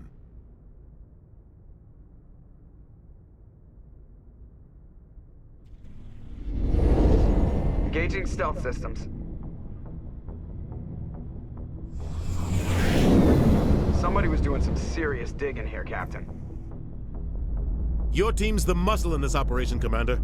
Go in heavy and head straight for the dig site. And now it's back to normal. What about survivors, Captain? Helping survivors is a secondary objective. The beacon's your top priority. Approaching drop point 1. Nihilus, you're coming with us? I move faster on my own. Okay. Nihilus will scout out ahead. He'll feed you status reports throughout the mission. Otherwise, I want radio silence. I love that he's like, yeah, no, you guys are gonna just slow me down. Fucking nerd. He's just like, yep. This just got serious. I'm out. I was supposed to evaluate Shepard. Nah, I'm doing my own thing. Oh, man. Alright, so shit hit the fan. Big, weird, hand-looking thing in the sky. Very creepy. I love how when there's like the freeze frame on that, how everything is silent, no more music, nothing. That was really cool. Like really like the weight of the sort of, you know, the weight of like the threats, like that feeling of gloom, you know. Very cool.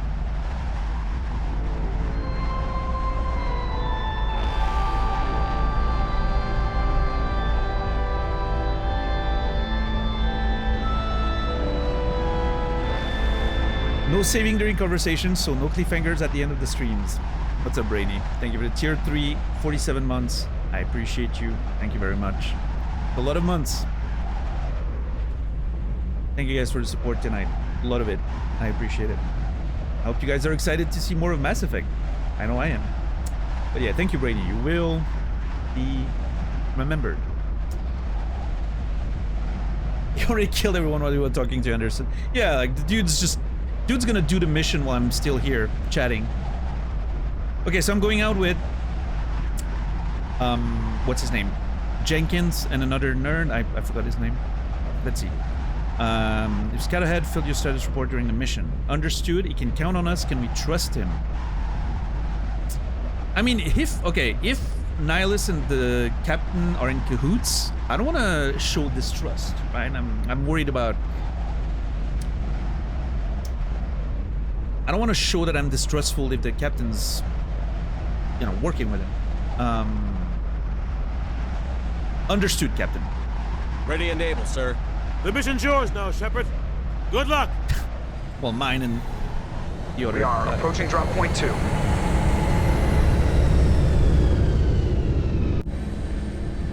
That was very XCOM. The ship flying over and everything. Perimeter secure, Commander. Look at us. This place got hit hard, Commander. Hostiles everywhere. Keep your guard up. Use the right mouse button to draw your weapon. Press H to put it away. Use left button to fire. Sustain fire causes weapon to overheat. Okay. I love that my crew's just doing the same thing as I am. Okay, now if I go to...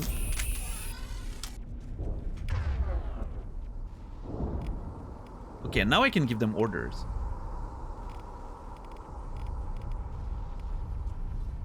What I don't have is...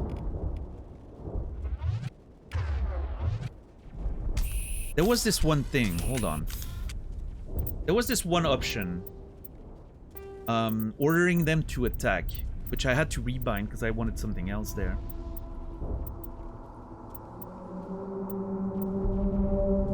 I like the tactics HUDs on that.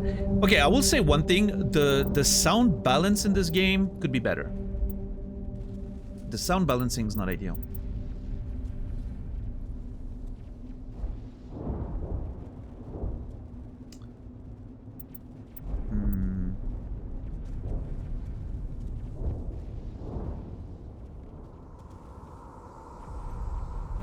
Yeah, it's not just even that. Like, yeah, some of the, like, just in general, like some of the dialogues are poorly balanced. The sound effects are a little over the place.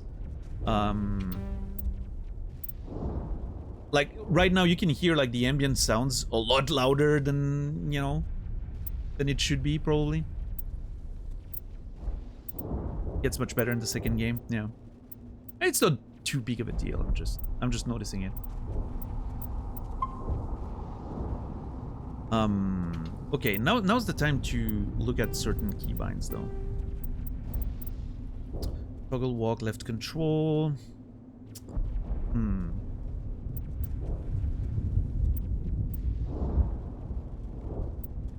Up Gold Scab. Use sprint. Yeah, sprint and action I'm gonna keep on that. Maps on caps lock, I'm okay with this. Equipment tab, I'm okay with this. Squad journal codex. Change zoom level, thumb button.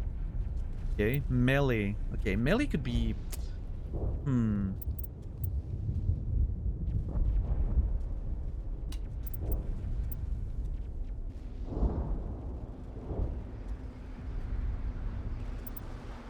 No, I do like melee here. Use first aid on on V, sorry. I'm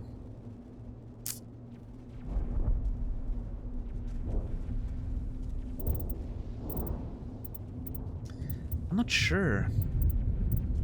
Throw grenade on G, yeah. I'm happy with that. My natural button for first aid would be 4. I like 4 for healing in any game. Shooter. Type of stuff. But in this game we need like the quick slots, right? I mean, I could just not have a quick slot on 4, I guess.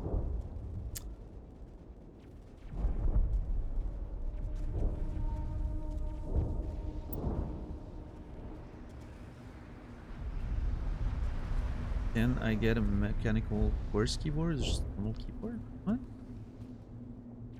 I'm not sure what the question means. My keyboard's a Model F, but it has the QWERTY Swiss sort of layout, right? But it's a Model F. On Amazon? I don't know. You would have to look at Amazon. Mine's a custom-made one. You can find it on Amazon.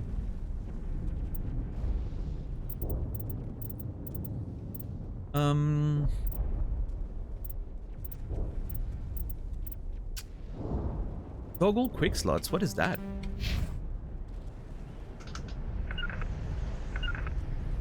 What the hell? What is that? What is Z? Hold on. Z is order attack. Oh god. What's a Model F? It's an old IBM keyboard. Mine's a reproduction, like a custom-made reproduction of that. Buckling springs, keys, and all that. It's an old-school kind of keyboard. Sounds like a typewriter. It's awesome.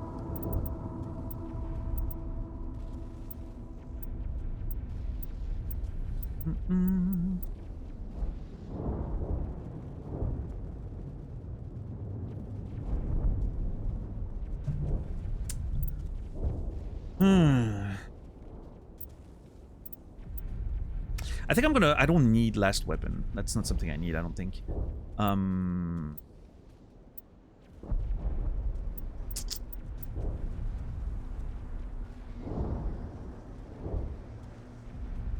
Order a rally. What does that mean? Let me... I'm gonna experiment with some of those keys, because I don't understand what they're supposed to be doing. Toggle quick slots. I don't know what toggle quick slots is.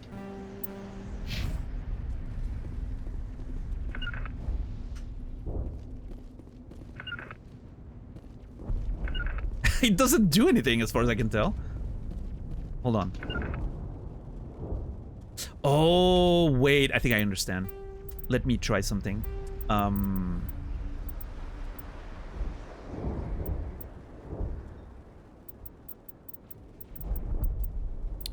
Okay, let's say I tell this guy... Like, can I tell him to move there? Right, and now I'm assuming rally brings him back. Yep, okay. Oh, I don't want to have to deal with that. I'm going to. It's fine. I don't like... I'm hoping I can just ignore controlling my teammates and just, you know, they'll just do whatever they want. And I'll let them. Because I really don't want to really... I really don't feel like dealing with that much micromanagement.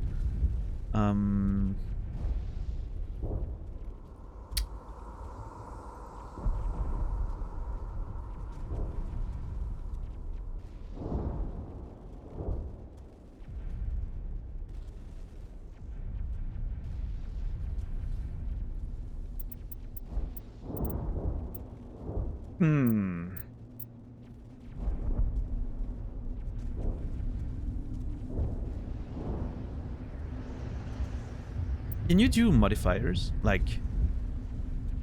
Probably not, right?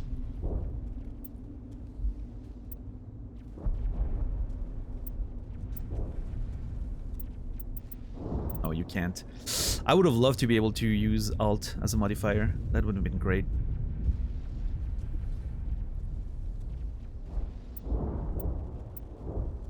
What if I order just attack? Like, can I point at something and say, attack? Oh, there's a target? Is that an enemy? Maybe. Hold on. Let me quick save.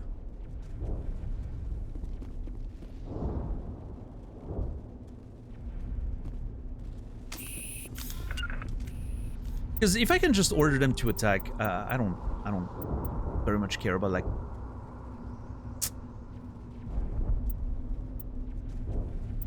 This is a whole thing. I can tell this game would be easier on a controller. I can tell it was designed for a different, you know, type of setup.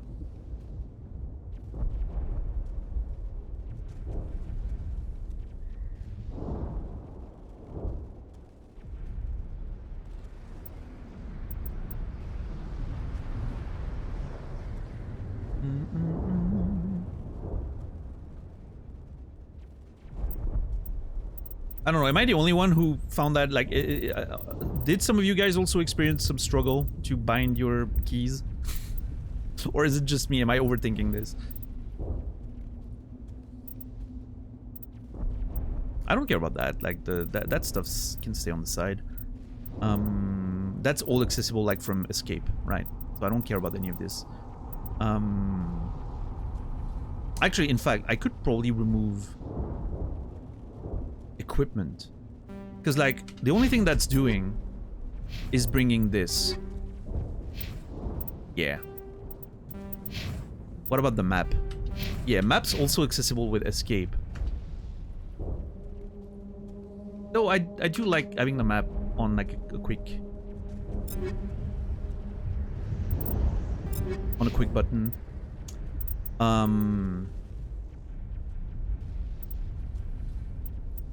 Okay, that opens up a few options. I think I figured it out.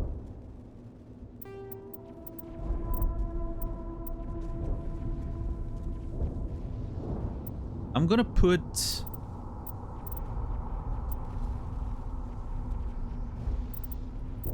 the tactical HUD on tab. Which then opens up squad mates movement to E and Q. Rally can stay wide, that's fine. Order attack.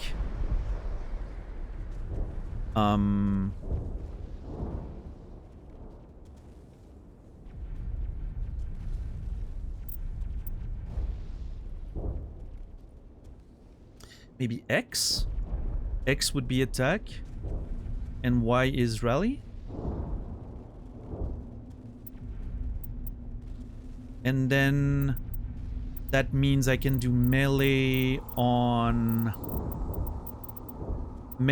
thumb and change zoom level on middle. Yeah. I think that's gonna work. V for first aid is gonna be a little weird, but I'll get used to it. I could put first aid on T. Wait, there's no reload. R is not a thing. Wait, hold on.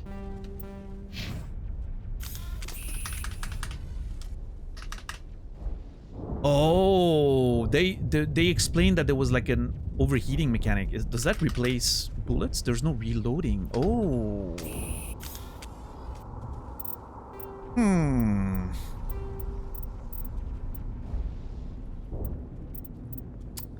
That opens up R as a button.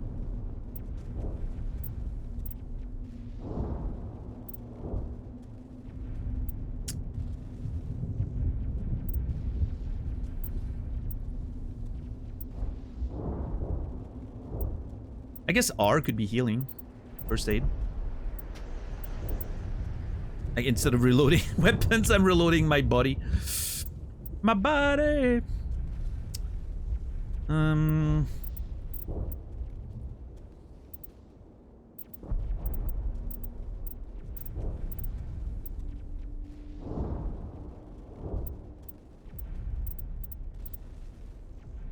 don't know how important quick slots are going to be.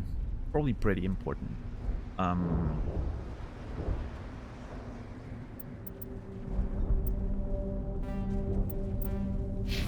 only issue really is the weapons section. I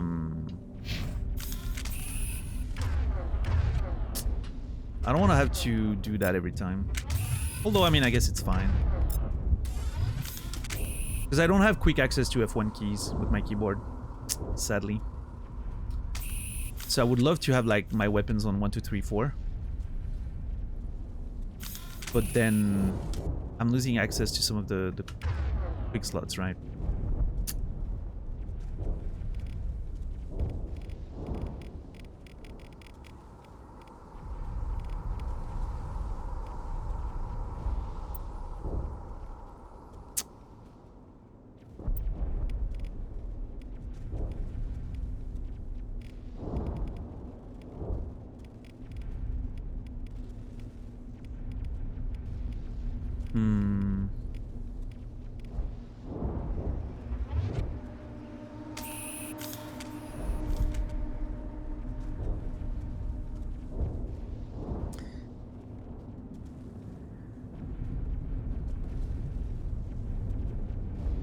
But then, what do I bind? That's a bit of a pickle. No, I guess I'll just have to switch weapons by pressing the button. It's going like that. You know. Oh, I want to. Like Oh, I want to switch to my fucking thing. It pauses the game a little bit. It does completely pause the game, actually.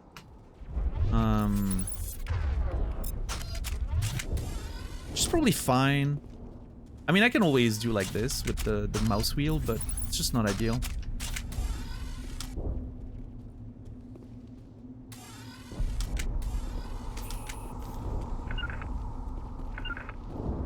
Okay, so that's rally, so that's positions. Okay. And then rally brings them back. Nice. Okay, I like that. I like that.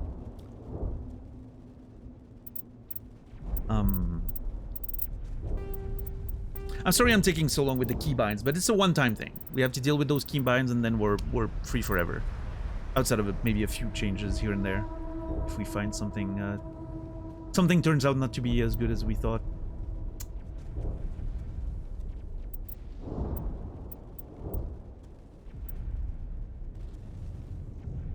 I do have V available.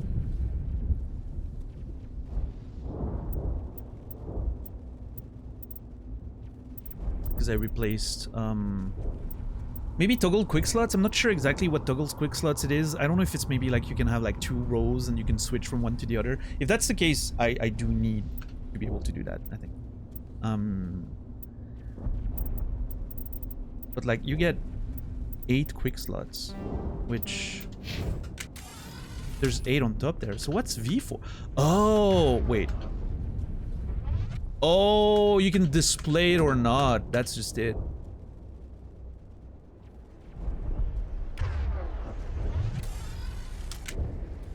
It's whether or not it displays during combat. Right. I don't think I care too much about that. I want them to be displayed during combat always. I mean, it can stay on V, I guess. That's fine.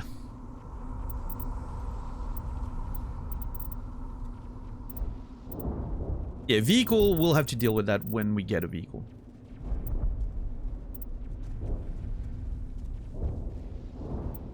Gibraltar. I'm giving Nihilus time to get a little bit... You know, Nihilus seems to be someone with a bit of an ego. If we complete the mission before him, he's gonna be upset. I'm giving him some head start.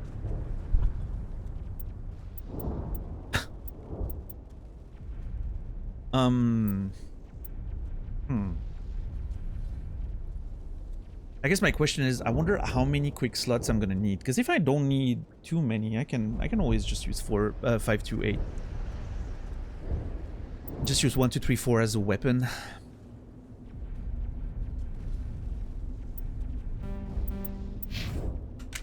And then if I want to use my abilities, I can click them there, right? Oh yeah, how does quick slotting work? Can I? Oh, that's how it works. Okay, gotcha. Can I bind my buddy's abilities? No, only mine, apparently.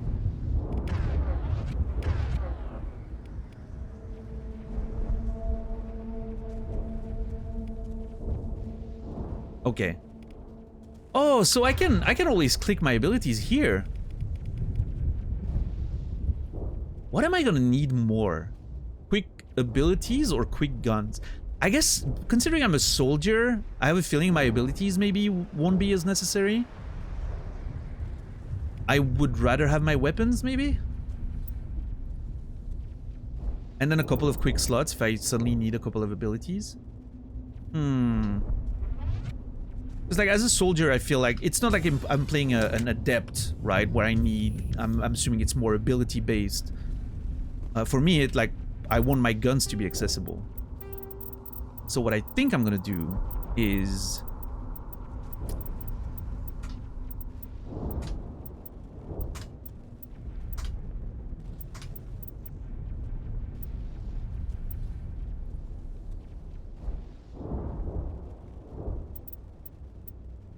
and then...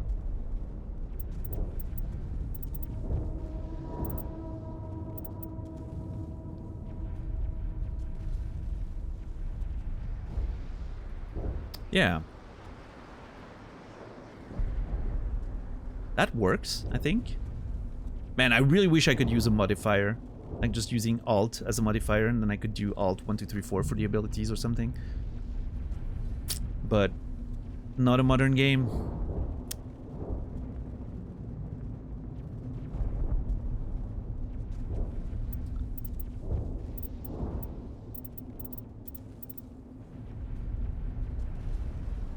But yeah, I think having my abilities on pause makes more sense to me. If I'm playing this, you know, like sort of a role-playing game, like being able to switch my weapons really fast, great, love that.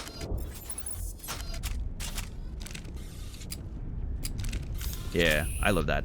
And then the few times I want to use abilities... Wait, my abilities disappeared.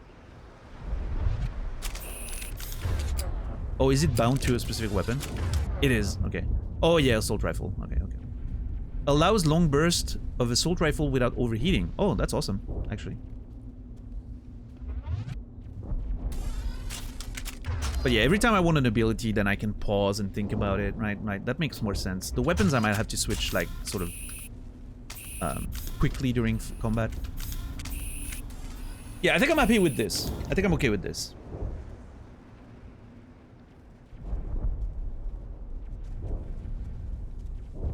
Ideally, I would have F keys and none of that would be a problem, but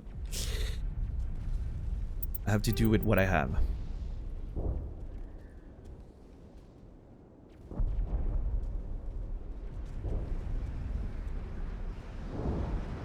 I have Alt that I'm not using that could be used for something.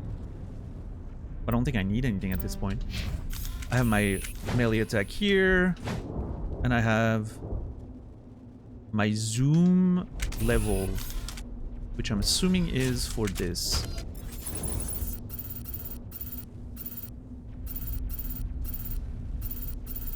That is not much of a difference. I don't know if I don't know if that justifies having a whole button for that. Oh well.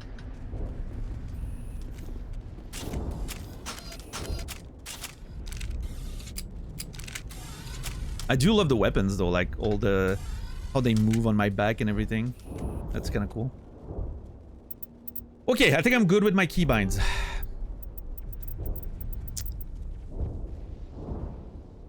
Yeah, R's first aid, which is very weird, but since we don't have to reload, it's gonna work fine. Tab for the tactics. And we won't use any quick slots for myself.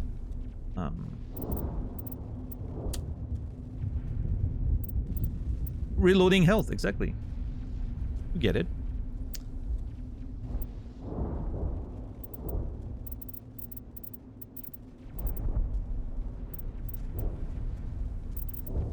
Okay, I think I'm good.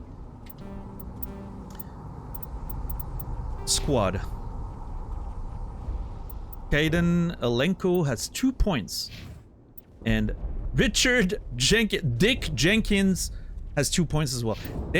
Okay, we're all at the same level of experience. Interesting. No, I keep my helmet. It's a mission. Okay, interesting. Do I want to manually level up my squad mates, or do I auto level them up as, you know, they're their own person? That's an interesting thought. I level up my character intentionally and I auto level up everyone else. Like they're their own people, you know, they have their own goals and then I have to deal with it. That could be an interesting way of playing that.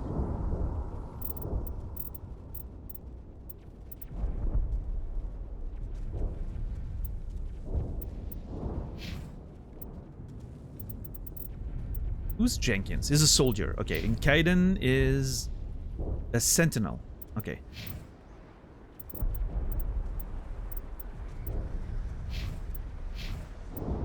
Kaiden copying the stash? Well, not quite, not quite. He just has a little bit of a 5 o'clock shadow.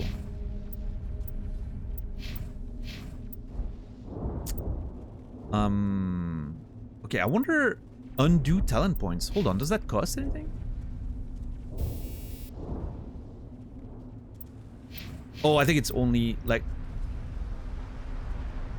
Okay, I'm gonna try... What if I do auto level up? What does it do? Can I undo it? I can. Okay. That's what I wanted to know. Okay, it puts 2 points in assault rifles for him. And Kaiden... Decryption and throw. Interesting.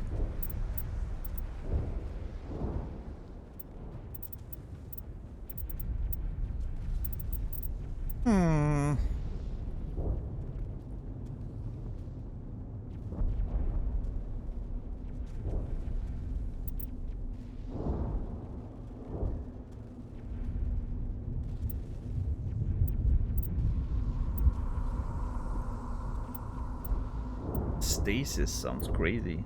makes the target unable to move or attack, but also immune to damage. Squad members will not use stasis unless elected from the power wheel. That seems pretty crazy.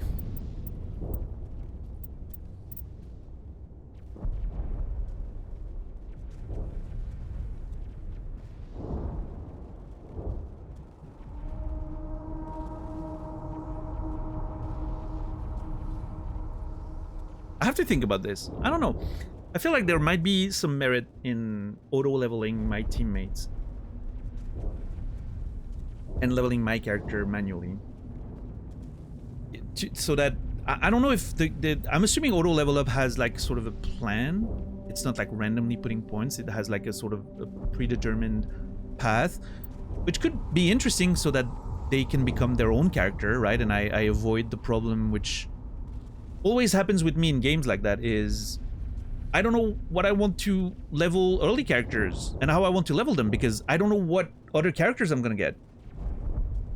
And then suddenly I find another character and I'm like, oh man, this would have been great to do this that I sort of leveled up that character for, and now I have to go a completely different way, or I have two characters that do the same thing, and it's like sort of that frustration that comes with that nonsense. I hate it. Especially like for narrative, you know, character-based games like that. So I think the idea of, yeah, I think the idea of auto-leveling the companions could be a good plan. I have to think about it. I'm gonna sleep on that.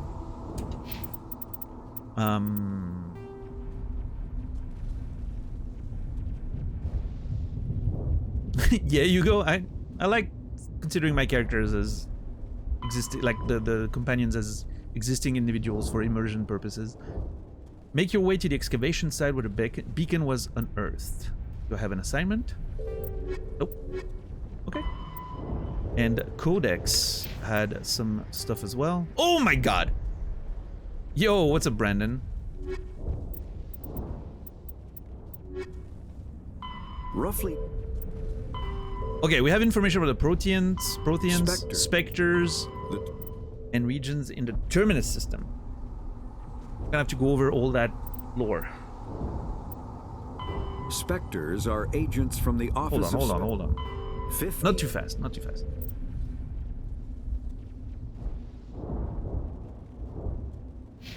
How are you doing, Brendan? It's good to see you.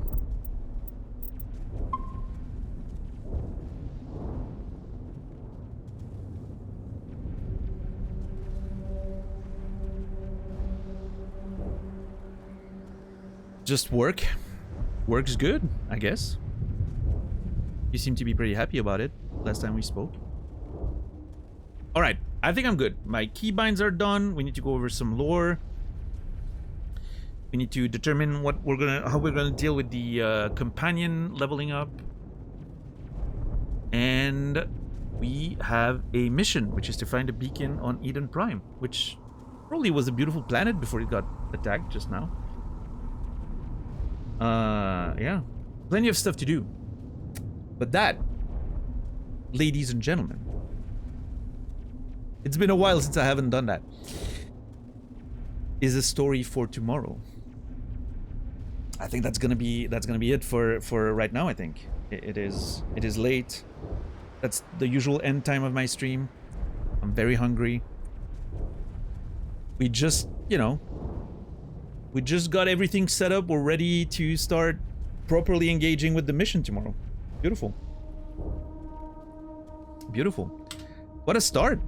I like the game so far. I'm excited to, you know, dive into that lore more and everything. Save game. Overwrite. Yes. How does this work? Exit.